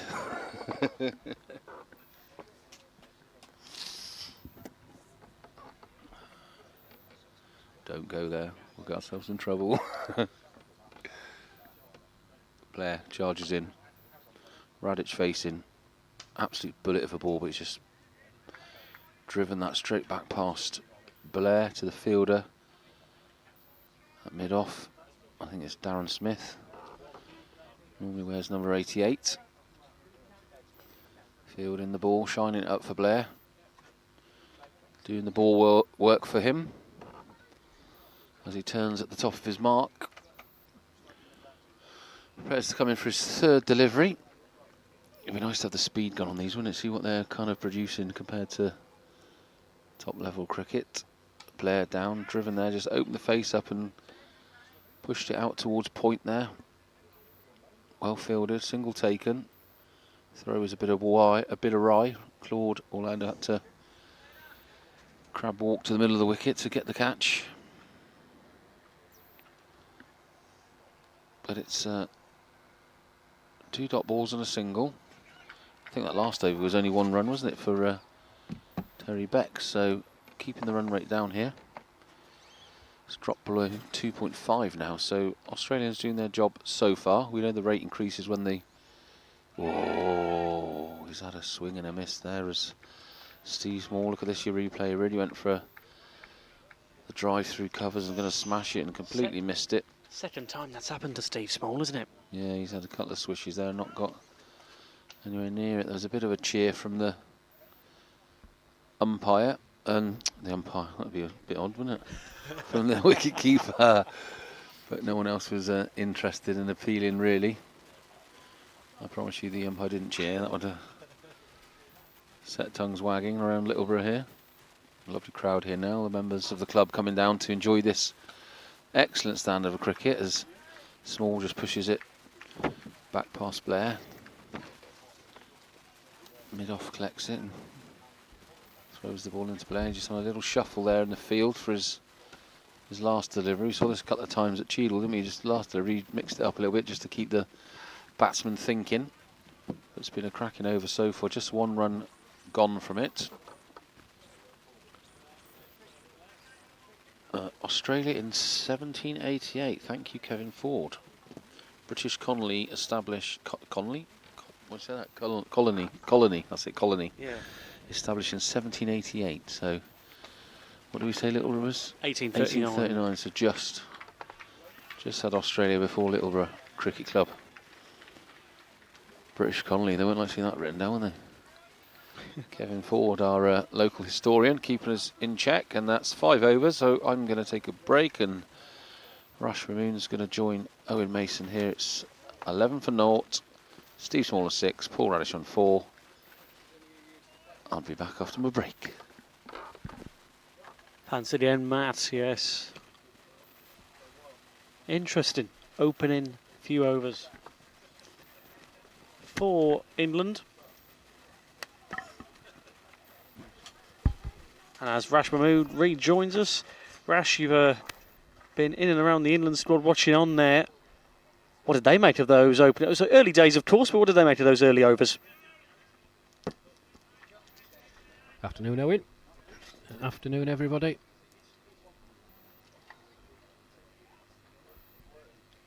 Yeah, just chatting to the England boys. I think they're quite happy that they kept Australia to 250. Did have some opportunities to make further inroads. But the same stage after 5 overs, Australia were 20. England found it very, very difficult to get the ball away. They're being given nothing by this opening pair of Blair and Becks. And they are fine in the middle. It's going straight to a fielder. That's broken that. That's a nice shot through the covers for 4. Right on cue, Paul Radage. So it's going to be very, very interesting. I think we're all set up for an absolute cracker. Yeah, we mentioned it. You know, as Australia got to that target the other day of 205, you know, the Lions valiantly chased in the end, and they only 10 runs off in the end. Might see a fairly similar chase from England here if Australia limit in these opening overs, but 15 for naught now after that boundary.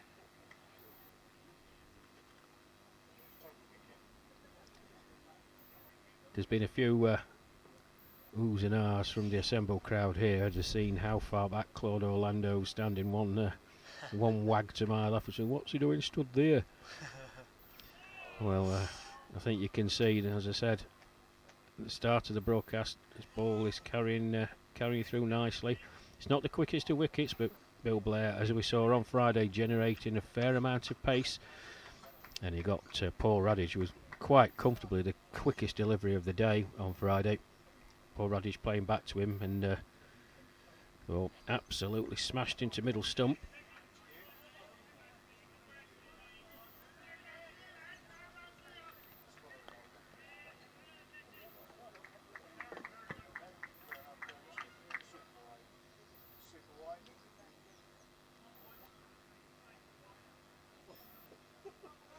Yeah, 15 runs off 36 balls for Small and Radage so far to open us off. If you've just joined us at Littleborough Cricket Club, it's the first ODI between England and Australia in the Grey Ashes. Great to be with you alongside Rash Mahmood and Matt Evans.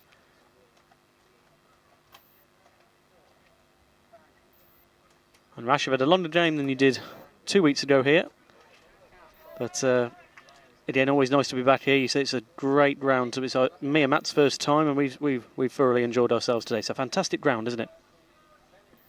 Yeah, wonderful ground, wonderful facilities, wonderful club. Absolutely treated like royalty here. It's a massive part of the community. Oh, another swing and a miss by Small. Yeah, it plays a huge part in the community. There's functions on here nearly every day. It's really well attended.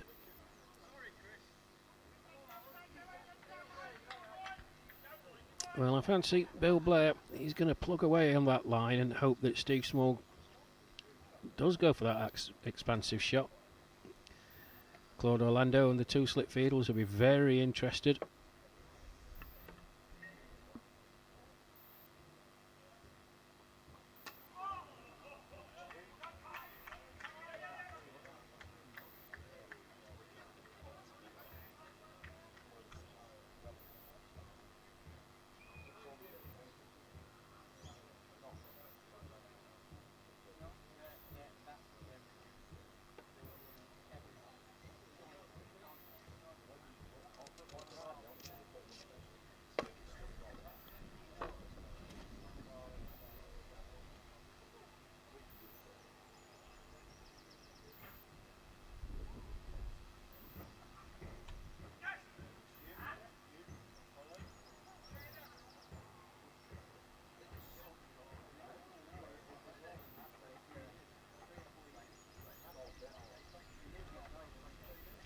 Another one added to the total then. After that knock from Small.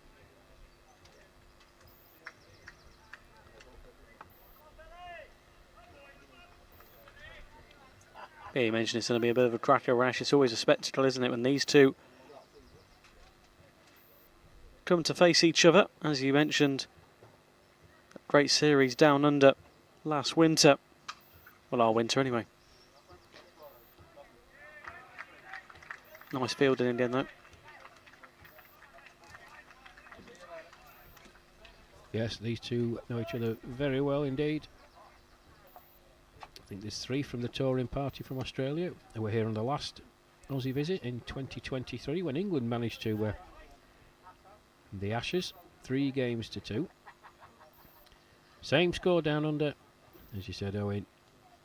Australia coming out on top.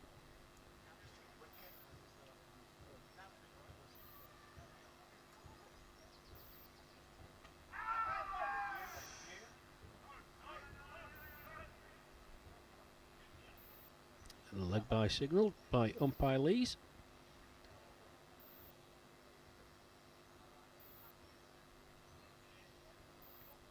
But even at this early stage, England just try and navigate their way through the early stage to this Bill Blair and Terry Beck's opening spell. But the run rate just ticked over 6.1. England going along at 2.6. Doesn't seem a lot at this stage, but if Australia manage to eke out a couple of wickets, suddenly you're well behind the curve. Yeah. So England are going to be mindful of that, even at this early stage. They can see the scoreboard. There's 2 scoreboards here. So the batters at both ends. No excuse for not knowing exactly the state of the game, which sadly didn't quite happen on Friday at Cheadle-Hulme. It almost was that grandstand finish, wasn't it, Rash? It was, if you were looking at the scoreboard, that Timor Alam and Simon Rouse were. Just a few technical difficulties from the scoreboard to the main scoreboard at Cheadle-Hulme, and the England batsmen were under the impression that they needed X amount, and they actually didn't. They needed more than they thought, but still a very, very well contested game.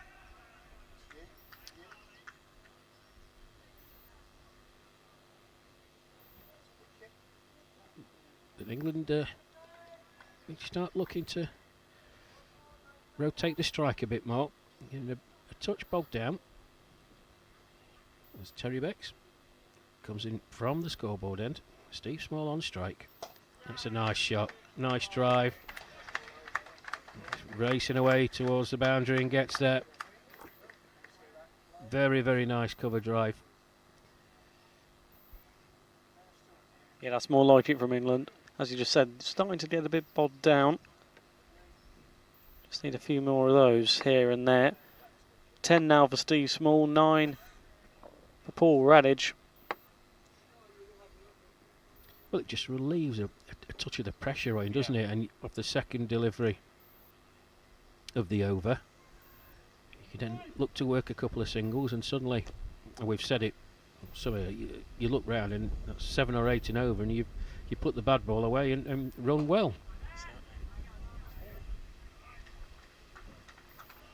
And all of a sudden that required run rate comes down, your run rate goes up, and it looks a much rosier picture. It's easy sitting here and saying it, of course. I mean, the Australians are going to give you absolutely nothing. And the England boys know that. It's about game management, working your way through. This Becks is in again.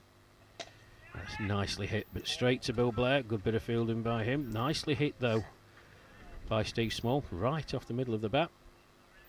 But full commitment from Blair.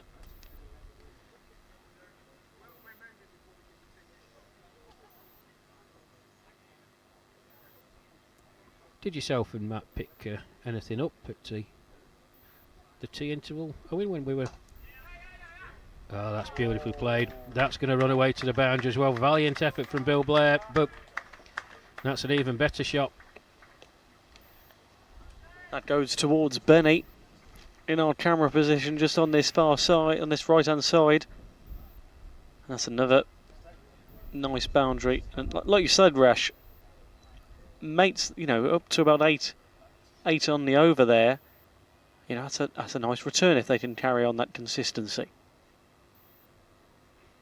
Yeah, 2 very, very good shots. The second one in particular. Didn't try and thrash it, just... Oh, there's a mix-up here. Oh, my goodness me. Well, I'm not quite sure who was calling there, but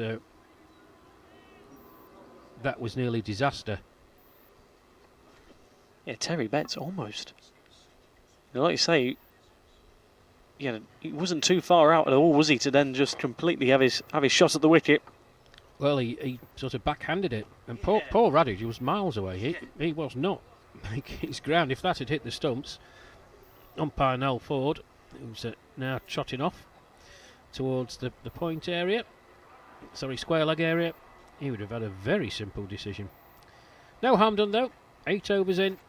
England 26 without loss, chasing 251 to win this first of 5 one-day internationals between England and Australia.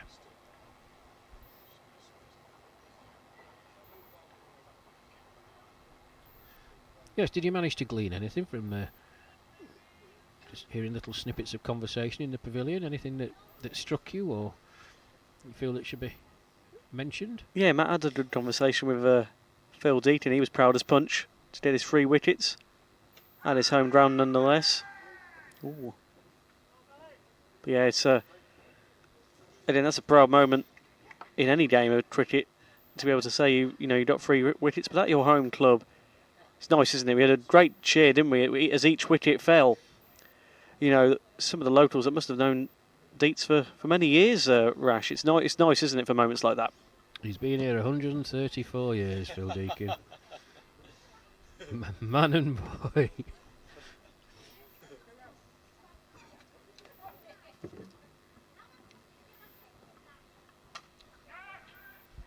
Yeah, that's good cricket, but good cricket as well from Graham Pavey. Nice push into the offside by Paul Radage. Immediate call of yes. Answered by his partner Steve Small. With the ground made up by Graham Pavey. Just keeps it to 1. 27 without loss, England.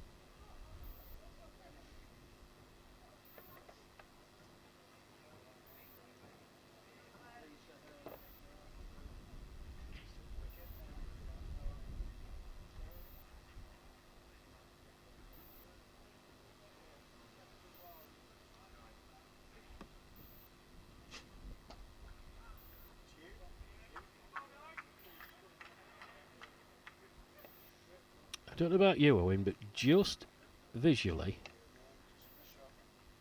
Bill Blair doesn't seem to be running in with the same fluency. I don't know whether that diving attempt in the previous over has just tweaked something to monitor, but he just doesn't seem to be coming in with the same fluency. And that delivery was a lot slower to the naked eye than what he's been pushing down. He's just, I don't know, fiddling about with his marker. I don't know, I may be wrong. It's just as he got to the end of his bowling marker, the previous delivery. Yeah, that would be quite a blow for Australia, given how lethal he is on that delivery. Yeah, that's a lovely shot as well. Again by Small. He's into it.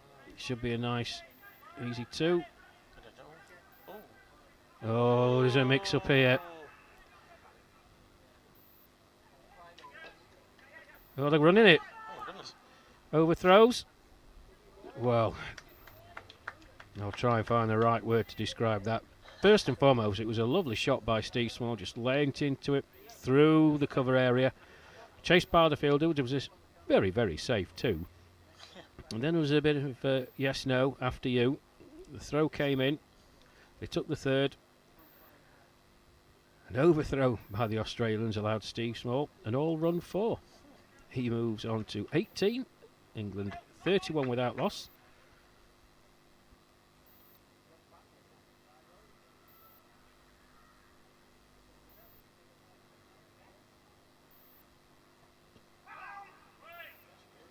That was the first time in my short cricket commentary career, Ash, I've seen a 4 run like that. Is that fairly common or quite rare, is it?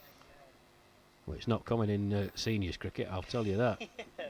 Normally running on with a gurney and a defibrillator. But just shows you the level of fitness of these boys. You know, they have to put the work in. That was just a comedy of errors on both sides, really, but England won't be caring. No, it's a very rarely run thing in seniors cricket, Owen. I've only seen it once before. And that was at Caulfield Park, actually. In the second one-day international. I think it was Melisane and the skipper might have been batting at the time. The boundary there, it was a very short leg side boundary. The boundary on the far side, it's even bigger than it is here. And Melisane managed to get one into the leg side. But the nearest fielder, because of how Australia had set up, you had a orthodox mid-on, fine leg, and nobody, absolutely nobody anywhere near it. Yeah. I can't remember who was at mid-on who set off and then thought, oh no, that's a bad idea. So it was left to the poor soul who was at fine leg to run all the way round. That was, of course, the only time I think I've seen it in seniors cricket. As you can imagine, the England supporters on the day were very sympathetic to the Australian fielder. That's a nice shot as well by Radic. Just tucking it into the other, and that's good batting. Yep. Yep.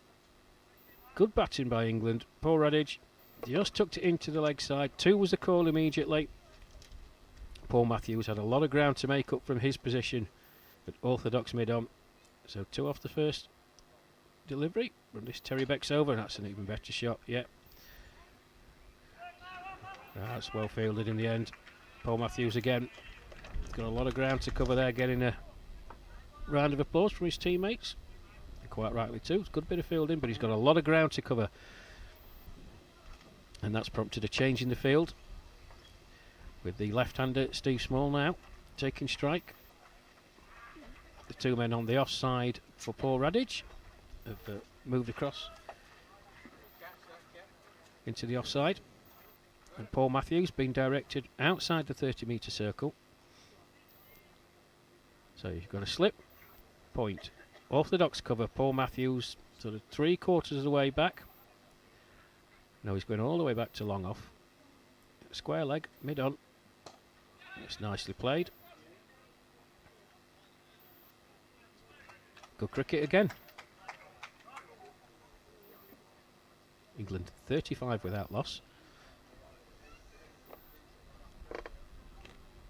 Just starting to warm to their task a touch, Owen, I feel.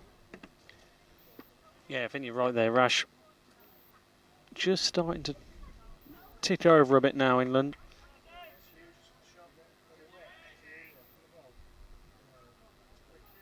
In from Betts again then. Oh, well fielded in the end. Both went for it.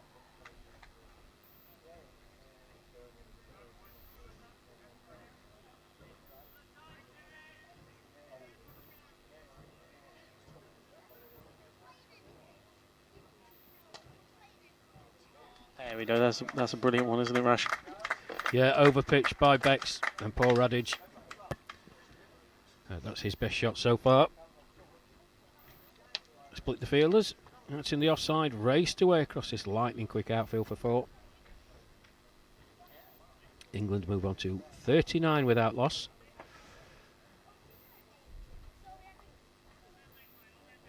And with that 4, Paul Radage moves on to 17. His opening partner Steve Small. He's on 19.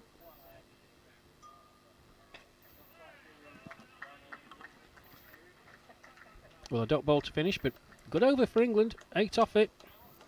10 gone. 39 without loss. Chasing 251 to win. There's a quick word from Owen Mason, and then you'll hear Matt Evans as he returns to the commentary box. Yeah, Rash, it's been like you say, England just starting to gain a bit of confidence now. Few overs where there's been eight runs. Especially did help with that four run that we saw earlier. But yeah, 39 for the loss of none. That's not bad at this stage at all, and a nice little partnership forming between Steve Small and Paul Radage. That's what you want early doors, isn't it? Because you don't want to lose an early wicket. Then the confidence starts to dead a bit. Oh, here we go. You don't know what's going to happen, but you want that early partnership, and they're both ticking over quite nicely.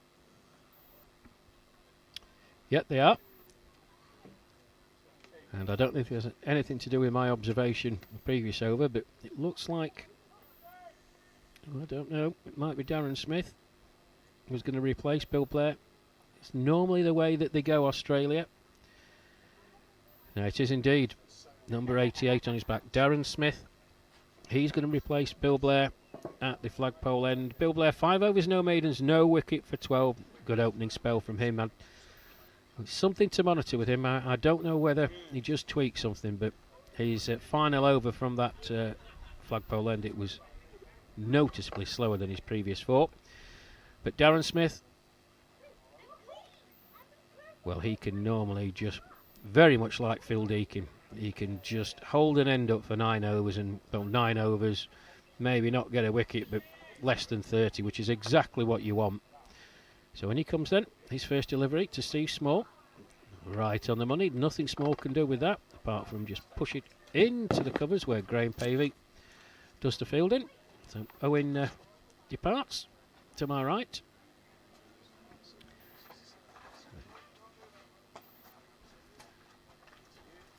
And in comes Matt Evans after his short break.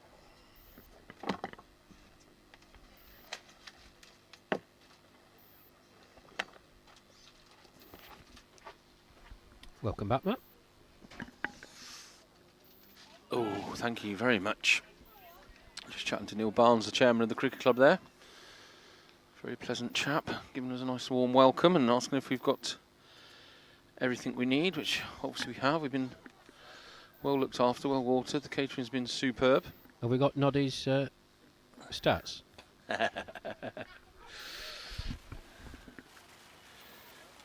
Yeah, you heard Chris telling us he was a top scorer of the club in history, and etc. etc. It didn't come as a surprise to the chairman that was information was shared with us early doors, but doing well here, England. Slow run rate, but not lost any wickets yet. So you've got to change a bowler this end now. Darren Smith's on. So, what did you make of that first spell from Blair and Beck's, Rash? Yeah, I just mentioned to the listening audience,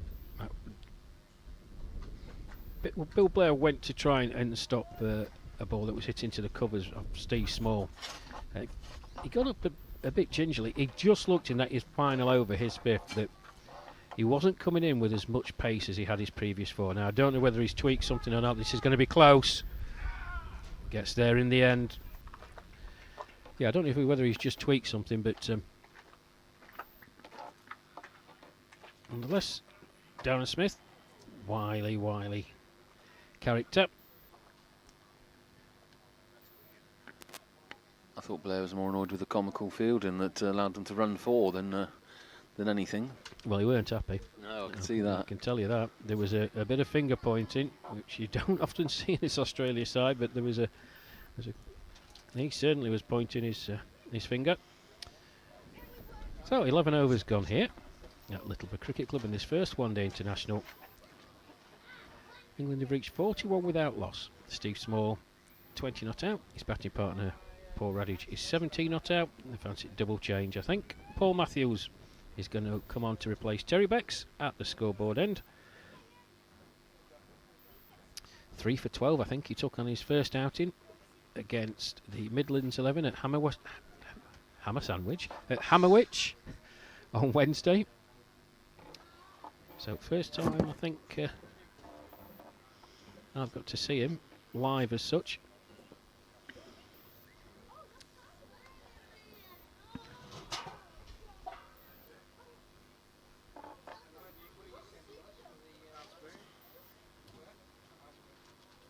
Just spin bowling, judging by the run up.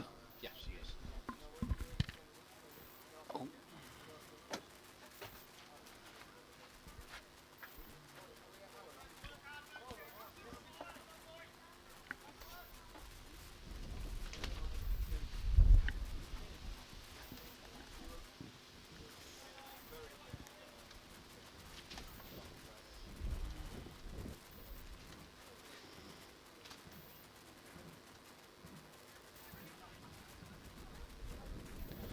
Just a slight delay here. You see my screens, the umpire waving his arm. They just need the sight screens moving, and there's Edward Gordon-Lennox helping out as they shifted them across for the left-handed batsman.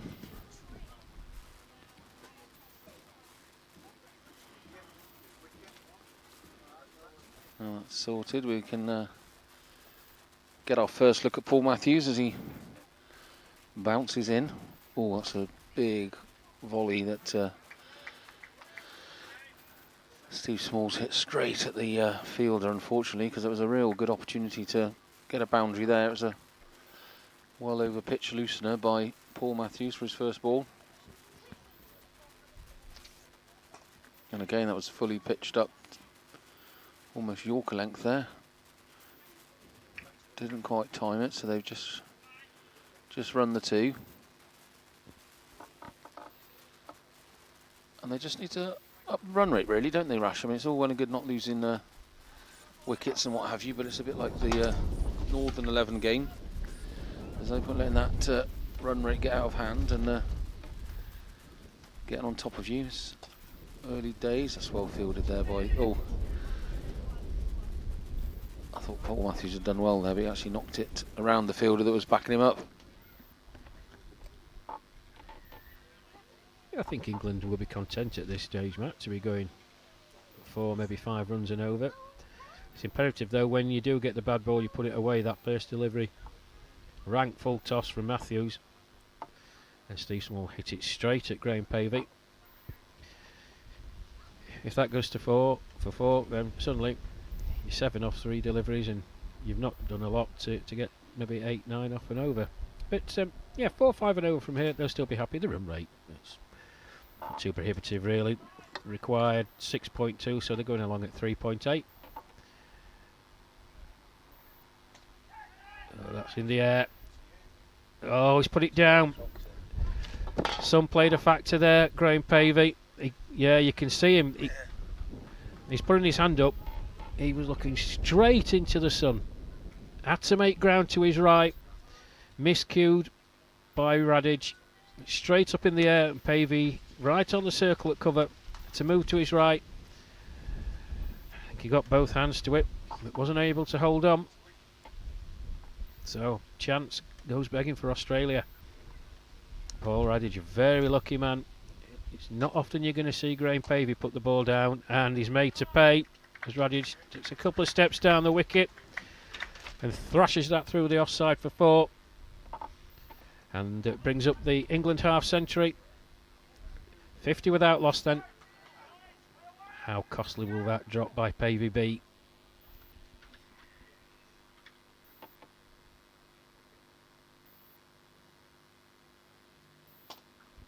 Oh, he's gone again, and he's gone big.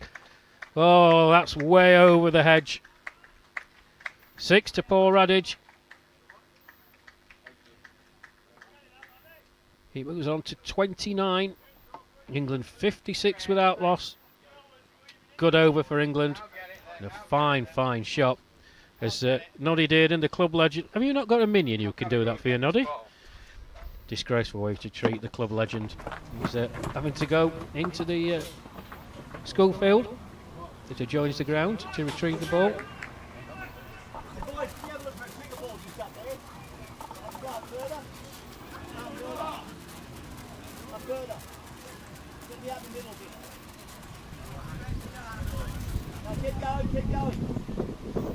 Well, it just shows you what a good over can do, Matt. We talked about 3.8 and 6.2. It's now 4.7 runs per over for England. Required rate 5.9.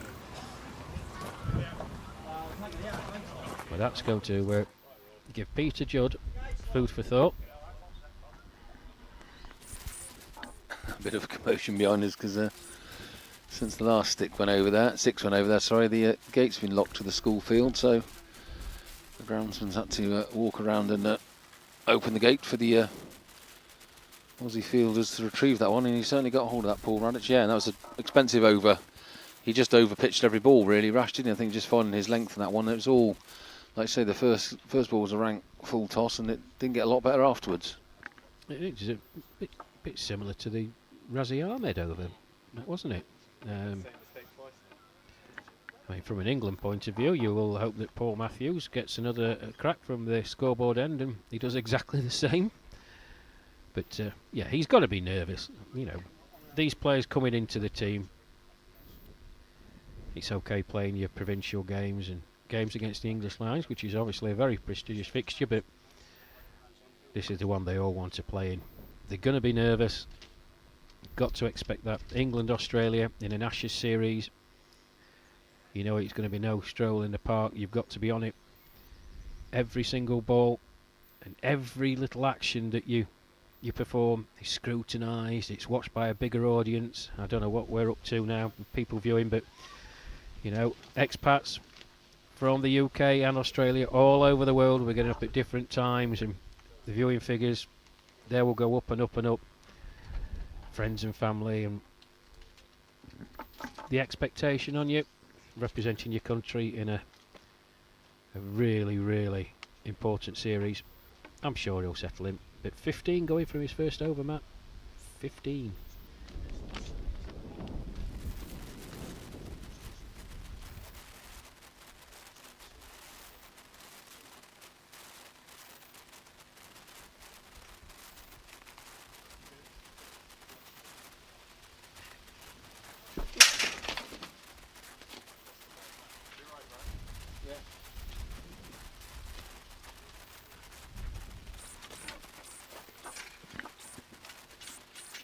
Yeah, 207 watching now, which is good numbers. Just trying to get this ball back from the school playing field. Dave Sharma, Paul Matthews happy wearing number 87.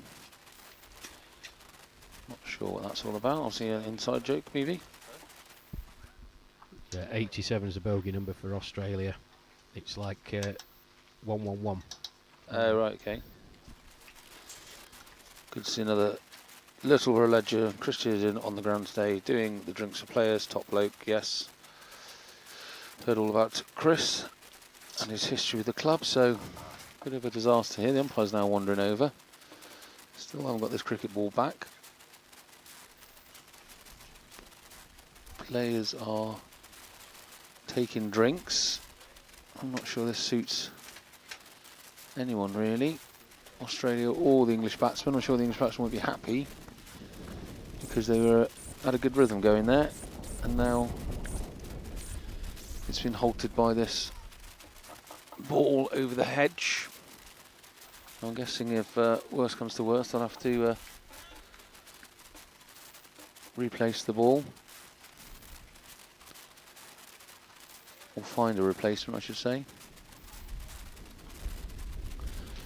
Umpire seems to be holding something now, it's retrieved, and it's going to be Darren Smith again to get us underway after that short break.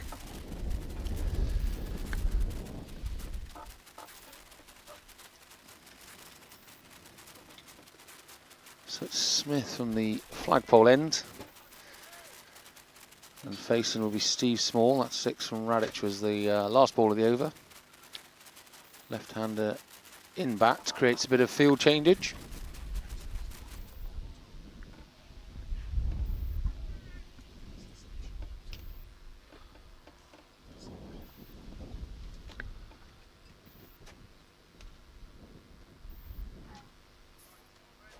And as Darren paces out, so you don't know what the 87's from then, Rash, you don't know what's behind that history of superstition?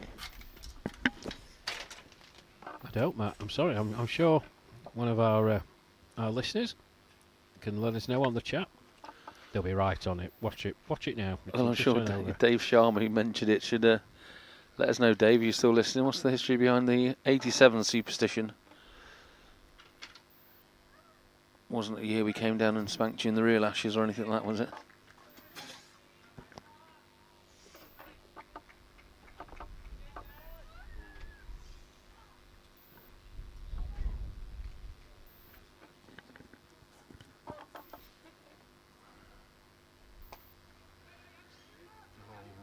Oh, why is he not? A very risky run there. I don't think Darren Smith can quite understand why that ball wasn't thrown into him. He was miles out of the crease. Strange turn of events. I mean, that's Tony Panacasio, very, very reliable fielder. Just hit straight to him at mid-off. Steve Small called for a run immediately. And Panacasio had it in his hands. Darren Smith went straight behind the stumps, as you should do. Yeah, I'm a bit perplexed at that. When he looked like he was going to throw it, he looked like he was going to the keeper's end as well, which he should have been bowler's end all day long. Yes, it was certainly the easier option, Matt, and Steve Small was way out of his ground. I don't know. He must have seen something, Panacasio. That's short. No, it's a great bit of fielding. John Adamson. Full length. Great stop. Keeps it to 1. Yeah, good cricket all round. That was a nice shot. It was a brilliant dive by number 60, John Adamson. That was a certain boundary if that had got past him. Got his paw to it and stopped it. And then thrown in.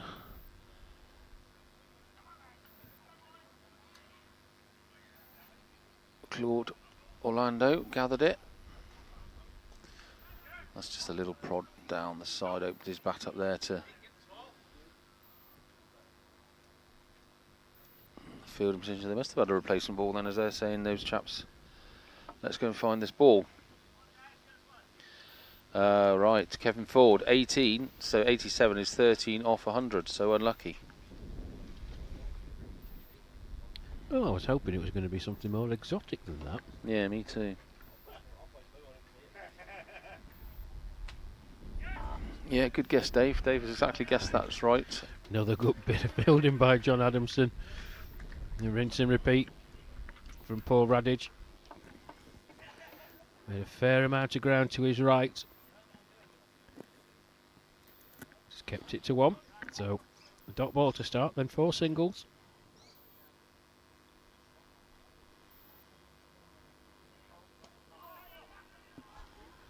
Good run in again by the English batsman, just dabbed it down, took the single. A bit like you said earlier, all of a sudden, Rash, you're up to 60 without Really feeling like you're breaking a sweat. And Victoria says, glad to see the run rate rising, not like Friday. That's exactly what happened Friday. They didn't really get it up there enough to do the job. So Victoria Fish, good comments, and exactly right. It's just, but Rash said earlier, they just plod along and all of a sudden they're on 60 on the board. 13 overs gone. So England are 60 for naught. As we start the 14th over, and it's going to be Matthews again. Paul Matthews, he's having another go, so more of the same, hopefully, Rash. Well, from an England point of view, you would say yes, but just in that last over, dot ball to start with, Matt. But low risk, high reward. 5 off the over. They've done it without taking any risk whatsoever. Could have been more. Save for 2 very, very good bits of fielding by John Adamson. It's Doug Murphy. Retreats. Oof. Oh, it's hit back. He's got his hand to it, Matthews. I wouldn't class that as a chance. He was hit very, very hard back to him, way above his head. Jumped up, but not a good delivery again. He did well just to get his hands to it, really. He certainly did, Matt. Yep. As Graham Pavey goes back into the covers now for the right-hander. That's a full toss as well. He'll do well to stop that, John Adamson, and he has done. Another great bit of fielding from John Adamson. He's thrown in hard to Claude Orlando there. And it's, yeah, he just hasn't got his length, has he? He just needs to come back about 5 foot. He's well up there in the place for bowling Yorkers with spin. Now that's a better delivery. Yeah. Yep, much better.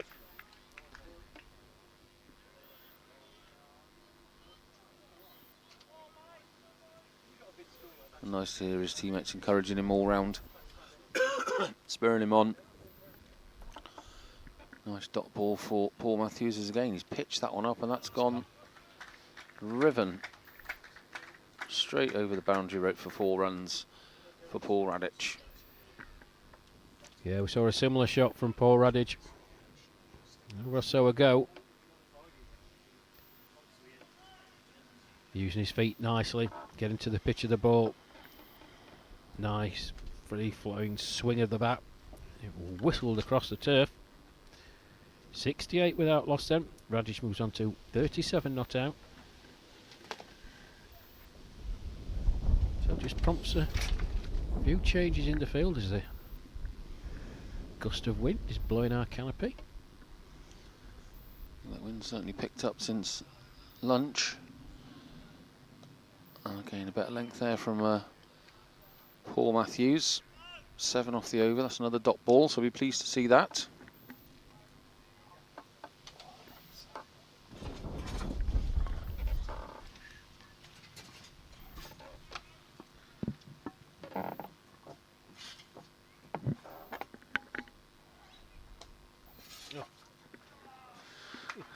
He's clubbed that away for 4 as well, Radich. Moving up to 41, so not far off his 50 now, and Matthew's gone for another boundary. Not sure we'll see him on for a 3rd over. Rash, what do you think?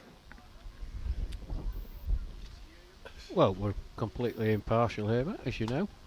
I think if you're an England supporter, you'd be saying, go on, Peter Judd, just give him one more. Sorry, it's a canopy threats to come down on my head. 2 overs, no maidens, no wicket for 26 then for Paul Matthews, operating from the scoreboard end. And the England boys taking advantage of some generous deliveries. You've still got to put them away though, and Paul Radich certainly has. 41 off 40 for him, 102.5 his strike rate. Steve Small 27 off 44. 31 overs remaining then here at Littleborough. England 179 to win to reach their target of 251, and it's Darren Smith to continue from the flagpole end. And after this over, I don't know whether they will take drinks, Matt, because they had that enforced drinks break at the 12 over mark as the ball disappeared over the hedge. But 15 overs in, I'll be taking a little walk. I'll try and gauge the views of some of the crowd, and it will be Owen Mason who will be coming in to replace me.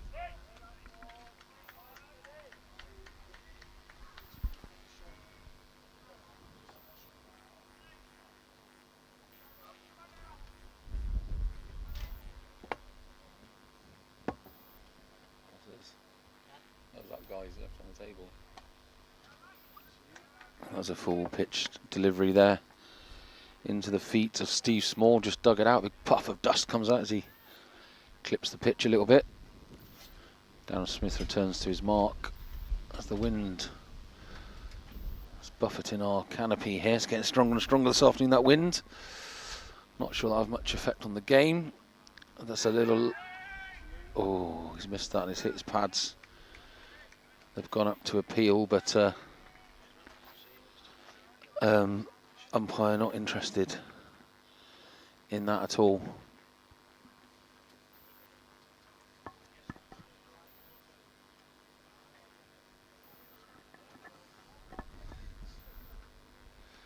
And that's come down, that's caught. They've gone for a cheeky little run there. They've got to be going at the stumps there, and the throw was miles off. The first sign of a little bit of frustration out there for the Australian fielders, and Benny's caught that beautifully on the camera. You just saw the throw come in, but Claude Orlando had to stretch and pull that back towards the stumps, so wasn't quite good enough in the fielding department. As Darren Smith prepares for his 5th delivery of this over. Really good over, only 1 run gone from it. As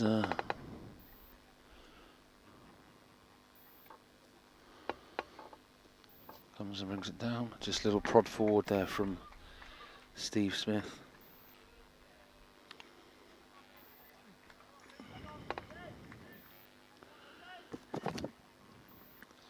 Pushing the ball back, and Rasher's headed off early. Gone half over early there, hasn't he? Welcome back, Owen. Yeah, good to be back. It's shot. Yeah, since I've been away, a few more boundaries for England, isn't it? And that, I wondered why the 1 over was a bit long. It was an enforced drinks break. Yeah. So like,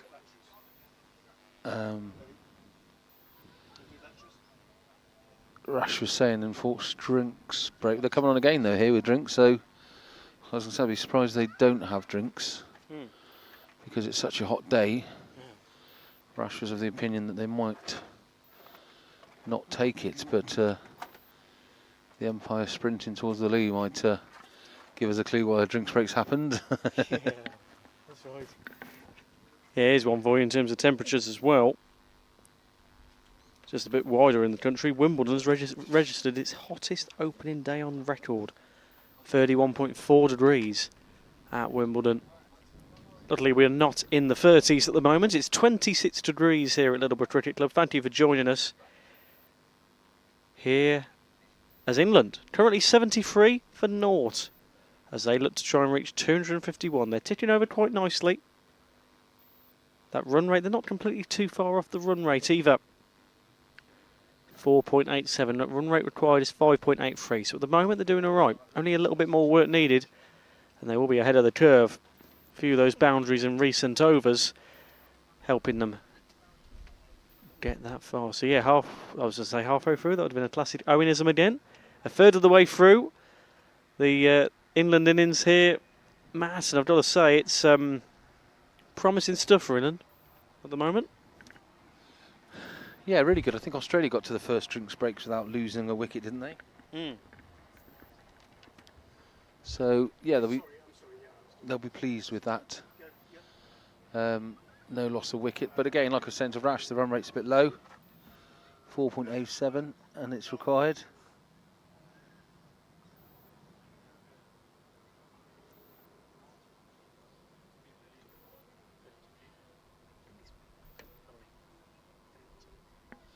Oh, right. Yeah, see on the chat there. The Martins have popped up on the live chat, which I presume is Benny's family. Where is the toad? Love this filming. Yes, it's nice to see. Oh, there's a straw behind the camera. Liv, you're quite right. Liv's coming. He's actually just out there changing the batteries at the moment on the other cameras while we have this drinks break. We'll let them know you've been in touch, family and Liv.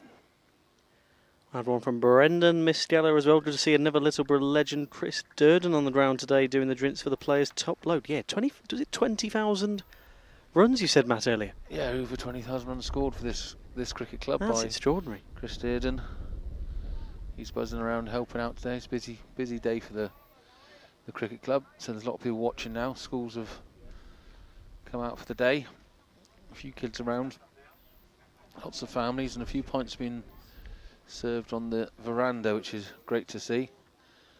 So they're just finishing off drinks. Young Benny's flipping the batteries over. Ready for the action to get underway. Yeah, Dave Sharma said Paul Matthews happy wearing number 87. Quickly replied by Kevin Ford. 87 is 13 off 100, so unlucky. Ooh, Yeah, that's the chat we had earlier. We bit of were saying, superstition. he said that about Paul Matthews and we didn't understand why, but luckily Kevin Ford put us in the know. Here's Benny returning from his battery duty now.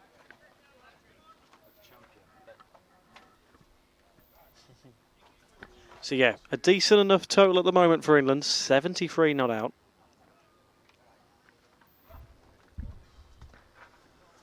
Nice big smile from Benny. Showed him the messages from the family and Liv. Put a smile on his face. He's doing an awesome job out there today. Absolutely sizzling in the sunshine. So many layers of Using about sun spray. 3 bottles of sun cream have gone on. He looks like Casper the Friendly Ghost at the moment, the amount of sun cream on him, but he's getting through it. So yeah, 10 to 5 now. Matt, it's an interesting point. I think England at the moment, I was just saying, just as you were just off mic for a moment, they're only about 1 off the run rate at the moment in terms of reaching that run rate. Not doing too bad at the moment. But is there more you'd like to see from England? Well, this is going to help because I was just saying, we were talking about whether you're going to get another over Paul Matthews, and there has actually been a change of bowling as Peter Judd, the skipper, does the same as Paul Matthews there and offers a full toss. It's going to go to the boundary. Yes, 4 runs, great shot. Peter Judd, the skipper, starts with a big full toss that is promptly dispatched to the boundary by young Steve Smith, I believe. Yeah, those 2 overs help because, I mean, unfortunately Paul Matthews went for 13 runs per over, so that was 26 added on quickly. Hence why he's probably been hooked from the bowling and Peter Judd's put himself on. So yeah, it's in the balance. They've just got to watch it here. Nice that they're not losing any wickets yet. Keeping the wickets in hand and just start knocking it around more. And again, on the chat when you're having your break, Victoria Fish made the comment that we talked about on Friday where they didn't up the run rate. They just kept plodding away and didn't really go for it. Whereas at least England kind of noticed they were at 2.5, 3 run rate and they've upped the game. That's another full toss. That's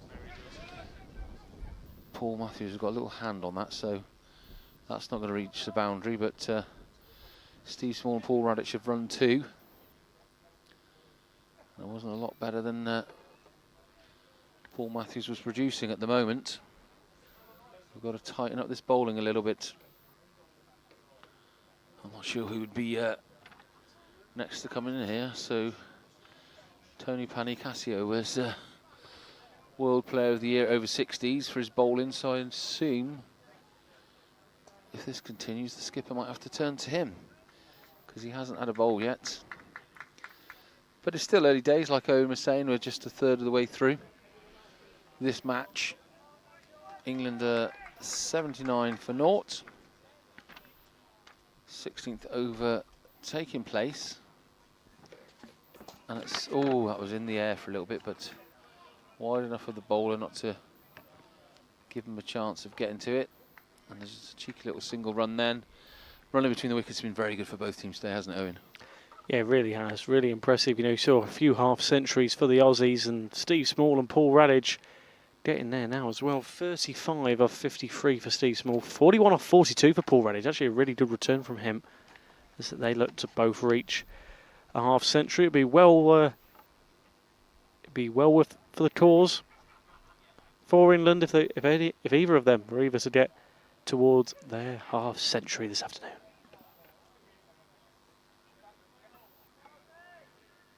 Worthwhile for the cause. There we go. I can't get my words out. My goodness me.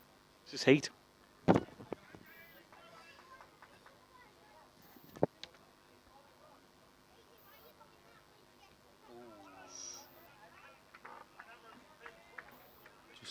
flick at that one, Radic. Last ball for Peter Judd's first over.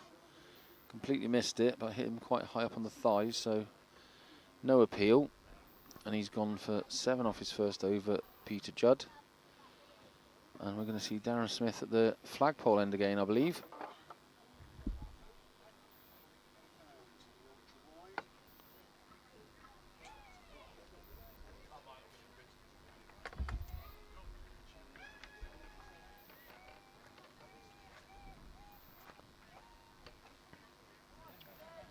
Looming Trails, says hi all. Send us a nice little heart emoji. Welcome on board, Looming Trails. You let us know where you're joining us from around the world. We always like to see a map of where people are watching from. Obviously a few Aussies hopping on board to keep up with their side. Yeah, they'll be watching quite late into the night or early into the morning, whichever way you look at it. For them now, fair, bit fair play to them, because it's that's always either the travelling, a long travel over here, or you watch it all hours in the evening or all hours in the morning, depending on where they are. That's another nice shot, but it will prevent it. A 4, as we're just looking at the times, it's 4 minutes to 2 a.m. in the morning in Brisbane. Melbourne, I believe, is a touch later than that, might be. I'm not sure. Yeah, we've had a nice day of weather today, Matt, but it's actually not been as hot here as it has been back home. No, it's touching 30 down in the famous Narm, Cheltenham, from where I live. The wife's just messaged, she's melted. She's a primary school teacher, so kids all over the place with this heat. We shouldn't grumble, we only have about 3 days of it a year, so let's just get on with it. Yeah. And as Owen said, the hottest first day of Wimbledon ever recorded. Yeah. Apparently 33 in London, so that's unbelievable. That's mad, yeah. And nice to have a bit of sunshine on Wimbledon. Oh, that's a cracking delivery. He's put that right up in the block hole there, as Darren Smith, and Steve Small just had to adjust his feet. And I think it was Radic actually, isn't it? Because he's left-handed. Radic just had to do a bit of ballet dancing there to get that out from stop it hitting his stumps.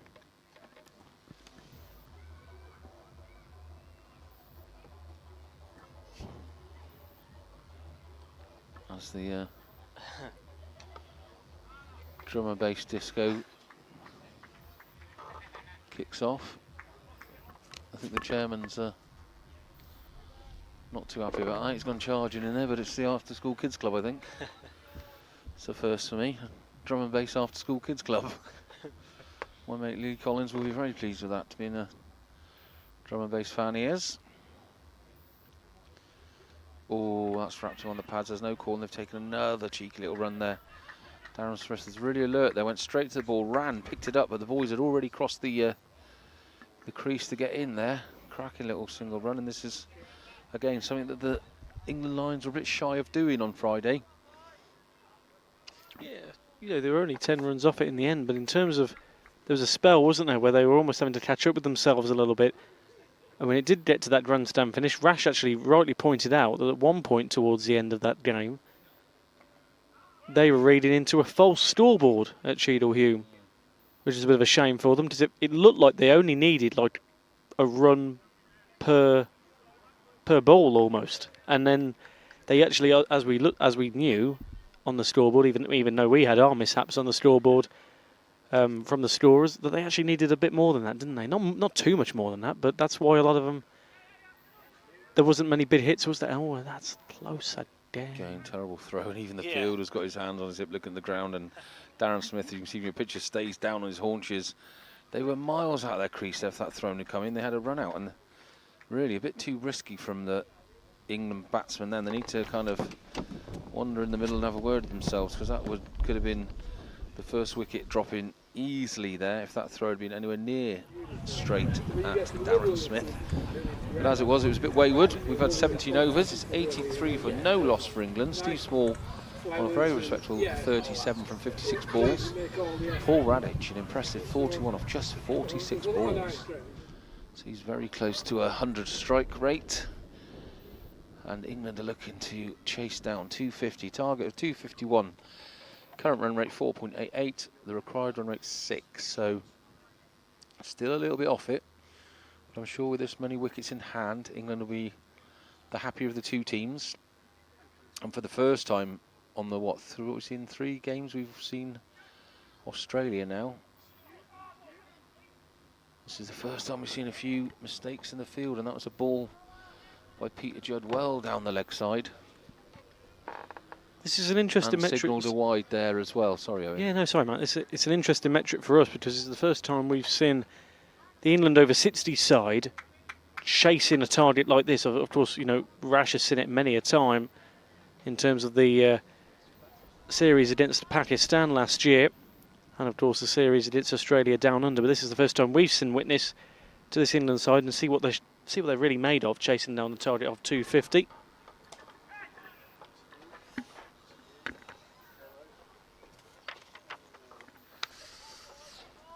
Yeah, really good since Stephen Moore's just joined us from Blackheath, Surrey. Come on, Aussies. That's down in the mother-in-law's direction. She's at West Clarendon. That's down Surrey way, the area where the brother-in-law plays a lot of cricket for Normandy and Guildford and the likes. Oh, he's just missed that off the leg side and flicked it around the corner. Yeah. Yeah, nice to see. I mean, no disrespect to your Wales or your West Indies, but they were just a little cut below England and the standards, and Australia's certainly up there. Cracking fielding and bowling performance by England's restricted Australia to 250, and like Rash said when we broke for lunch, that England will definitely be the happier of the two sides. Keeping them to 250 is very impressive, and there was some really good fielding. I mean, the 2 catches spring to mind. The diving catch by... who did the diving catch? Forgotten now. Brilliant. Nick Gaywood, wasn't it? Diving catch, Nick Gaywood, and the caught and bowled by Kevin Watson. Close. And of course, well, you mentioned that the cracking bowling performance by Kevin Deakin. Phil Deakin. This heat is getting to us. It is hot, yeah. Phil Deakin. Nice bit of breeze though, just recently. Oh, so that was really good by England in the field, and Australia. That's put them under a bit of pressure, and you can almost see it now. Australia are bowling and fielding because there's the odd little mistake.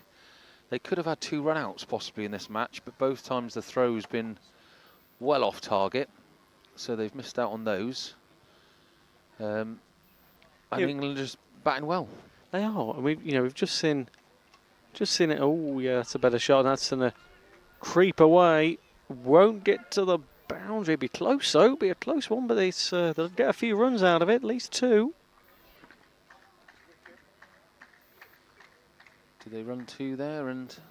Well, 3 in the end actually. Was it? Wow. So Radic on 44, creeping up to his 50, which would be nice. They must have passed the 50 partnership. Obviously, I wasn't here for that. That happened when you were commentating with Rash, I presume. So 100 partnership isn't a million miles away. No. To be fair, what are we on, 83? Yeah.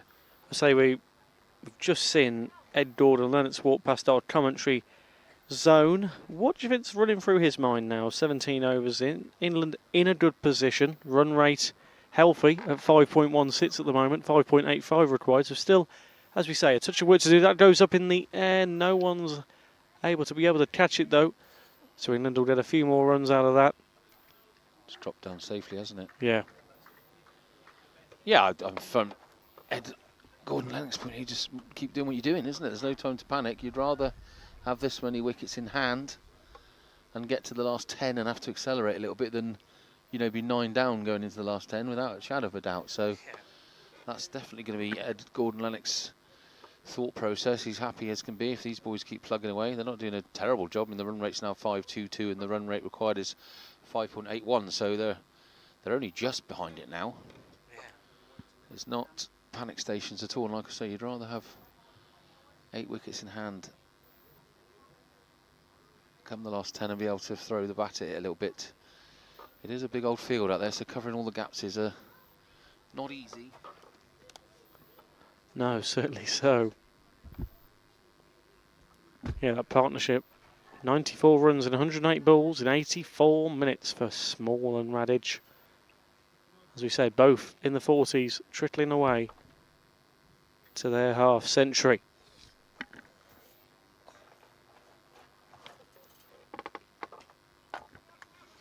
That's a lovely drive shot. I don't think the fielder's going to get there. No, he's not going to get there. It's got to the boundary. Beautiful shot by Paul Radic. Takes him to 48. Just 2 away from his 50 knock.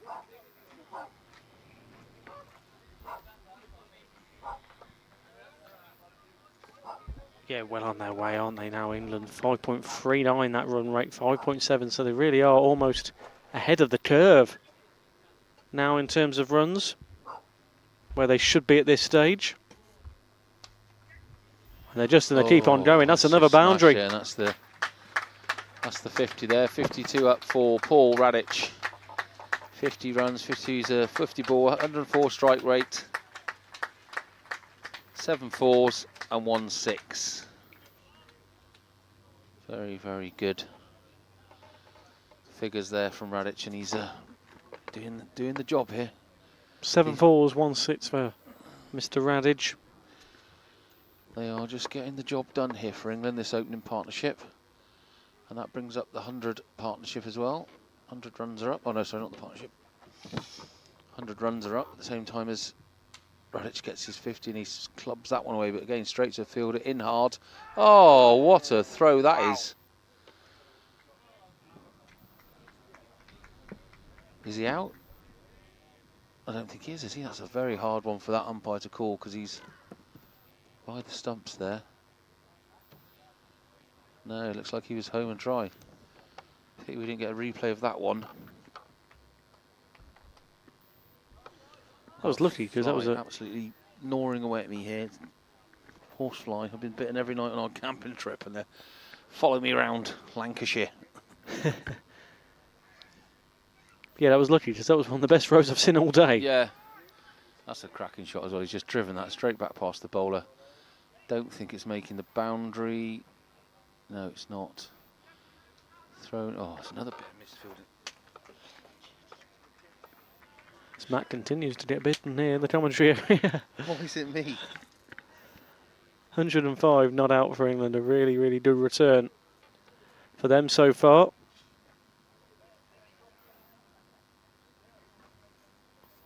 As they beat the run rate for the first time today, 5.63 needed now. Well, that's their current run rate. They currently need 5.5. So yeah, they're well above the curve now, which is good to see for England. I think they just want to really get. Sorry, they just want to really get going with it now, England, don't they? Yeah, they look to be opening up the shoulders now and having a few swings. And again, I can imagine Tony Panicasio is going to be turned to very, very shortly. As you say, the first time England have got above the run rate, he's top edged that. That's gone to going to be safe again. That's fallen into an empty part of the field. They've had a couple of little lucky breaks, in all honesty, but well earned. And it's 105 for the loss of no wickets for England. Opening batsman doing a sterling job. You've got Steve Small on 44, Paul Radic on 53.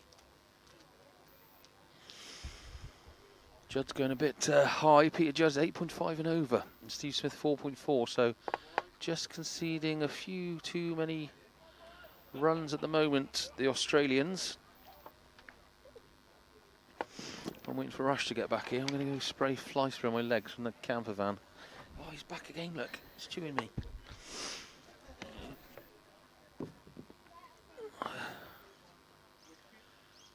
The Australians having a little reshuffle, and the skipper's kept himself on here from the scoreboard end, keeping faith in his bowling. Got a few more here, Victoria Fish. It's not just about staying in, I think it's about getting runs.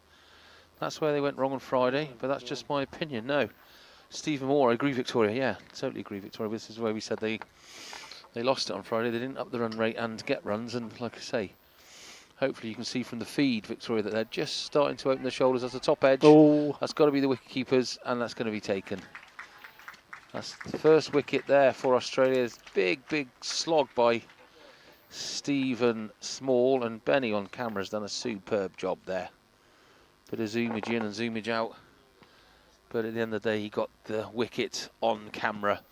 And that's the Australia breakthrough. So maybe that's why they don't go for it so hard, Victoria. Things like that happen. But 106 off 20. You double that for 40. That's 220. 5 overs left. They should be on track to keep this going if there's no major batting and claps going to come on the back of that. But it's a great knock from Steve Smith. And who's that coming in? Mel Hussain, is it?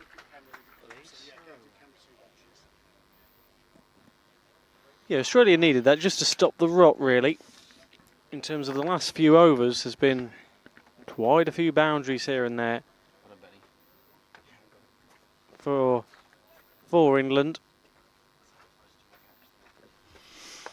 I know, right? So Mel Hussain comes in. 1 ball gone in the 19th over. He's going to be on strike as well. So a bit expensive, Peter Judd. 7.8 and over, but he's got the first wicket breakthrough, so skipper's done his job.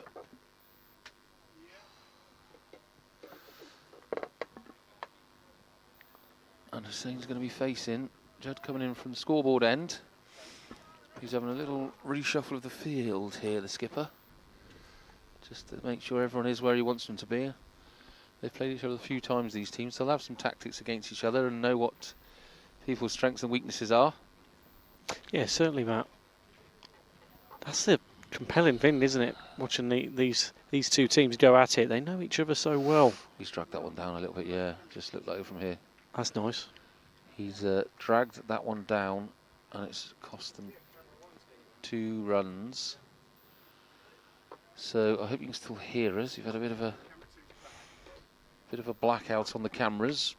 Benny's running around trying to save the day.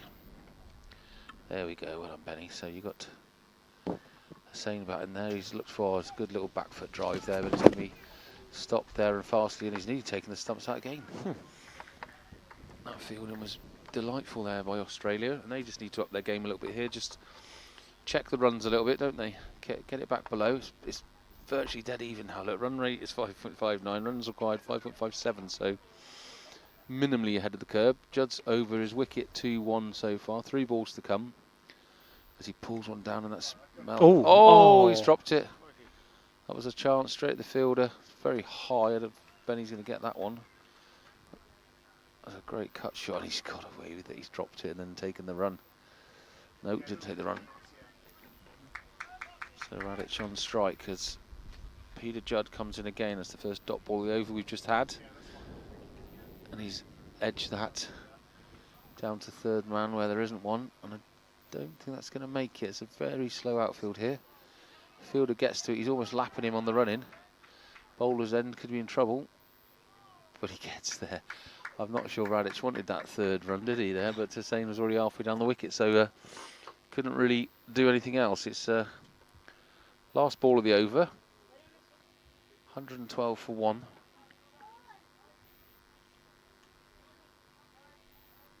Rash Mahmood is going to come back from his break and join Owen Mason while I go cover my legs in fly spray. Try and get back to Cheltenham with some blood in my system by the end of next week. Judd comes down, Hussain goes and drives it straight at mid-off on, and it's stopped. So that's the end of the 20th over. England 112 for 1, lost the first wicket, and the run rate is just above runs required.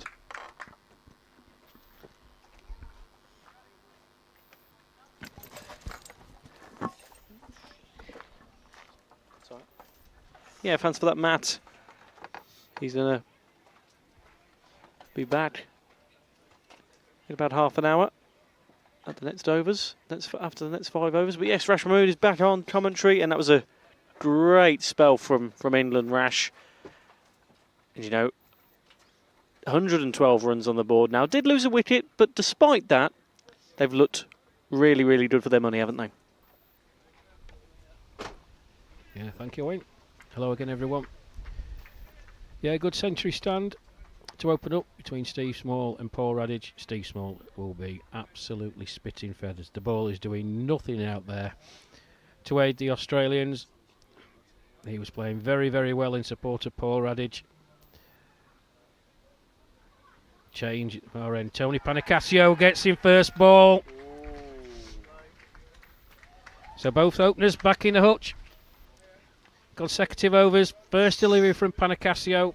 It's a beauty. It's very much like the wicket he got on Friday. Clipping the top of the off bail. So, in a flash, Australia right back in it.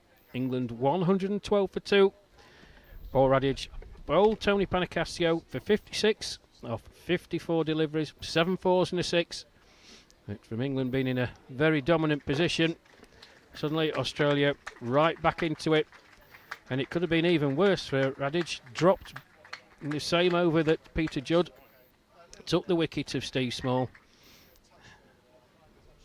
It's straight to Peter O'Reilly at point. Wasn't the most difficult of chances, but came to him quickly.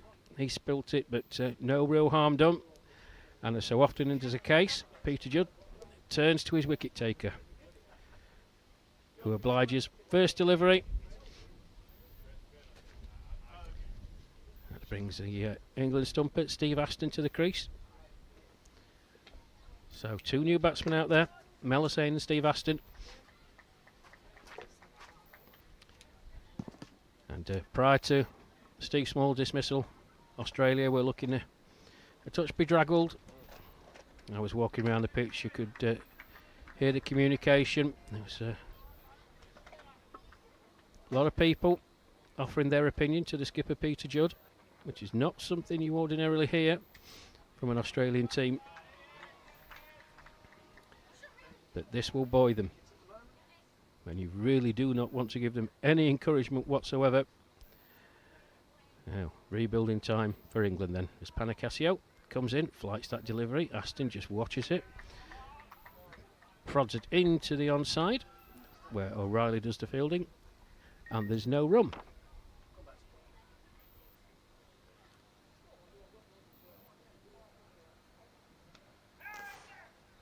Yeah, it's an interesting spell for England, that Rash. You know, flying high, and then, like you say, within 2 overs, Small and Radage. They're both wickets lost there. So it's an interesting spell. Australia needed that really just to stop the rot, because at one point, England looked like they were getting, running away with it with consistent falls. Well, I wouldn't say they were running away with it, Owen, but they were massively on top. Yeah. I don't know what the conversation has been like between yourself and Matt while I've been ambling round the boundary, but the Australians were certainly rattled, and they were worried because, as I said, the ball was doing absolutely nothing. Yeah. Wicket made in to start for Panicasio then. Yeah, they were doing absolutely nothing. Steve Small, as I say, he'll be annoyed with himself because he was playing very, very well. I'm not sure he needed to do what he needed to do off that Judd delivery, but he obviously set himself for it, straight up in the air, and a well judged catch by Claude Orlando in the end.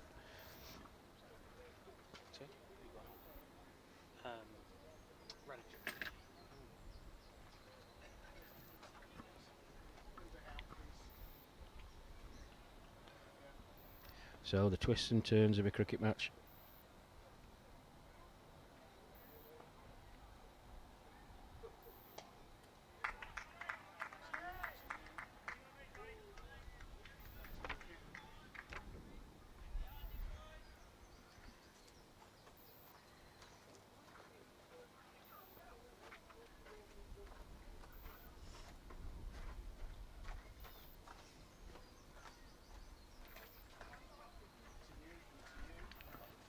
That's a good bit of fielding out in the deep.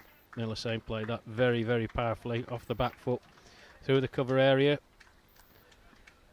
And Doug Murphy out there in the deep extra cover boundary.